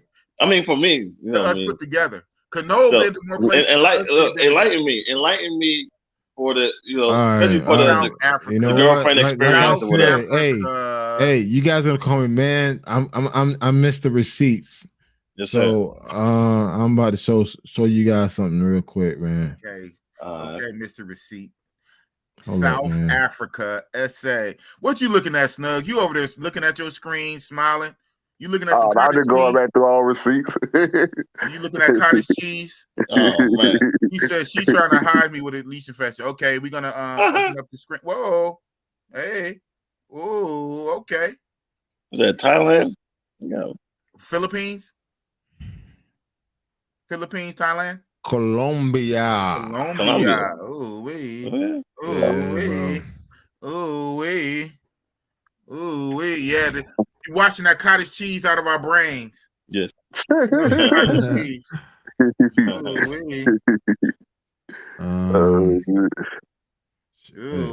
He got receipts, boy. He got receipts. I got some nudity in here, so I gotta stop sharing. Right. Yeah. I saw flashes of nipple areolas and nipples. Yeah. Hey, I think we saved when it's only like a few seconds. Hey guys, I'm gonna share this backstory behind this particular video. All right. Thailand is legit, but it kind of made me sad at the same time. Hold on, we're gonna get into that. So what you about to share with us? JJ, what happened? Okay, guys. I'm sharing my video. You guys can see it? Boom. All right. This is she's a fitness trainer. Yeah, I actually hired. This is back in 2016. I actually hired her. She does CrossFit. Okay. So I do CrossFit as well. So it's like I saw her on Instagram. I hit her up. I told her, hey, listen, I'm coming to Medellin. I like to work out. I'm willing to pay you to train me. Okay. So for 50 pesos, which is at the time, I don't know, it was like $25, $30 or whatever. She trained me. So she was my personal trainer. So I went to the gym, we worked out, we trained together, and we hit it off real quick. And so I told her, like, listen, I'm here by myself. I was traveling by myself. And I told her, hey, listen, I'm here by myself. Would you like to go out to dinner with me? And she said, yeah, but I got a boyfriend. And I'm like, well, shit, invite him. Tell him to come out. I told her, she brought her boyfriend out to the dinner with me. So I'm treating her and her boyfriend out to eat. We're drinking. Like, I think we drink about at least 7 pints of sangrias, man. Her boyfriend's a fitness trainer. Okay. And it's just like we drinking, talking shit, whatever. And while I'm talking to her boyfriend, she's texting me like, yo, I want to fuck you. Whoa. Like, hey, yo, I want to, like, yo, I'm fucking turned on by just watching you right now. And so what she did, she got a boyfriend. Dude, I shit you not, fellas. She got a boyfriend drunk. She got a boyfriend drunk. She kept pouring drinks to her boyfriend. And she's like, okay. By then it was like 11 o'clock in Pacajeras, right? This is again 2015, man. He got drunk. She took him home and she came back on a scooter. So this is a scooter. Colombia, like anybody who's been to Colombia understand that they drive scooters in Colombia. So I was staying in this one particular area. So she came by and and this is like 3 a.m, man. She came out like, yo, I'm here. It's like, what's up? So we meet up, man, dude. We smashing and shit. We spend the night. And spent the night. She spent the night, man. She got a boyfriend at home. She got a boyfriend at home, drunk as fuck. Right. Drunk as fuck, man. So it's just like, yo, because she said, for one, she said she never had black dick before. She made it clear, like, I always been curious about fucking a black man. I want to fuck you. And dude, we fucked for like hours, man. Hours. I didn't sleep. We didn't sleep at all. You gave her that Haitian experience, huh? I gave her that, dude. I gave her that voodoo, dog. Man, gave her that straight up voodoo, dog. That straight up black magic. Papa Doc, voodoo, dog. That Jasper shit, man. So it's like, yo, she left. This is like 7:30 in the morning, bro. 7:30 in the morning. She got in. She's taking her sweet time to get back home. No, but she's talking to somebody on the phone. So I'm gonna go ahead and play the video. Okay. You can hear something. You can hear like she's talking. I can't hear it, but I think you can't hear it. Okay, but she's talking. I can hear it because I've been playing it. Maybe you got the headphone. I don't know. Maybe. Yeah. Damn, she spun around. Okay. Yeah, bro. Spun off. She spun off, man, dude. I tell you guys not, man. No, she was like, listen, I never had a black guy before. I'm attracted to you. She made it clear, I never had a black guy before. I'm attracted to you. And it's just like, yo, what's up? And we end up banging and shit. She ended up leaving. This is 7:30 in the morning. Yeah, her boyfriend's still sleeping. She taking her sweet time. First of all, I'm surprised he spent the whole night and not just got a quickie in. And then I'm surprised. Well, I mean, granted, leave at like 5 or 6 in the morning the sun come up. Granted, she came. Well, granted, she came to my spot at 3:30, like 4 o'clock in the morning. Yeah. So it's only a few hours. Yeah, a few hours. Yeah. So what she came to fuck. It's like, yo, I want to fuck. And it's like, ain't no drinking, none of that. Gets no. It's like, I want to fuck. So we ended up smashing whatever, and she ended up leaving, man. And that shit was good. That shit was good, man. Fucking good. Honestly, that one of the best sex I had in Medellin. She's a personal fitness trainer. So I bet she was energetic and she's a flexible, tight. She's a fitness trainer, man. You got it in, huh? She put in work, though. She put in work. In Rio, there's like a damn CrossFit gym, like every 3 blocks to the damn CrossFit gym. Right, and those little workout bars on the beach every few feet. Yeah, them chicks be having like 8 packs. Like what the? So please, Morgan says I bagged a Polish chick in Rome 8 hours after she introduced me to her fiance. Whoa, the streets are out there. What? Hey, I'm not gonna play it. Hey, you know what? It's Saturday night. I've been drinking some good ass wine. Mm-hmm. Cause I don't drink that hard liquor shit no more. Yo, am I still sharing the screen? No, you're not. No. All right, hold 1 second, sir. Oh, fuck, man.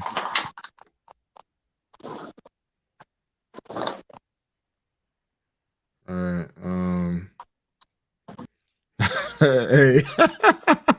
Hey, don't act. I'm sorry, guys.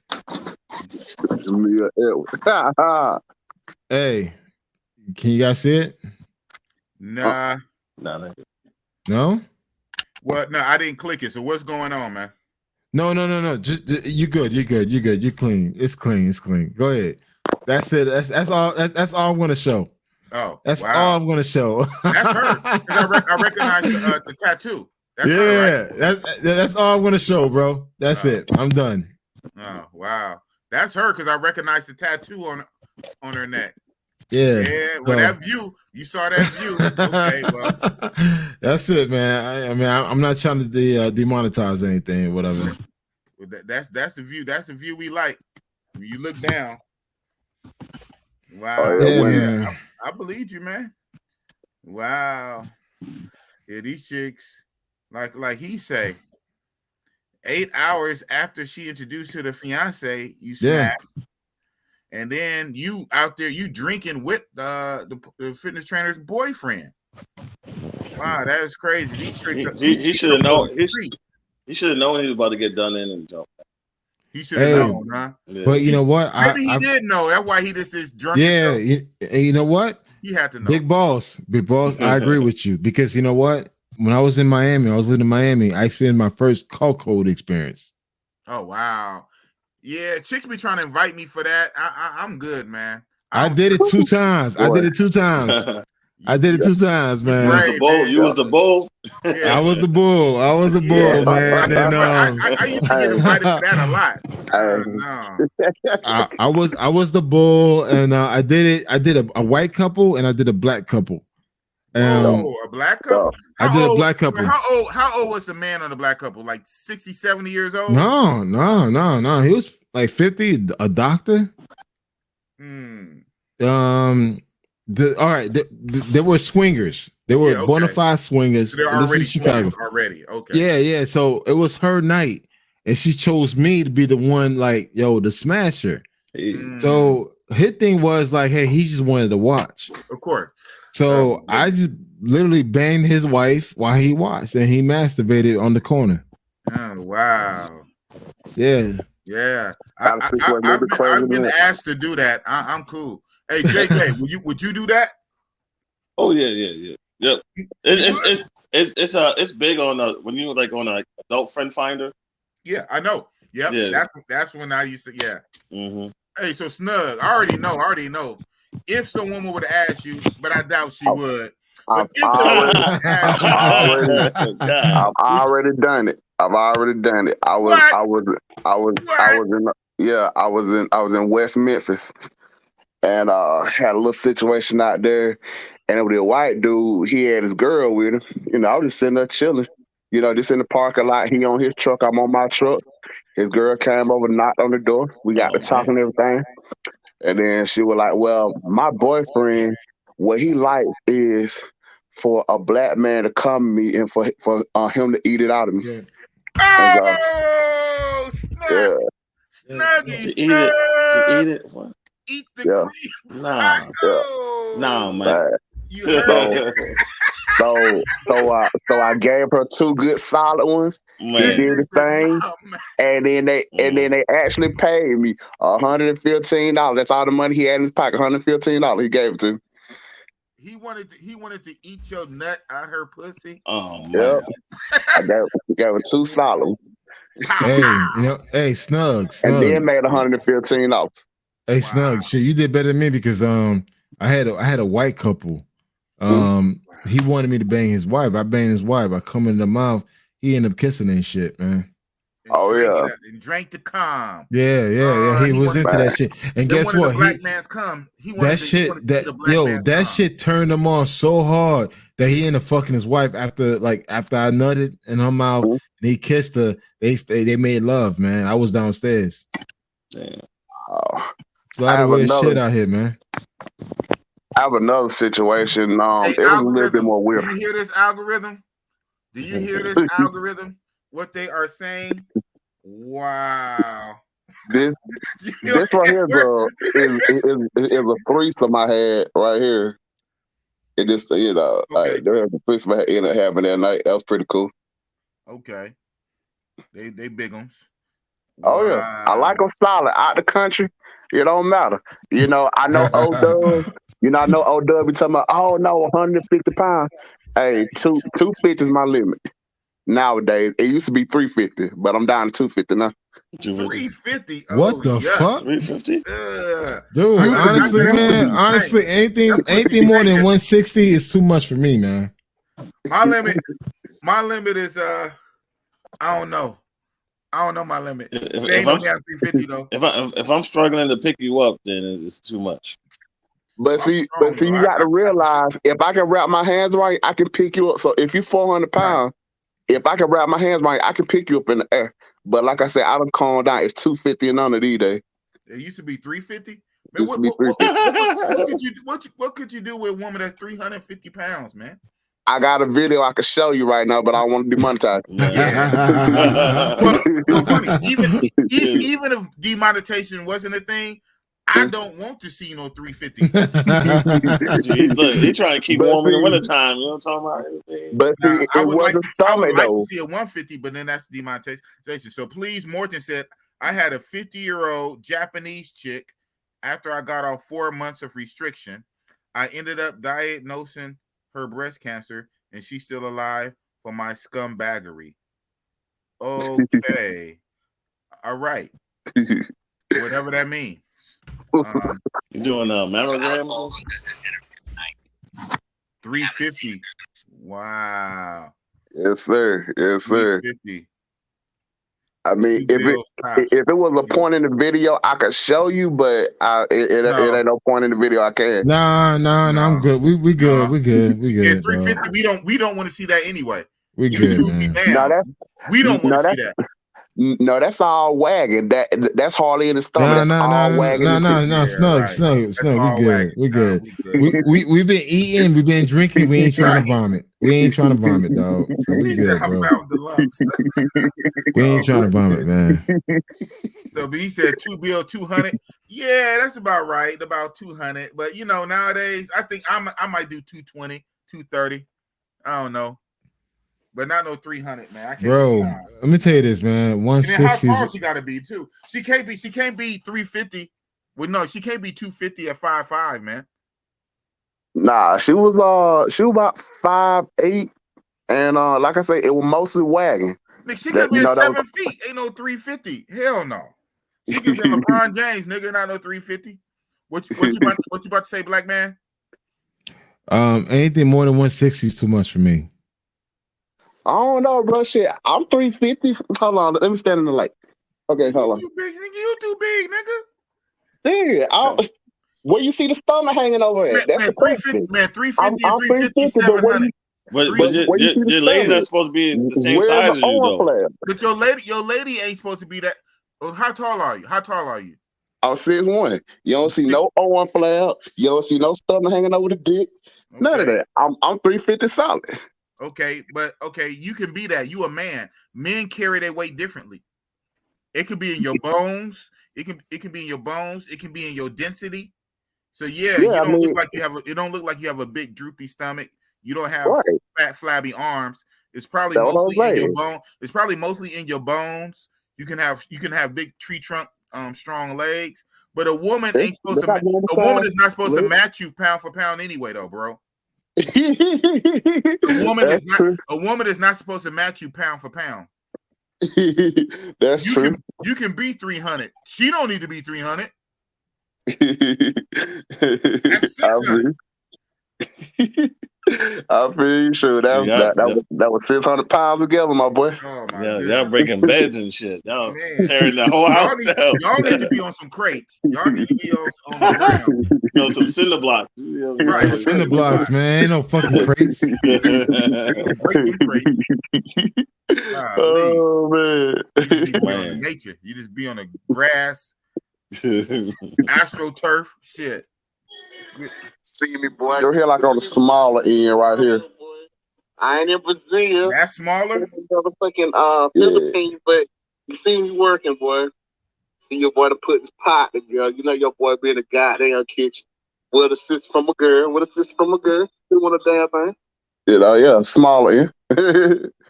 That was probably about 220 right there. No, that look like that's 310. That was not 350. It's not 350. It's not 350. It's 310.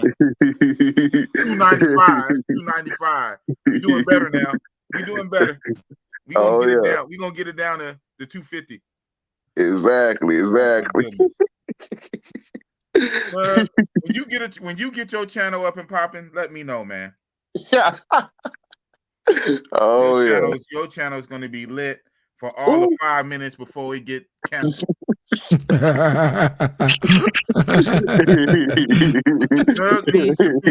Nug needs to pen a book called My Deviant Adventures at Home and Abroad. Man, shout out to Jamil. See, I'm like this is like the most that I would go for. All right, let's see. Anything bigger than that, I can't do, man. Hold on, shit. Oh, okay. Anything bigger than this, I can't do, bro. I can't do anything bigger than that, bro. Wow. Oh man, that ain't nothing for Snug. That's a toothpick for Snug. Oh, that's nice. That's nice. Very though. nice. Yes, That's very very nice.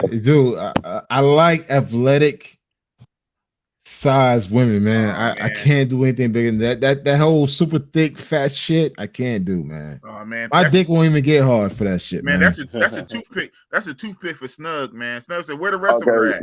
This one of the ones. This one of the ones. Oh my god! Shit! What? Fuck! The fuck is that? That's one of the ones I had when I was in DR. Woo! In DR? DR for that? Yeah. God damn! Hey, put her You wasted the whole trip.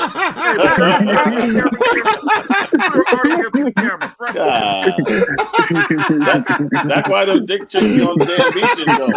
I'm like, who be getting the damn dick chicks? Why are they out here? Put her on camera. God damn! What the fuck is that? That's like a fucking whale. That's why all the dick chicks be on the beach over there, man. Oh my goodness! I'm like, why are they out here for? Who's getting these dick chicks? Oh my god! Snug's out there on the stick tip, having the dick joints on the beach. Oh shit! This is one of the ones I'm talking to in Brazil. What? I'm talking to her in Brazil. Like I ain't been in Brazil yet. Shit. Oh shit! We need to see the other. Go back to the other one, man. Snug's getting his dick chicks on Sasua Beach and jump, man. Come on, man. Oh my fucking goodness! Shit! Wow! Shit! Dude, what the fuck was that? What the fuck did I just saw? Don't you run, a man! I got a man. Love her. Now that I found you. You ain't going nowhere. Oh man! You gotta get a bucket of chicken with that, man. Bucket of chicken? That's fucking buffalo. And his deviant adventures. Wow. Oh yeah, boss. You remember the chick I would tell you about that look like little Boosie? I just pulled her up. I'll show it to you. The chick from New York. Yeah, she looked like little Boosie. Yeah. Oh my goodness. I can't wait. Hold on, let me this guy. I want to see the one that worked at the bank. The light-skinned one that worked at the bank. I know okay, hold on. Let me see. Can I find her on her page? I don't know if they still friends or not. She got 2 different pages. Hold on, let me flip through. So new free mixtape at a Snug. Then them chicks that. Okay, for this. Hey, how much did that big chick charge you? Oh, that was really a free one right there. Me and her had been talking. Yeah. Of course that shit be free. You be a dumbass to pay for that shit. Hey, she charged 500 peso. That was gratis 99 and shit. Oh shit. Dog, that shit was more like 50 pesos, dog. She charged them 5,000 pesos. It was a bucket of chicken, literally. She charged 5,000 pesos. Oh wow. Okay, let me see. Okay, so this right here, the one that I would tell you I look like Lil Boosie right here. Oh my goodness. Let me see. Ain't nobody look like real. Wow. Yeah, she's 6'5", 230. Damn. She's 6'5"? Yeah. 6'5", 230. Yeah. Are you sure that's a she? I'm quite sure. WNBA players. Picture of her and one of her daughters right here. This here is her more girly. Okay. Yeah, but her daughter 6'3" though. Damn. So her father probably 6'7" or some shit. 6'6". I don't know. She tall herself. Fade, right? She had the fade on fleek, man. Mohawk. Did she fight? Was she into like like I told you last time, if I was in a dark alley, I have to flip a coin to see who I want to fight with me, you or her. Damn. I ain't 6'5". That's her? Yeah. And her boy stuff. And her boy stuff. So yeah. before you got with her, was she into women? Yeah. Yeah, you told me that. Yeah. With the bank chick, right? Oh no, that was something we ran up on right there. Cause she had took me to go get a bank account at the credit union. Actually, funny thing you said that. What's up? Actually, do I get an echo? Yeah. I don't know, man. What's going on here? We in a weird part. Nah, I'll come back in 2 seconds. Okay, I didn't hear echo, but okay. Please, more. He said she a former Harlem Globetrotter. Damn. Nah, she was from Brooklyn. She was from Brooklyn. BK. Yeah. So Jamil remember the story. So that's the chick that tossed the fine red bone out the window. Yeah. Wow. Top little 5'1" chick out the window. Yeah, you know what, guys? Hey, guys, man, fucking Snug fucked up. He fucked up my buzz, man. So I gotta share a screen, and just to make up the bullshit he just shown. So, hey, no offense, Snug. That was some bullshit, man. I feel you. Hey, get him in the 30 countries, my dude. I had to do what I could do. I want to show some real shit. I want to show some real shit, man. Fuck that, man. Hold up. Oh, there we go. Yes, sir. Yes, sir. Brazil. Ooh. Ooh. Get behind it.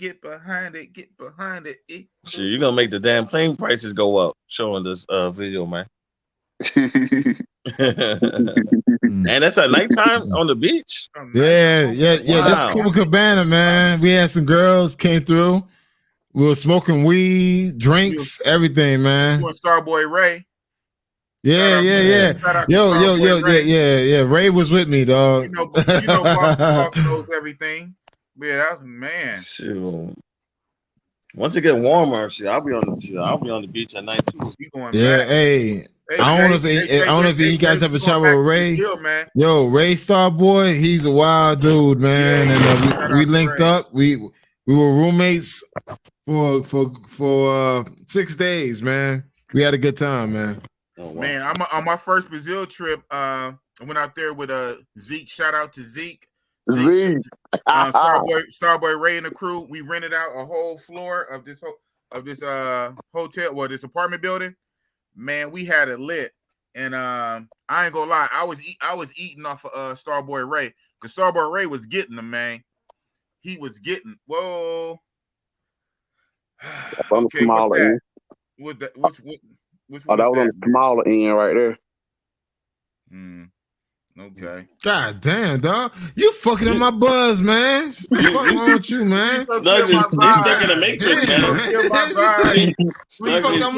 You know what, dog? I gotta share my screen again. What the fuck you sharing, man? Hold up. I gotta share my screen again. God damn. Snug got a fuck, man. And we doing the verses.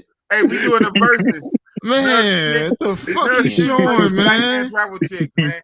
Snug is winning, man. Snug is killing the game. Snug is 0-17. I'm sharing my screen. You guys see it? You said he 0-what? 17. He said Snug is 0-17. Yes, sir. Approved. Yeah. Yeah. Quality up. Quality.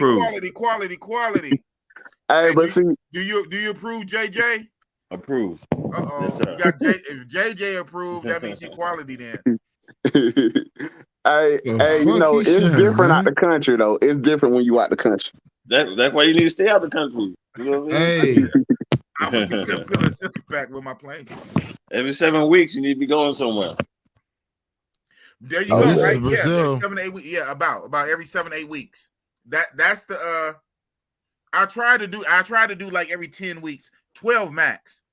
I try to do between 8 to 12 weeks. I'm going somewhere every 8 to 12 weeks. Mm-hmm. My job hates it though. My job hates it, but you know what? They're gonna be all right. 4 weeks of overtime. You get 2 weeks to chill out, and then you off on your vacation. Yep. Yeah. Please, Morgan said, "Make it stop, man. You torching the chat, man. You torching the chat." He said, "Make it stop." He got his numbers up, but it's not his numbers. Stop it. Oh man. He got his numbers up. Man. Boom. Damn. Wow. Oh wow. Yeah, even Snug say, "Oh wow." She's 6'2". 6'2". 6'2".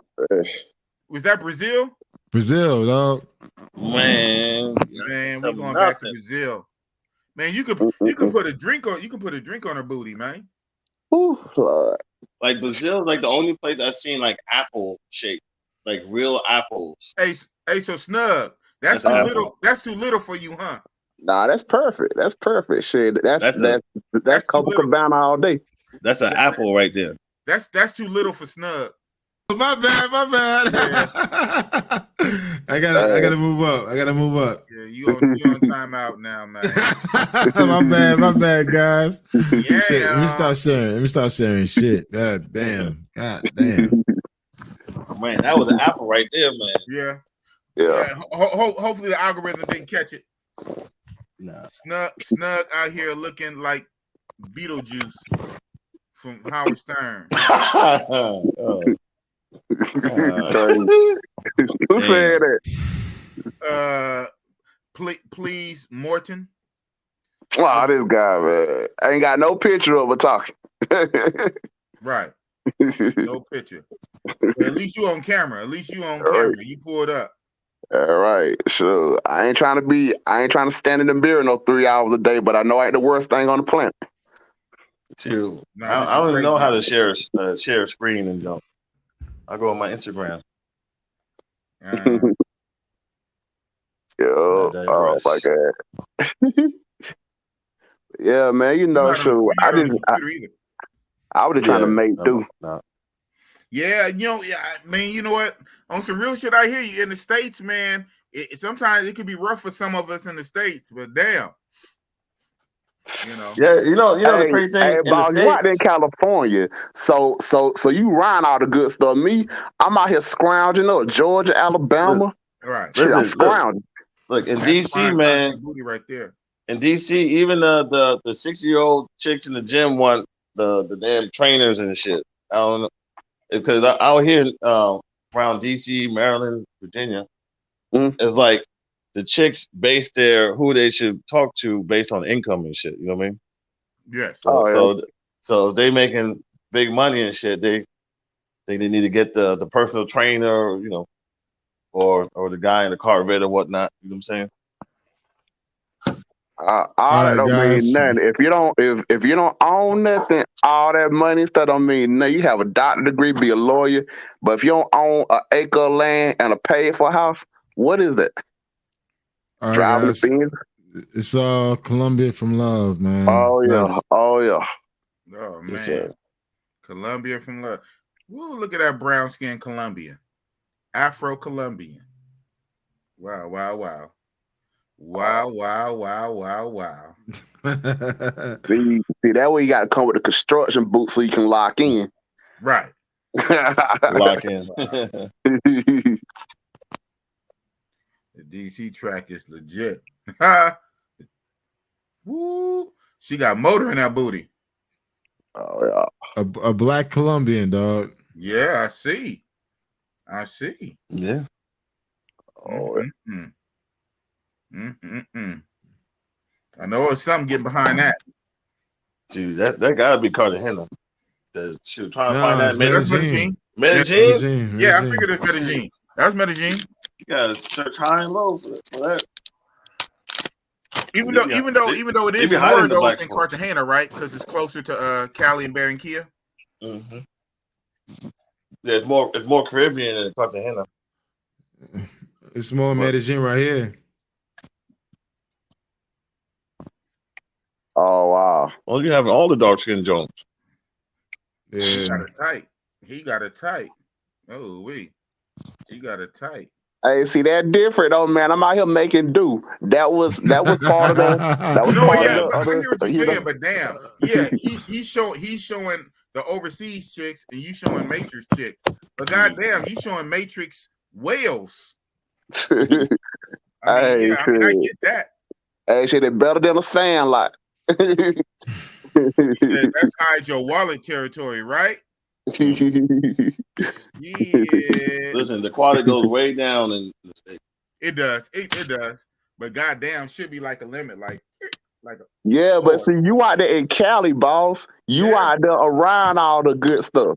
Yeah. You know, when I went, okay, I'm gonna tell y'all, I had a lot of other good videos and photos, but the crazy chick I was telling you about, she erased a lot of stuff out my phones. You know, she got my phones. She took all the good stuff. She saw all the good stuff. Yeah, took that's all funny. the good stuff. It's funny. She left you with that. No, that's just at the point I got the phone. That's just at the point I woke up and got the phone. Snug picking all this chick from the gas station and shit, man. Yeah. She probably funny, but she probably wouldn't erase that anyway. She probably let you have that. Even if you didn't get your phone back. Yeah. That's where my old phone right here. I'm on my new phone now. Okay. You know, my Galaxy 21S. Whoever at the local Wawa. Oh wow, that is nice, man. You got to hang that over the balcony right there. He probably did. Shooting a video. So that's the other one that kicked her leg up, right? Is that the one that kicked her leg up? Black Man Travel. It looked like her. Okay. I don't think you can hear me. Oh, yeah. Yeah, we on the late night. Oh, she popping it. Yeah, we on the late night. See, like she can't have no heels on because her balance won't be good with heels on. So she got to be barefoot when she's squatting down with it. That's all right though. But that's cool though. That's beautiful. Mm-hmm. It worked. What you were showing. Hey, I ain't mad, bro. I ain't mad. I give my hat to my boy.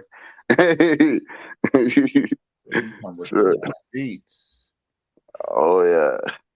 You can pull some legit 8s at the taco drive-through in Cali.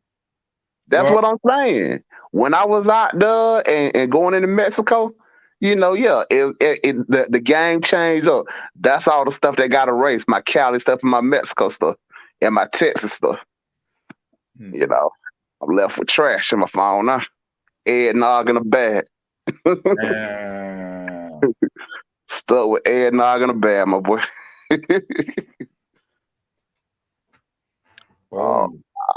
All this balcony footage, man. Oh, Lord. Hey, you got a camera crew filming a camera crew. Right. He got a camera on the camera. Damn. You got a camera on the camera. Look at that. Man, oh man. Man, oh man. Oh man. Wow. Book your flights now. Right? Got me ready to book a flight, man. I'm looking up prices, man. Where we going? Where we going, man? We going to Cartagena. Hey, you know what? I'm just showing receipts. Hey, yo, I'm showing receipts, man. That's all I'm doing, man. Man, you gonna make me go to Bogota, man. Man, I got a situation I want to show y'all just off the personal end. Hey, yo, look at this right here. Yes, sir.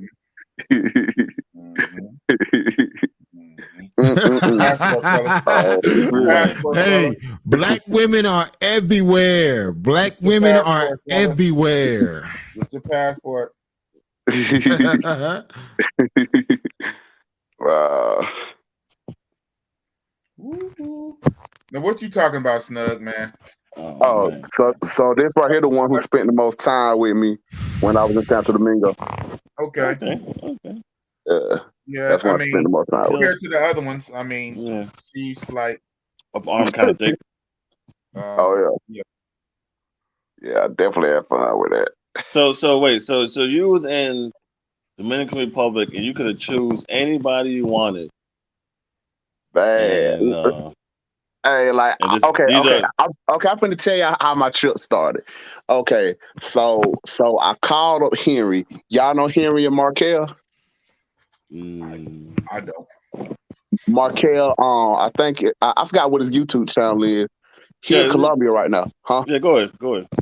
Okay, yeah. So I got down there. I had called Henry up at the last minute. He already had a guest at his house, and plus it was late by the time my flight got in. So then I called up Omari, Omari and Chris Dogan. So, they used to try to, run brothers' pockets and stuff. So I call Omari. Omari showed up. No offense. He showed up with two Haitian dudes, and they were trying to get me. They were trying to, not get me, but they were trying to hit me, for like what I had in my pockets. And, I wasn't falling for it, So I was like, all right, man. So next morning, I called my boy Joseph. My boy Joseph from New Jersey. He spent 3 years in Dominican Republic illegally. And he finally, got kicked out after he got caught. So they sent his ass back, out of DR. So anyway, I called him and I'm telling him like, yo, bro, I gotta get up out of here. Like, old boy trying to run my pockets and stuff. And so he was like, all right. So then he called one of his homeboys and he came and got me. And then he took me to, I forgot what the hell he took me to, but I was in a Dominican neighborhood and I had like a cheap hotel. The hotel was $20 a day. And it was real nice. So, well, not real nice, but it was nice than where the hell I was at. And and so then I got in touch with Uncle Henry. So Henry, he talked to the cab driver. Henry, he speak fluent Spanish. The cab driver, he was trying to charge me. And so he was like, no, it don't take that kind of money to get over here to El Conde. So, he ended up bringing me over, got a reasonable price. And so it was okay, but when I got over there, I mean, not trying to sound offensive or nothing, but for some reason, it was a lot of gay guys over there. I don't know why. I guess it was time of year or whatever. So anyway, yeah, on El Conde. How does this relate to the girl in the picture? Okay. So it's gonna tie in. So I called one chick that I had been talking to, got over. And she was, trying to upcharge me or whatever. So Henry talked to her like, why in the world would he give you $100? Like, blah, blah, blah, and everything. So then Henry, he had found a chick that she wasn't on no games or nothing. So me and her had fun. She was perfect, really. I mean, that was wife material, body wise. Nah, she was 300 pounds in. No, she was. No, she wasn't 350. So she's 300. No, she was perfect. No, she was like 160 with a motorboat.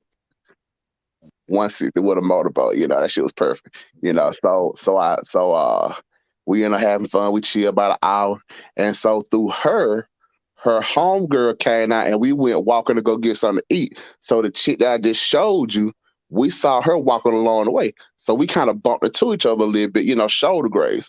So, I pulled out my translator and everything. Boom, got chopping up talking. And so I left both of them to go with her.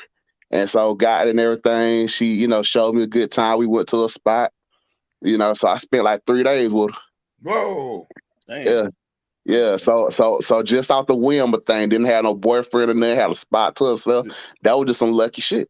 The first problem, you was in the middle of nowhere. Why was you at the beach or something, or at in Sosur or Puerto Plata or No. I was in Santo Domingo on El Conde. I don't know. Santo Domingo, yeah, I never Uber on that side. Bad. Okay, so I didn't have my phone on when I got there. I was using one of them throwaway phones. So once Henry hooked me up and gave me a chip thing, he took me to the Claro store or whatever it was and got me a chip. You gotta get that T-Mobile, man. Right. Get that T-Mobile. You won't need to change that. That's why T-Mobile, they're getting better. But this right. When I had went down there, Henry had told me, don't bring my regular phone. I mean, like, bring your regular phone, but keep it put up. Just bring you like a throwaway phone. So I brought the throwaway phone and everything. And plus, I went about to use my phone and get charged crazy. And then to get when they give you a line down there, they have to put it in their name because of something or whatever. So yeah, then you got keep giving them money for them to load the minutes. And just get T-Mobile, man. Or even if you get T-Mobile, $20 phone or whatever, $20 line a month or something. Yeah, that's what I'm saying. I had a throwaway phone, So if something did happen or I lost or whatever, it wouldn't be a big deal. But anyway, Henry had helped me out with all that stuff. And so yeah, like I said, I ended up bumping into her. I had a good time down there. But in Mexico, Like, Mexico's my zone, y'all. I mean, I ain't gonna lie to y'all. Like, Mexico. Mexico where? TJ. TJ. Sure, I've been down. Yeah. I've been out of Mexico City. Been down to Cancun. Hell, I've pretty much been all over Mexico. Nuevo Laredo. a lot of people don't talk about Rosarita. Yeah, Rosarita. Yeah. Go down there. There's a party zone down there. Mm-hmm. Yeah, all that, man. A lot of people don't really talk about it, but it's some fun to be had in Rosarita. Only thing I don't like about the house on the beach, they be rusting. So like the bed I had, the under part of it, I had fucked around and stubbed my toe on the rusty bottom of the bed. Cause like you be beside the salt water and it makes everything rust down there. Yeah, I thought I had caught a damn infection in my toe. I split my toe open, y'all. Wow. Hell yeah, that hurt. Fucking. New say my DR girl do say it's a lot of weird guys on the Conde. For real? What? Yeah, that's what I'm saying. I got down there. It was so many alternative lifestyle guys. Oh my god. Down there. It was like a lot. A lot. When I say a lot, boss, a lot. It was out normal. The wrong route. Mile wrong route. Wrong turn down the wrong street. Yeah, definitely. Hey, El Conde ain't but one little alleyway. That's all El Conde is. Look. I have a story, right? That way. So look, so me, Brazil Rob, and Big Boss, right? We in Bogota, right? Oh shit. And we staying in Santa Fe and shit. You know what I'm saying? And I'm like, man, this is a big. This city got what, 5 million, 8 million people? Yeah. It just can't be Santa Fe. You know what I'm saying? It gotta be another mango spot or whatever, right? Yeah. So we go up to where we went to Bagatelle to get breakfast or whatever. Yeah, Bagatelle, get breakfast. Like 30, 40 minutes out. Yeah, 30, 40 minutes out and done. So I'm like, man, this whole Big Boss said he going back to Santa Fe. I'm like, damn. Like, yo, we gonna go to the other mango spot. You know what I mean? Mm-hmm. We can go to the other mango spot or whatever. And he said he going back to the hotel. I'm going back. He said he told us, hey, it ain't nothing out here. Like, man, this is a damn big ass city, man. It's something. Man, we drove around for 3 hours with the taxi driver and shit, giving all kind of money. And he dropped us off. He even had to ask some other people where the spot was, right? The trap was or whatever, right? Mm-hmm. So we had got out. me, Brazil, Rob, and Joe, we had got out, right? Mm-hmm. And everybody looking at us and shit. So we started walking down one block, and the ladies, it was like kind of masculine. They had like veins and big hands and shit. I said, hey, I don't know. Look, let's walk back the other way and shit, right? So we walked the other way and shit, and they was like all like old and 50. Yo, like, where the hell are we, man? It was terrible. You're not in Santa Fe no more. Man, listen. I was like, Rob, this is what we're gonna do. Hey, how was the quality, Mr. Quality Man? Man, it was a 2 out of 10. It was terrible. And so we didn't shoot. We was like, yo, we just gonna get the hell out of here. So I was like, yo, what we're gonna do? Because I mean, everybody's like looking at us and shit, right? 2 black guys in the middle of Colombia and shit. I don't even know where we was and shit. So I was like, yo, we're gonna act like we're gonna buy this Gatorade in the store. And we called it Uber. we in the store. The owner, he like looking at us, and we looking out the window and shit, trying to order this Uber to get get the hell out of here and shit, man. And then boss was like, you find anything? I was like, nah. Like, you was right. It's some bullshit. He said JJ got dropped off on the wrong strip. Man. Oh my. It's terrible. He said it's like Soy 7 in Pattaya. Yeah, Soy 7 is a lot of them lady boys be at Soy 7 in Pattaya. This one of the last ones I had on my trip. Oh my goodness. Well, hold on. Show up again. Hey, black man travel. His mic on? Oh, he got his mic off. Yeah, his mic is off. He don't hear. Man, that's a super thick. No, that's it was all right, man. You know, I mean, like I said, I just threw my trip together, y'all. When I say I went and grabbed my plane ticket, I went out to the airport and grabbed my plane ticket. So, you know, when I did it, you know, it was what it was. It wasn't no planning for real. I had a few of them I talked to online. You know, a couple of them worked out. Most of them didn't. You know, either they was too far from Santo Domingo, or you know, Henry was willing to get on the bus with me to go one place, but then when he got on the phone with the girl and started speaking Spanish with her, turned out she was 3 hours away. And he was like, I can't go no 3 hours away right now. Shit. And she was like an hour or 30 minutes, but 3 hours, damn. That's why you can like appreciate like Susor, that it's like a college campus when you like drop down and stuff. Yeah, I mean that do be the benefit of places like Sosúa and them little fish bowls. Everything is right there. Yeah, Santa Fe also. Santa Fe. Yeah. She look like a man, don't she? Kind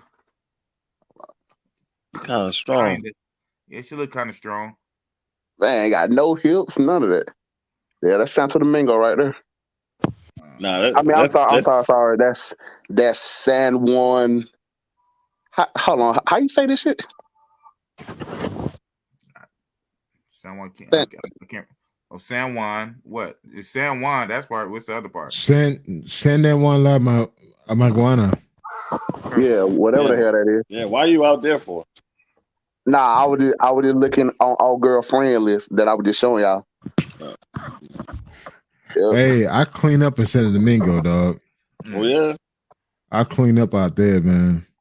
Yo, I be seeing that club Mixer, and they be having some joints in there, man. Yeah, the Mixer's cool. It's cool, but it's all about angles and Mixer, man. That should be garbage half of the time. Oh, okay, they on their bougie stuff or something. Look like they on their bougie shit. And most of the motherfuckers broke as shit, dog. So they try to put on. That's not good. No brainer. Yeah. But Santo Domingo is my spot, man. I clean up out there, man. I normally stay at an area called Benavista. Stay out there. I'm fucking waitresses, cashiers, and shit. Oh wow. So, dog, man, nigga be stuck on Sosúa and shit. I'm like, nigga, it's like so many cities in DR, so many towns in DRs, man.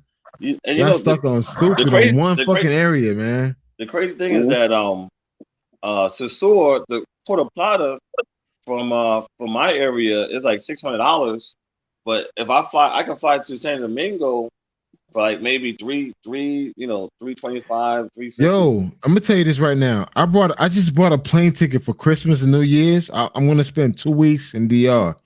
I'm flying it from Miami to Domingo. I paid $90.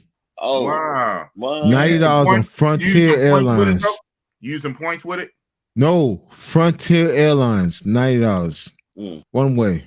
Wow, that's crazy.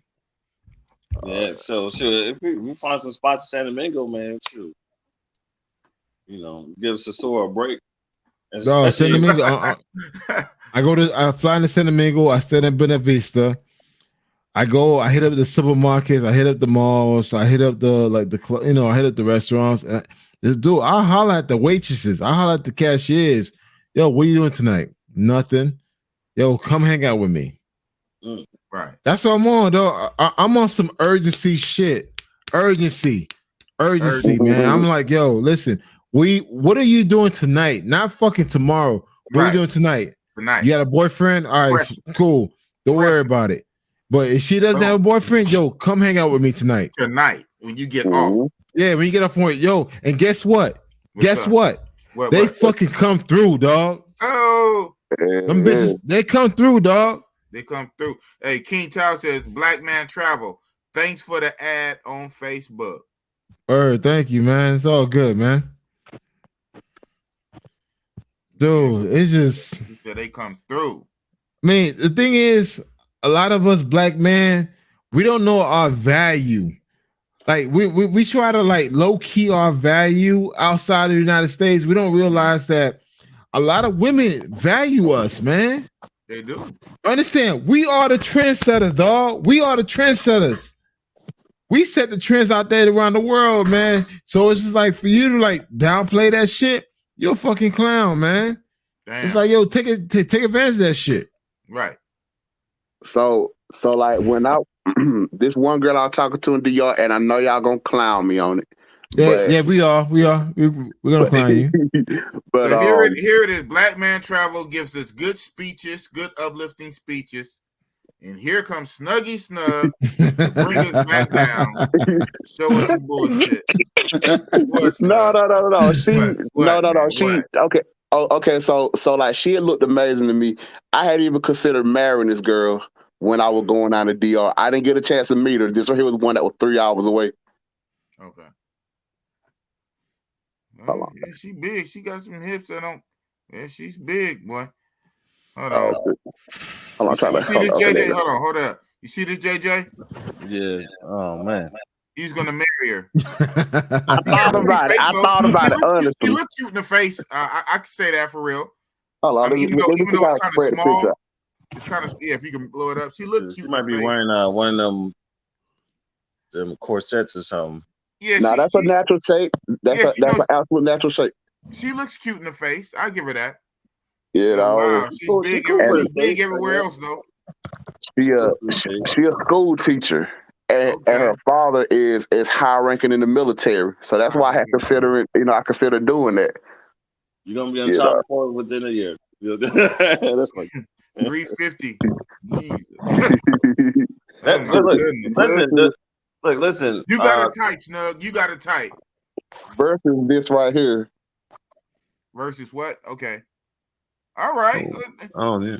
What's going on? That's like night and day difference, bro. What's going on? That's like 200 pounds less. Yeah, it is. That's literally half a person. That's half a person less. That was the one that Henry hooked me up with. That was my, Yeah, that was the one Henry hooked me up with. Trust Henry. Go with Henry, not yourself. Go with Henry. See, but the problem is with the relationships or whatever is that people are scared of the court system, getting tied up in that court system. You know what I mean? Right. Yeah. You can date American chicks, but that court system is what we're trying to avoid. You know what I mean? That 18 years of child support. 18 years, 12 years of slave and 18 years of child support, man. Yeah. And then if you marry her, then you're gonna have that alimony on top of that. So, that child support and the alimony. Now you really get down. You know what I'm saying? Wow. Man, it's rough. I ain't gonna lie to y'all, it's rough. It's rough out here for did y'all hear the streams of some YouTubers complaining about their Dominican chicas and stuff? I don't want to name the names of John. Okay, you want to name the name, but complaining about what? They were complaining what? The chicas and John not acting right, treating them different than the Dominican dudes. That's right. We've been though. I mean, that's not new. I mean, what are you saying? I mean, we've been. Yeah, I mean, but what? They kind of locked in now. You know what I mean? They locked in for long haul now. They complain. Oh, so you're saying that the ones that live there? Yeah. Oh, yeah, I know exactly what you're talking about. Yeah, no names. No names. They locked in right now. Now they complaining and John. Well, you know what? So I feel them in a way. What they saying is the weekend warriors messed it up for the expats. If that's possible. The weekend warriors messed it up so much. Now even the ones that live there is dealing with some of the aftermath. So that's kind of messed up. But my point to that is, like Cano say, this it's a big island. You might have to move out of Puerto Plata then. I don't know. Well, move to the shorty. I mean, because they're gonna have a little shorty, so too, and jump. Oh, fuck them, dude. Dude, you know how big Dude, you know how big the fucking island is, man? Right. Fuck Sasua, man. Dude. Right. I mean, look, man, I got fucking look. No, big boss. Let me talk. I've been quiet. Let me talk. I got TSA bitches fucking giving me their fucking numbers, dog. It's like, dude, it ain't no fucking shortage, man. See, the thing is, niggas have this limited mindset as far as traveling. Dude, the whole fucking island is yours, man. The whole fucking island. You got Haiti and DR. You got 2 fucking countries. But you worrying about some fucking 2-block strip. Dang. Yeah. Man, dude, man. Look, look, I got a main chick in DR, though. She even knows, like, yo, I'm gonna spend 2 days in Santo Domingo before I head up north. She knows what the fuck I want to do. Of course. At the end of the day, the thing is for her, don't disrespect her in her town. She said, dude, I kid you not. She told me straight up, look, don't disrespect me in my own city. Whatever you do outside of my city, I don't give a fuck. But don't disrespect me in my own city. So when I get to the North Coast, I don't fuck with no bitches, dog. But when I'm in the South, the East, the West, I do my thing. But once I get up north, I don't do nothing, man. Because, like, you know what? It's forbidden. It's forbidden. Yeah, though, when I go to IAT, remember ICN, man. Pound, dog. I go to Haiti, I pound my ass off. But when I cross over that border, I calm it down a little bit, man. Calm it down, man. I calm it down, but though, when I'm over here, when I go over to IAT, man, même parle créole, man. Même craser tout bagay la, man, loba, man. I'm speaking a whole nother language, man. You talking that shit right now? Yeah, man. So it's just like, man, you say you're a Batman or something? Huh? You said what was that? No, même Haitian. I'm Haitian. I go to the Haitian side. I crash everything. So I mean, I smash everything, bro. Smash everything in sight. And the thing is, like, okay, when I come into DR, Santo Domingo, I do my thing. But once I go to like North Coast, Cabarete, Puerto Plata, Sasua, all these areas, I calm down. It's like, all right, shut it down. I lay low. I'll be that boyfriend. But when I'm in other countries, though, I'm smashing, bro. Fuck out of here, man. Man, I had one Haitian chick out in Little Rock, Arkansas. What? Yeah, she was awesome. She was about 280. God damn! What? God damn, man! You keep fucking shit up, bro. What's wrong with you, man? It's like, God damn, man. Yo, the crazy thing about JJ, Big Boss, the way he says is like, ain't nothing. Like, she about 280. Yeah, she ain't about shit. So it's like, she was a traveling nurse. She was a traveling nurse. He go to 350. I mean, the way he say is like, yo, she's about 280. She ain't about shit. It's like, what the fuck, man? It's like, that bitch 300 pounds, man. It's like, yo, but see, y'all got to realize when I was in the 9th grade, I came into the 9th grade benching 350. So that's why I base a lot of my weight off of. I didn't even know what I had on the bar. The coach will come out the office to tell me get the fuck from under the bar. And I had already picked it up, put it on my chest, put it back on the bar. And I didn't know it was 350. So 350 is my number. Yeah, but yo, snug. Yeah. The way you say about she ain't about 280. It's like, yo, bitch, 300 pounds, man. It's like, what the fuck are you talking about, man? It's like, shit, man. It's like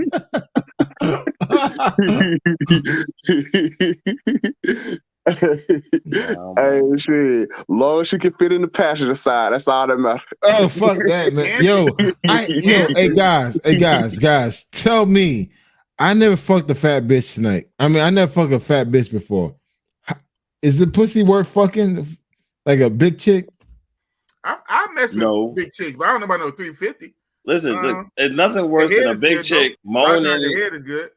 It's nothing worse than a big chick moaning her ass off and shit. Like, you big for nothing and shit. You can't even take nothing, man.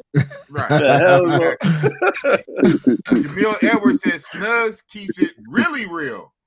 You don't keep it real. You keep it really real. But that 280 is not big though. That's a different level of shit. That's something else. Please, Dog. 280 is something Hey, that else. 20 pound can make a difference. I ain't gonna lie to y'all. That 20 pound can make a difference. Nah, 260 now. 5'3", 280. Come on, what are you talking? No. She was big. 60-year-old lower back problems. That's why I came down to 250. I said it for a reason. You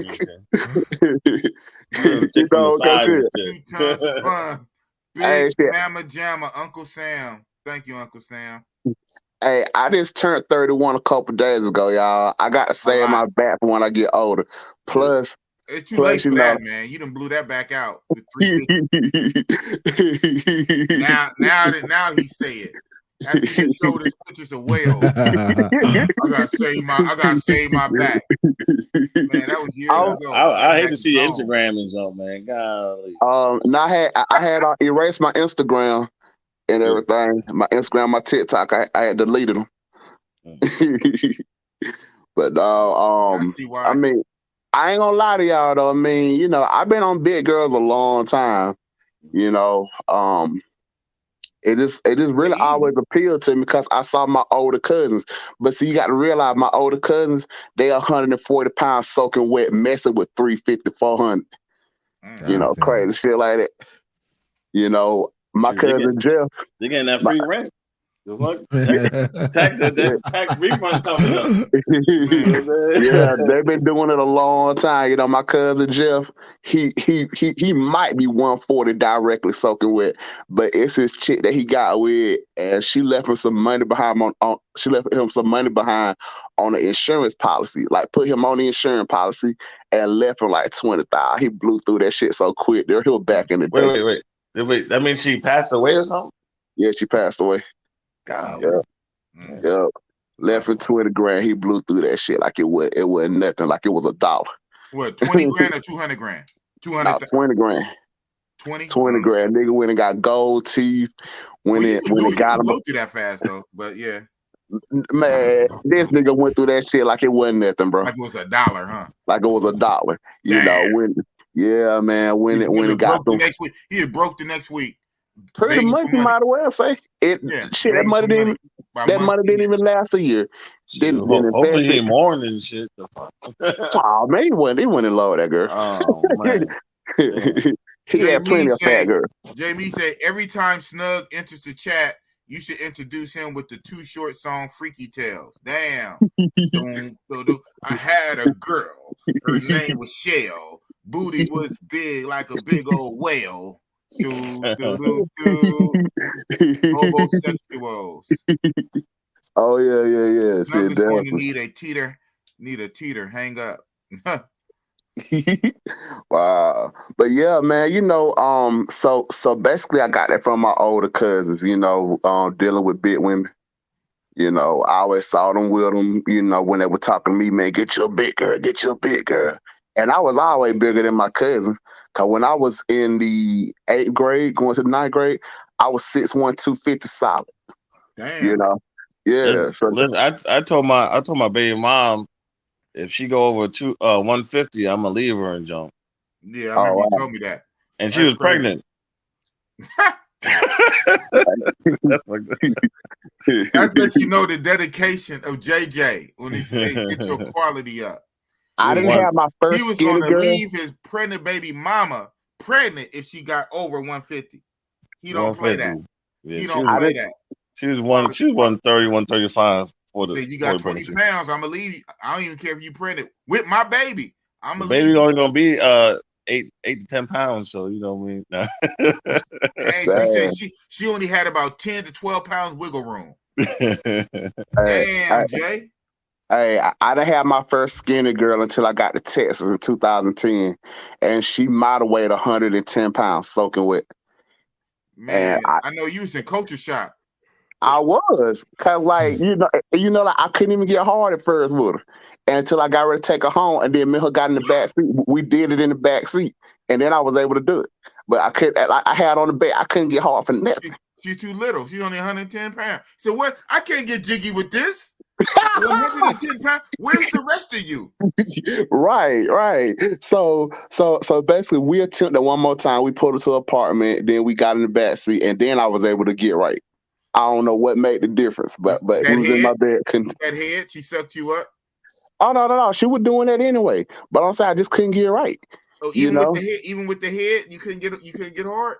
That one time I had her at my apartment in the bed. She was missing the love handles. She was missing the love handles. Yeah. He said there's more to you. He said this is not enough. I need more.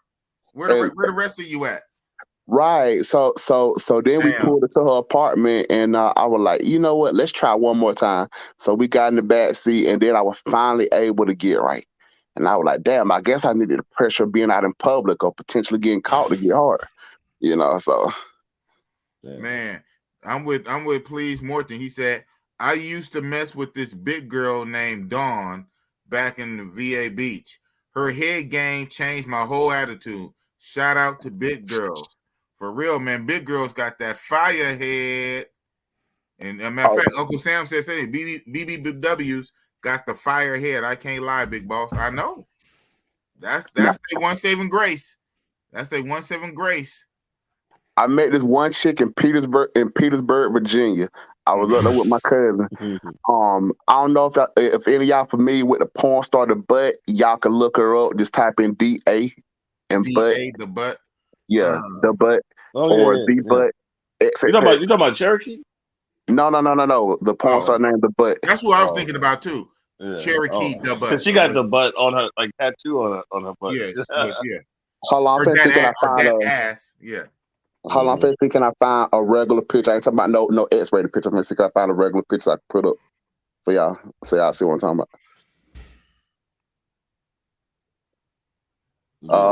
So anyway, this chick, she was shaped just like this girl I'm about to show y'all.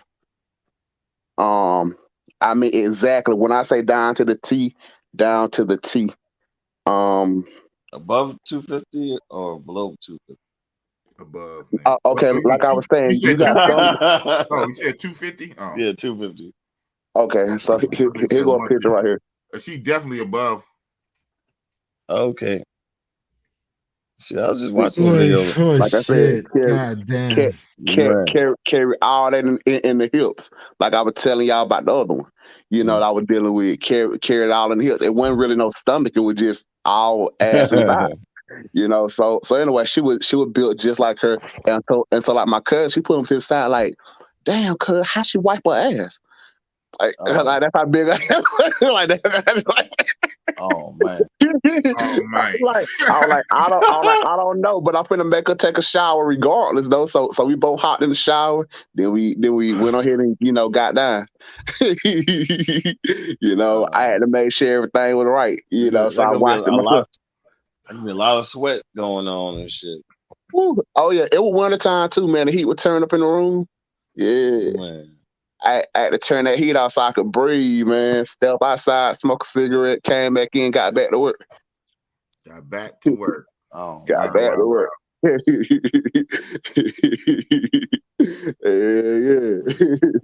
And then I would hit it with that steady beat like I'm a boss. I'm a boss. This guy. Yeah, man. Hey, to be honest though, biggest woman I ever dealt with, she was about 480 pounds. Snug. I know. Let me get. She was in the state of Ohio. Ohio. No. She was in Edmonds, Oklahoma. Oh, Oklahoma. Yeah, she was a computer consultant. And she worked at home. I know. She worked at home. Yeah. You got a picture? You got a picture of her? No. So we can gross out Black Man Travel. Oh my god. Okay. So basically her ankles Y'all know like the full size cans of yams you see in Walmart or the grocery store? Those were her ankles. I didn't know this. See, I got to have good hip to ankle ratio. Your hip to ankle ratio got to be right. But see, the picture that she put up was an old picture from a long time ago. Mm-hmm. So when I came through, I was like, who are you? It's me, baby. She posted her daughter picture. Bottom line, you still here. I did. I ended up spending the whole weekend with her. Yeah. Oh, the whole weekend. Yep. Look, Shit. did you eat the box? Did you eat the box? Oh, okay. And the booty. He ate the box and the Okay. Okay, so no. okay. Oh, hold man. on, wait. Hold on, wait. Let me set the story up. Before I get to that part. Do you want to hear the story? Hey guys, I'm about to check out. Hey Snub, before you say story, I'm about to check out, guys. Man, appreciate the love. See you guys later, bro. All right, Black man. Anytime, man. Anytime. All right. Black man travel, y'all. Black man travel. Okay. Now, wow. The balance is gone. But no, we got balance. I got Jay. We kind of balance out Snug, kinda. Razor Ray, where you at, man? I need you back, Razor Ray. The balance out Snug, man. The 480 chick for some reason we're talking about. The Haitian shit. Okay. So, okay. Well, hold on. Let me finish the Edmond, Oklahoma story, and then I'll go back to the Haitian chick. Okay. So, like I said, she was about 480 pounds. She had I ain't gonna say fake pictures. They were old pictures. She was now twice the size as she was at one time. I thought she was. Yeah, I thought she was in the twos. Now she's in the fours. You thought she was 240. Yes, she sir. ended up being 480. Yes, sir. Yep. And so she put that weight on after she had 3 kids. Like, I was like, hold on. So you done gained a whole nother you after 3 kids? Like, okay, but she always been into computer work. So she was sedentary, just always sitting still. Like I say, she was already 240 with a beautiful wagon. That wagon was beautiful.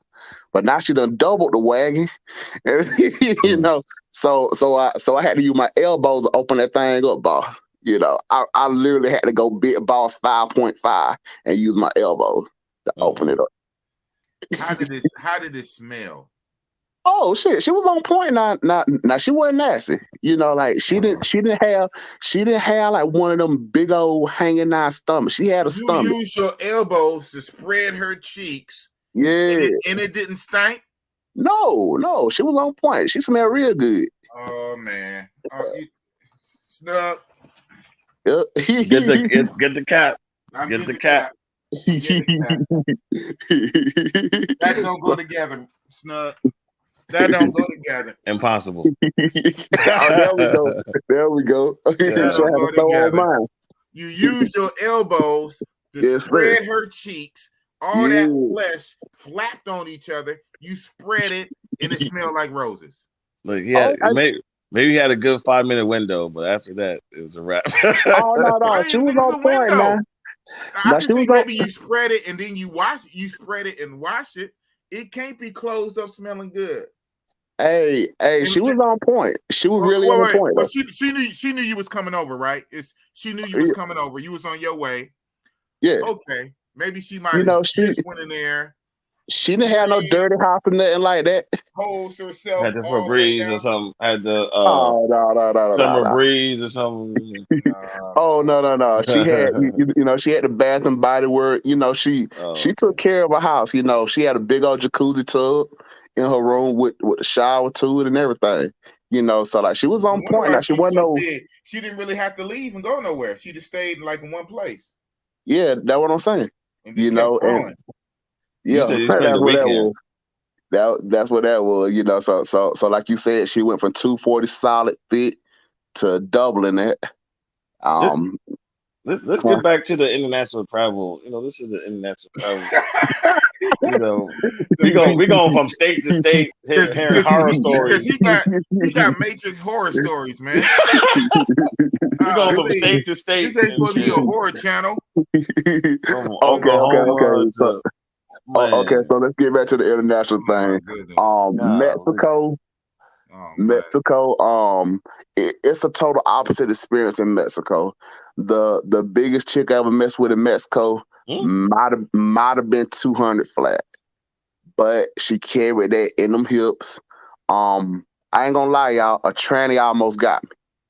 Almost. Tranny. Here we go. Tranny almost got me down though, man. But I was talking to my homeboy.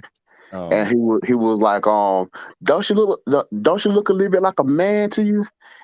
I was lit. I ain't gonna lie to y'all. I was lit. So we started heading back to the room, and then what my homeboy said started echoing through my head. I was like, hold on. Are you a man? And then she paused. Now she can speak English now. You know, like, so I was like, okay, so you paused. Are you a man? I want to know if we'll get back to the room. I'm telling you, it's gonna be trouble. We get to the room and I discover you a man. And she was like, yes, Poppy, I'm a man. I was like, man, get the fuck off around me, man. Wow, close call. Man. Close call. Yeah. And she probably he probably only told you that because you are big. You what? How big are you? 6'1", 350. Yeah. So he didn't want to be locked in a room with a big old enraged black man, 6 foot, 350 pounds, and you a man. So now I don't have to hold back because now it's man on man. Exactly. If you a woman, that's different. But now you a man like I'm a man. I don't have to hold back. And not at all. I'm 350 pounds. They That's tell the only reason. They tell Snug to keep the lights off. They keep the lights. Find the wet spot. Yeah. How is that gonna wait? How is that even gonna work? Man. Oh no! I mean, no. You know what I'm saying? Maybe I shouldn't think about this too much, but my brain can help it. Even his own self. What was he thinking going to happen? You get back to the room. What I'm guessing is she was just gonna be like, head, and then my period on, something like that. Just do it in the ass. Just do it in the ass, Poppy. I'm on my period. Just doing it in the ass. Yeah. Never mind the dick and balls. Don't mind them. Right. Yeah, that part. Just put you to the side. Oh my goodness. Damn. So only on luckily, Real Talk, man. This is Real Talk, Big Boss. Only on Real Talk. Okay, so where my favorite taco stand is at in TJ, if you go up a little bit, that's where the transgenders hang at. So now, this right here was like my first time going down there, so I wasn't familiar with the area. So what happened was when I got my taco and my drink, I went walking up toward the transgender area, and I didn't realize I was in the transgender block, little section. But the TJ, there's only 3 clubs. There's Hong Kong. Yeah. There's Adelitas, right? How do you say that word? Adelitas. Yeah, Adelitas. And then across the street Tropical. is Chicago. No, Tropical. You got Tropical. The three big ones, and it's small. It's smaller ones. Yeah. Smaller ones. Yeah, but see, I wasn't at the club though. I was on the street. I always got street meat when I was in TJ. I don't do the club. $100, $80. Yeah, I get that, man. But I don't like street meat because they be talking $25 for one position. Yeah, basically. But see, I'm fine because I'm a missionary man all day. I don't have to do. Yeah, I'm a missionary man all day. That's me. Cause like that's a dominant position. You want to talk? That's a dominant position. And I am a bull. Wait. You on top, 350 pounds. You on top? Oh yeah. Oh Lord. Oh yeah. Oh, man. I talk about construction boots locked out, dropping that anchor.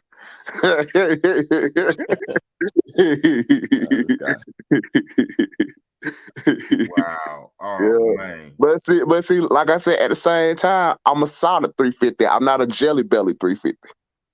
So Okay, well, I mean, that's as far as like looks and stuff like that, but 350 weight is still 350 pounds on top of a. Well, okay, you mess with 300-pound chicks. Yeah, you're not gonna crush them in jump because they're already like. They're already big. Yeah. Y'all 600 pounds together. Rumble in the jungle. Cinder blocks. Nigga, y'all need cinder blocks, nigga. Damn. But see, I do enjoy smaller chicks too, y'all. I ain't gonna lie to y'all. You know, I do. You know, like I said, I done called out 250 and under now. You know, so yeah, 250. 250 and under. He That's came the down and under. Okay. yeah. Is that my phone? Oh, your phone. Yeah, that's my phone. Yeah. Oh. Wow. Yeah. So you know, that was a huge challenge for me too, y'all, because I was so used to dealing with really big women. You know, that was part of my mental. So to come, because it used to be you have to be 250 to start off before I do have a conversation. Whoa. You know, it used to be that. So to switch that around. You had to be at least 250 pounds for you to even take notice of her. Exactly. Wow. You know, shoot. Wow. 240, I was looking at you like you were losing weight, like you were bad off. See? You know? I know I went crazy. That's what I said when Kano Black Man Travel was showing his stuff. I said, man, you too little. I know. I said Snug will be like, you too little. Where the rest of you at? Oh, like nowadays, that's acceptable for me. I can do that and under, like 250 to 100. I'm cool. You know, I have my little fetishes every so often where I want me a toothpick. You know, I have my little fetishes. But for the most part, I need you to have some meat on your bones. I need something to clap. I need something to smack on, grab on, hold on. You know, sure. You can get that at 160 though, bro. Oh yeah. That's what I'm saying. From the back, you know, I'm going to the intro. I'm a boss. You know, that's a stroke right up. Oh my goodness, man. For real. When I first heard your intro, I was like, damn, that's the pace I fuck at, the way he doing this intro. I'm a boss. I'm like, oh my God, that's so crazy. That's kind of slow to be stroking at that pace. Yeah, all night. Yeah,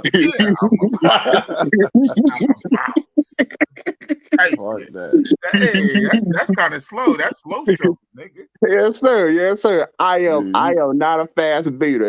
You out lasting the damn live stream and shit. You said what? You outlasting the live stream and shit. Right. At that point, man. No, like the live stream be long. No, like on average, about 10, 15. You know, after I get that one off, I could last about 30. But that's about it. Longest I ever did was like an hour and some change. But that was a rare event. Wow. Yep, that was a rare event right there. But however, when I was with my ex-wife, I don't know how many times y'all ever bust in one day, but me and her got it in 15 times in one day. You didn't say you was married, man? Yeah, I was married at one time. I was 19, she was 34. Okay, I think you did say you did. Yeah, I was 19, she was 34. So yeah, that was definitely a cool time of my life. But yeah, I mean, if I had a knew about this travel thing so long ago, I would have been doing it. You know, I mean, yeah, I'm 31 now, but you know, young, it's like, man, you be quiet, man. I didn't start travel till I was 47, man. Yeah, but this is in this era, man. Shit, boss was under a rock and jump, man. I know. I was hiding. I didn't know. I mean, not like this. Actually, you know who told me the travel? When I broke up with one of my ex-girlfriends and shit, she said I should go to DR and shit. Wow. Whoa. For real? Yeah. That is crazy. One of your ex-girlfriends told you should go to DR. Yep. Did she mean it? Was she serious, or was she like being facetious, or like saying like you need to take your ass to DR? I mean, how did she mean it? Like, I mean, she was like, yeah, I should go get a passport and go to DR and shit. I don't know. Maybe I was asking too much of her and shit. You know what I mean? But, yeah. Like if you want to do all that, you need to go to DR. But you know what? But you know what you did? But you said, all right, say less. You did it. Say less. You did it. Say less. Say less. I texted the picture of the we passport. Say that all the time. What these women won't do, other women will do. Other women will. Say less. I got the passport. I got my ass on. Yes, sir. And see, when you be having like a lot of demand from ladies and stuff, right? they try to keep it up until they, get the ring and stuff. And if you string it out, they just get tired and break down. Like, man, forget all this stuff. You know what I mean? Right. But it was a front all the time. You know what I mean? It was a fake.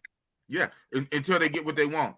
Exactly. Until they cross the finish line, and for them that means the last name, the ring, and the weapon, and the legally binding stuff. Yep, and then they switch up. But if you extend it, and they was faking, they just break down and shit. They show their true colors. Mm-hmm. I mean, I ain't gonna lie to y'all. Like, I was hell on my wife. I started out great. I ain't gonna lie to y'all. I started out great, but then, just we moved back to Texas. Well, I never stopped living in Texas. I still had my apartment, but I had went to Mississippi, stayed with her for 2 months, and then we ended up getting married and came to Texas. So all my exes was in Texas. No. So you kind of get the gist on that. Yeah, you was back on familiar territory, or you're playing field. Exactly. So so basically, it was kind of downhill from there. So then she was like, "Let's move back to Georgia." So I was like, "Okay," we moved to Georgia, stayed here almost a year, and then I got the opportunity to go to Alaska. So I went to Alaska. She didn't want to go to Alaska, so I was like, "Well, let's get this divorce." So got a divorce, and then I went on here to Alaska. Wow. So you're saying that you got some money, you went back home and started hitting all the high school chicks you missed out on? You know what? To be honest though, I never really messed with any of the women here in Georgia like that. I pretty much grew up dating Alabama. Alabama was it until I went to Fort Wayne, Indiana for about 9 months. And then I came back, I took my GED test, and then I moved to Texas. So once I moved to Texas, oh my God, the amount of love the Redbone showed me out there was fucking ridiculous. Oh man. So hey, boss, you still in your high school area, right? So what happened to all the chicks you grew up with and shit? Shit, I'm 50 years old, dude. I don't want nothing I went to high school with. Damn. Hold on. Sidebar real fast. So the chicks I went to high school with, in elementary school, I mean middle school with, they was fucking niggas bosses age. Yeah. 50-year-old, 40-year-old men when they were 14 and 15 and stuff like that. Well, okay. You were about to have me say something, but I had to pull back once you kept on going. Yeah. But yeah, I don't. Yeah. I'm a boss. Oh wow, but no. Once I found that out, I was like, that's crazy. Cause I walked in on one of the girls I went to school with. She was messing with my homeboy. He was 37. I was 16. Now mind you, she was 16. So like he had been, but like kind of find out he had been banging out for a minute. Whoa. Yeah, so she was like 15. Wait. Well, in Georgia, isn't the consent is 16 anyway? I thought it was 16 nationwide. No, it's 18 in California. Okay. Well, yeah. Basically, they had been messing with each other for a good minute, and when I was standing on the block with him and listening to all of the other fellas, like we sitting right here right now, everybody older than me, and I'm listening to them talk. Yeah, I was hitting her. Like, bro, she 14. She about to be 15. I'm like, wow. So all these chicks I'm going to school with are getting knocked down by 40 and 50-year-old men just for $20, $40, right? Stuff like that. Right. A pair of shoes.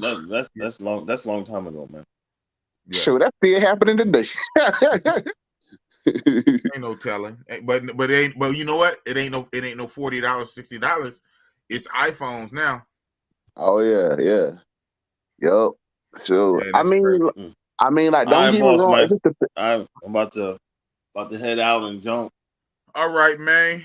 All right. Thanks for coming on, man. Thanks for coming on. Shout out to JJ, man. Quality. Always keep your quality up, JJ. All right, man. Take it easy. All right. Oh my. Hey, what on HD chilling at, man? Why he don't never come on? I don't know, man. I don't know. Can't ever get HD on nobody live. It look like. I mean, he pop in the comment section. In the comment section. Yeah, man. Wow. Who else trying to come up here? Who else trying to come up here to balance out Snuggy Snug? If you dare. Yeah, come on up here, y'all. Let's conversate. So Jamil Edwards say the legal age of consent in Texas is 17. Okay. 17. In California, it's 18. It's 18 in Cali. I heard in Georgia it's like 16. That's what I heard. It's 16? Yeah, 16. Yeah. Okay. 16, 17, 18. Yeah. But I'm saying though, he had been doing that though. But he had been doing it 16. already 4 years already. Yeah. Wow. Yep. That's crazy. Matter of fact, I'm finna tell you a couple stories about the same girl. So her mama had left her house and she spun around the block because she was already hearing stuff about her daughter sneaking grown men in. Wow. And so she circled back around. She parked and waited. She saw an older man come over, and then she walked in on him drilling her daughter on the couch at like 14. So then she screamed rape and messed that man up. So then he went to prison for messing with a 14-year-old. That's what he get. That's what he get. And then this same girl, she was doing a train with this other girl, but the other dude that the other girl would mess with was our age, but they was in the locker room. So when they got caught, the football coach were like, "What y'all?" Cause they had some homeboy watching out for them. They were like, "What y'all standing in front of the locker room for?" So boom, he busted in us, and then the other girl screamed rape on the quarterback. So yeah. Now mind you, we was all the same age. Yeah. But the other dude, he wasn't even supposed to be at school. He was about 26 years old. That would mess with her. So now she got this 26-year-old man caught up. So she already got one man caught up that was at her mama's house, and then got another dude caught up in the locker room. Both of them dudes in prison right now still. Still to this day. To the day. Yep. And I'm 31. This was high school. Not worth it. Not worth it. They say 16 get you 20. 15 get you 20. Yeah, this here was get you 20. Ooh wee. Yeah, not worth it. Not at all. Not at all. But now you can't get no other. You can't get no other pussy at that point. Now it's all you know what it is. It's either so wow. Man, hey, this one girl that I was kicking it with, her roommate was going with a pedophile dude. When I had found it out, she was telling me about so she got the man around her kid. Now mind you, he got caught up for messing with little kid, like underage kid, like underage kid, like 10. And she got this man around her kids, like around her daughters and stuff. And she noticed. He had already had these kind of charges, and she brings him around her kids. Exactly. Is she stupid or is she dumb? Hey, same thing. 16 get you 20, boy, all day under the jail. No. The girls got caught with 10. Yeah. 9, 10. Yeah. He got caught with 9, 10. How is he even out? I mean, what he did his time already, and then he was out. I don't know what the whole situation was with that, but he was out. Yeah. Was he registered? Did he have to register? I don't know. When old girl told me that, because I didn't really mess with her for too long, because she was getting on my mind, being too indecisive on whether she want to be with women or men. Want to be with me 1 minute, then a woman the next. And all that. I tell you what, I make it easy for you. Bye. Boom. There you go. Wow. Yeah. So I was cool with it on that. But see, the thing about it though, when I found that I had saw the dude 2 times. Mm-hmm. I had saw him when I first met her, and I came in the house and I saw him on the porch one time, and he looked just like a pedophile. So wait, how do you look like a pedophile?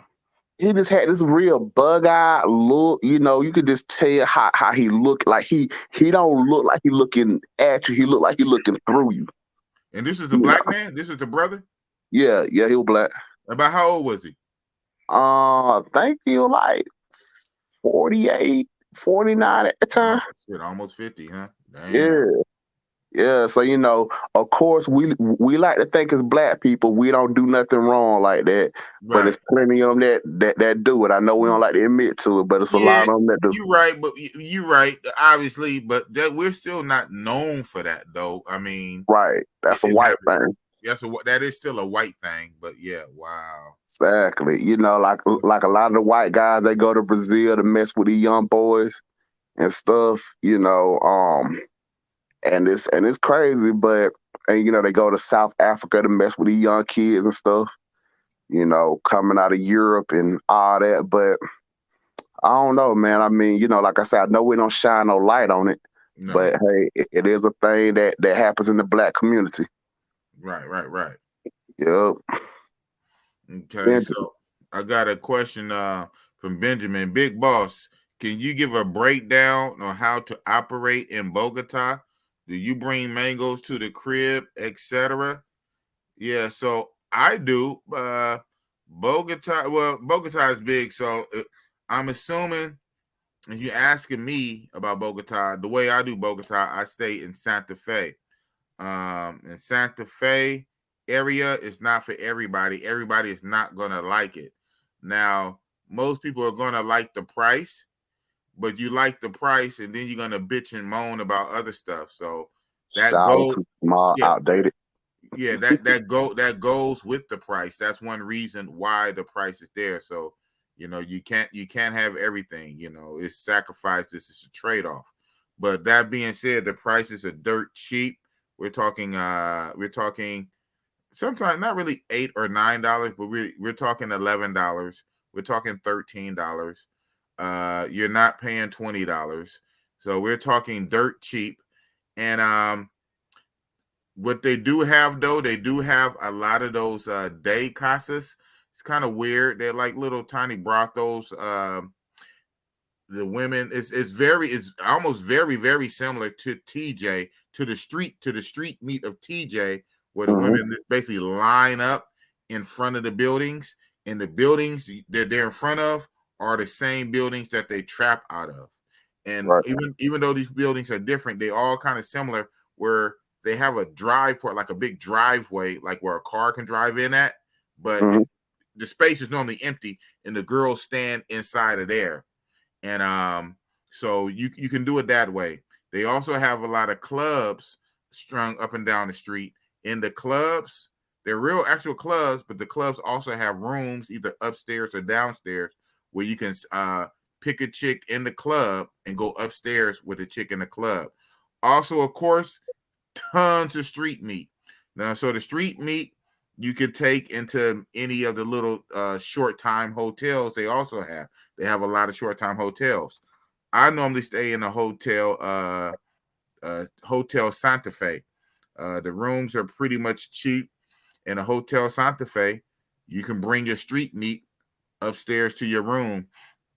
There's also a casa. There's like a real dope casa that's probably about 30 minutes out, that I just had discovered. So yeah, the thing about Bogota is it's kind of grimy, it's kind of seedy.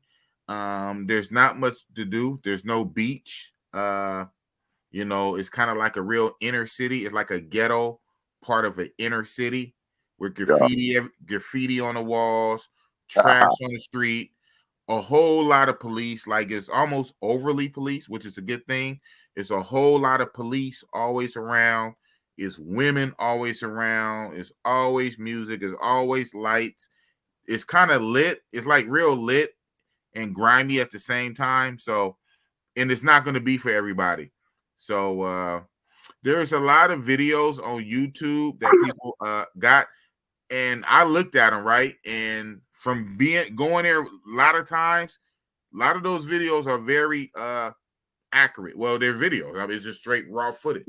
Just Right. raw footage. And a lot of time it's sneak cam footage, because I even tried to film there, and I got checked a couple times. First by females, and I didn't care.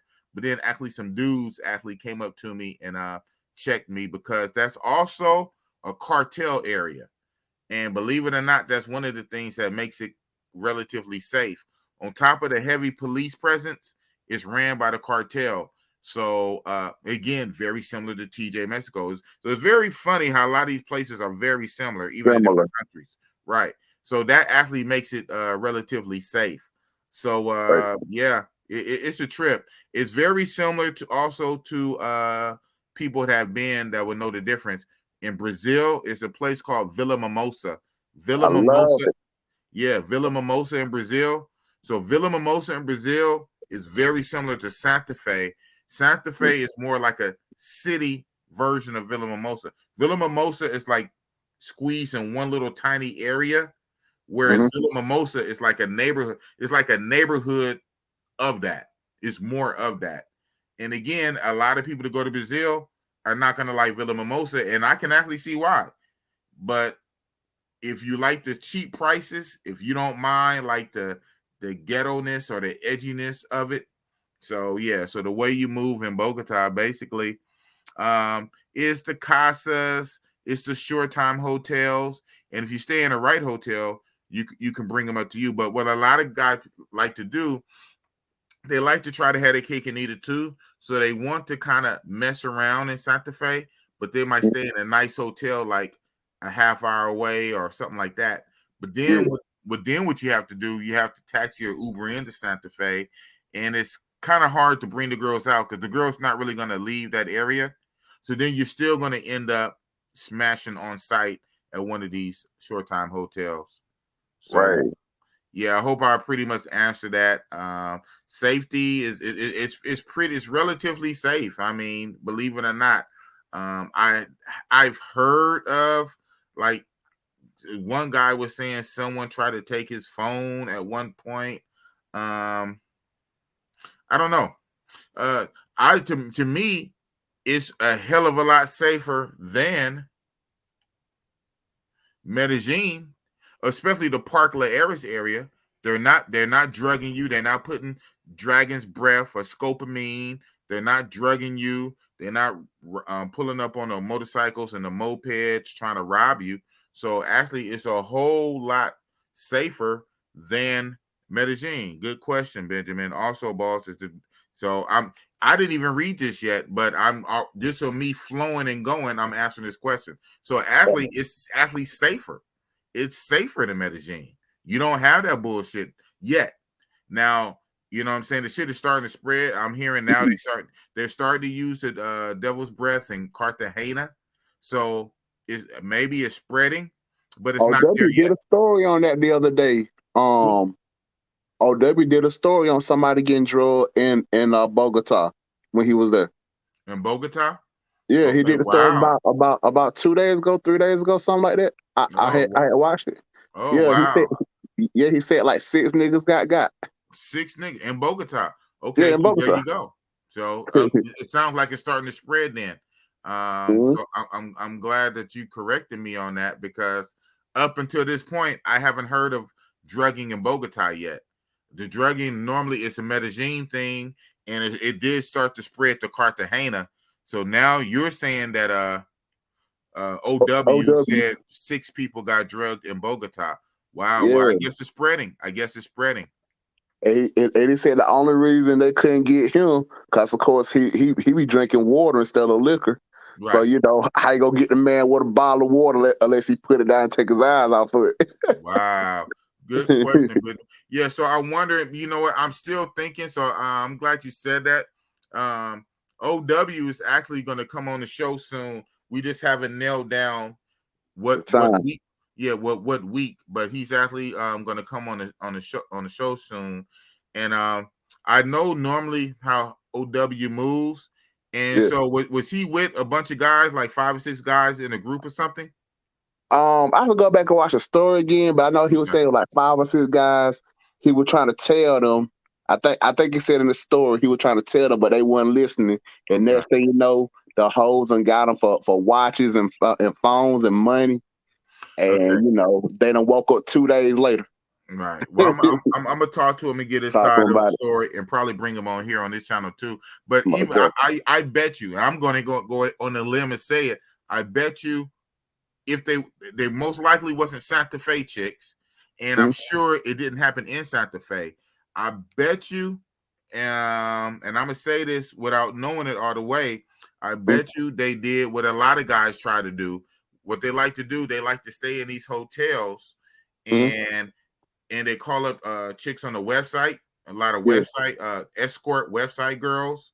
Yeah. And then that's the main thing they do. And then if they do come to Santa Fe, they come to Santa Fe and then they try to smash on site at the short time hotels. So most likely, yes, it's Bogota, but I highly doubt it's Santa Fe because the way it's set up. But I have more than that when I talk to him. But yeah, and even then, right? Just like we're talking about in the black community, black guys, you know, unfortunately the pedo stuff happened, but that's not, we're not known for that. That's not big in our community like it's big in a Caucasian community. Right. Even if you had these 5 or 6 druggies in Bogota still is not known for that. It's not widespread yet. Medellin, forget about it. That's what they do, especially in the Parkway area of Medellin, is drugging, and it's starting to spread to Cartagena. So far, it's not widespread in Bogota, and I'm sure it's not in Santa Fe. But yeah, you just everywhere you go, you got to be careful, man. Okay, I just found a video right here. I'm finna see can I find a clip of it of what he said. Yeah, this is real impromptu. This is cup, classic OW, just unorthodox as a motherfucker. Just out. My bad. I gotta try to find what part. No worries. It's behind the check-in line. It's the front counter, and you have a bar here. You have a gym. Females coming up, engaging in conversation and talking to them. So I guess party y'all going no asshole. The neighborhood they go to a lot of gringos here. You know, there was a lot of black men in there, they white men. You have people of all different races, ethnicity. She rocking her little pussy thing. Notice she got a little fucking high watch on. She looking fresh, but I can't knock her. She on her jizzle. First she doing, I see clean through it. I see clean through it, baby. I got a price that I'm willing to pay. It's the bottom line. This one do right here. Santa Fe that's in there, but for your talking about Santa Fe right now. Nature, it's great. Just think about it though. Chapanero does look like that, but you can take it's a Chapanero. You can go about 20 blocks away, because it's where I'm at right now, and everything is fucking modern. The Chico area is where I'm at. You don't have he in the Chico area? Around here in this particular area. This is what you want to call the more bougie, well-to-do area or whatnot. That ain't Santa Fe. That's not Santa Fe. Santa Fe is grimy. Now he's trying to figure out where the bill gonna come from. Santa Fe is like Villa Mimosa is grindy. How are they gonna turn off the equipment? Yeah, she got big shoulders. You know what I'm saying? Yeah, fuck it right. Everything big about it. Fuck it right. Look like Rodney Peak. Damn. Okay. It's somewhere in there after this really just calmed through it. But shit. But anyway, when he come on and y'all chop it up, ask him about directly what he said. I spoke with him before he even went to Bogota. He was asking me some stuff about Bogota because you know my nickname is Bogota Boss. So yeah, I know a lot about Bogota. But even then, I really should call myself Santa Fe Boss because I focus on the Santa Fe area. Bogota is big. Bogota is the capital of Colombia, believe it or not. Bogota is the capital, but everybody likes to go to Medellin because Medellin is a built up city. And then, of course, they like to go to Cartagena for the beach and the nightclubs. Bogota is the capital, but the part of Santa Fe is its own little, almost autonomous region. And Santa Fe is where a lot of the Venezuelans be at. And so that's another reason why it's cheap, because it's the Venezuelans are there. And God bless Venezuelans. Yeah, man. It's kind of grimy. It's kind of run down, but everything is pretty much cheap. But they have it lit. It's a string of nightclubs, a string of day casas, short time hotels, a ton of street meat, all out there for the cheap. There's very heavy police presence, and it's controlled by the cartel. And so in that area, believe it or not, you're relatively safe. But it is kind of grimy and seedy, so a lot of people don't like it. So a lot of people try to have the best of both worlds. They want to stay away off site in the nice areas, and they want to try to come in, Uber or taxi in, or when they're away in the nice areas, they try to work off the website. So I need more information. You're talking about the drugging and and Bogota. See, this right here is what I would do. I will have all of my stuff, camera equipment and money and stuff at the nice hotel put up. And then when I get ready to do something, if I want a chick to spend the night with me, I just take whatever little money I'm gonna bring with me, give me a hotel in that area, and it's cheap. So just do something overnight, but leave your valuable stuff at the good spot. Like, I don't know why more people don't do something like that. Well, you know what? Shout out to JJ who just got off. That's literally what JJ did. When he pulled up on me, he stayed in this nice hotel, I believe called the Ocean Hotel, which is like probably about a mile or so away. But he also booked a hotel room in the same hotel I was in, the Santa Fe. So he was going back and forth. So he left all his luggage, all his stuff in a nice hotel, the Ocean. But then he also paid for a room in my hotel. So yeah, JJ knows how to move. Rob Brazil also came. Rob Brazil, which is wild like me, and he just had his only hotel where I was at. But Rob travels very light because he does a lot of travel. And matter of fact, that particular trip, he literally had came from Colombia. I think Medellin. No. I mean Brazil. He literally came from Brazil. The only reason he went back to the States because, you know, Colombia and Brazil be tripping when you go back and forth between them. They want you to have that yellow fever shot. So what he did, he left Brazil, went back to America, and like literally, I think stayed in the airport, and then flew right to Bogota, and he was dead tired when he got there, and so he just booked the room at the hotel I was staying in. So it was all three of us. It was me, Rob Brazil, and JJ. JJ was the only one who booked a hotel at the Ocean, and then where we was at. So that's one way to do it too. That's one way to do it. Me, I didn't give a fuck. You know, I'm Bogota boss. They know what it is. What's the thing about busting it up? Busting it up. Well, see, like another thing that I like to do is get an apartment that has 2 rooms. That way, I can keep one room with my stuff in locked up, you know, and then the other room is, you know, where I lay and play. Right. So one room is basically your safe. The room itself is your safe. Exactly. I heard that. And there's no reason for her to even go in that room. Exactly. And then the other thing about it, if I'm taking a shower, you taking a shower.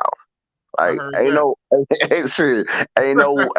I took a shower. No, we both getting in here. I gotta see you. And you ain't getting out before me and all that stuff. You can be wet another 10 minutes. You'll be all right. Oh man, you run a tight ship, huh? Got to, man. You got to. Or you be just like your boy, getting your stuff tossed in the pool, and you got to run out and knock on your boy door to help you. Yeah, you remember that story? That story was crazy. She was smart. She called herself being smart. She threw all his stuff in the swimming pool, so he would. I don't know why he didn't make her get in the shower. That's number one. I mean, okay, these chicks been standing out. I don't care if they just got out the shower and just came out the house. Are you the first person they had? No, bitch, you get in the shower with me. Fuck that. I heard that. I never necessarily, be honest, I never even necessarily did that. But hey, now that you said that sounds like a good thing, you know. Exactly. You know, or if I got to take a dump or something, you coming in the bathroom with me. I don't care. Oh, come on, man. I swear, boss, I've done it before. I've done it in TJ. I'm telling you. And I believe you. And I believe you. So you're gonna make a girl come in the bathroom and watch you have a dump and smell your shit. I've done it, boss. I've done it. I've done it with regular girlfriends. Okay, why would you do it with a regular girl? Cause that's your real girlfriend.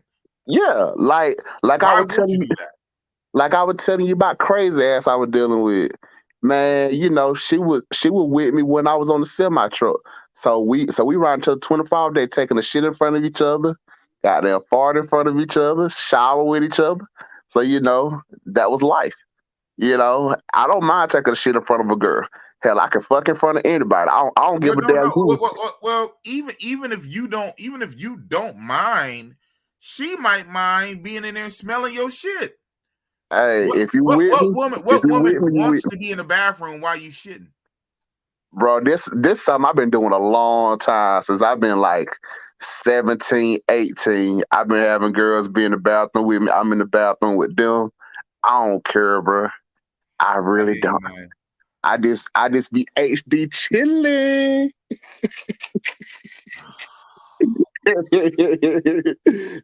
On that one, Snuggy Snug broke the stream. He broke the stream. Wow. Snuggy Snug, you never fail to entertain. Snuggy Snug taking shit and having the shit come in the bathroom. Why? And I can almost see a chica, but your regular girlfriend regular girls. I've done that with. You know the way I see it like this, we should be able to go into the bathroom with each other. You know, we should be able to. It's one thing to should be, and it's another thing to require it, like a mandate. Mean, it's not really just required, but you know, like you know, once you get a female used to doing that shit, they're like, well, hell, other dudes be like, oh, I can't do that, or blah blah blah. But then when they get a dude that's comfortable with them, they don't mind doing a lot of. Mm-hmm. Let me see, can I find a picture of crazy ass?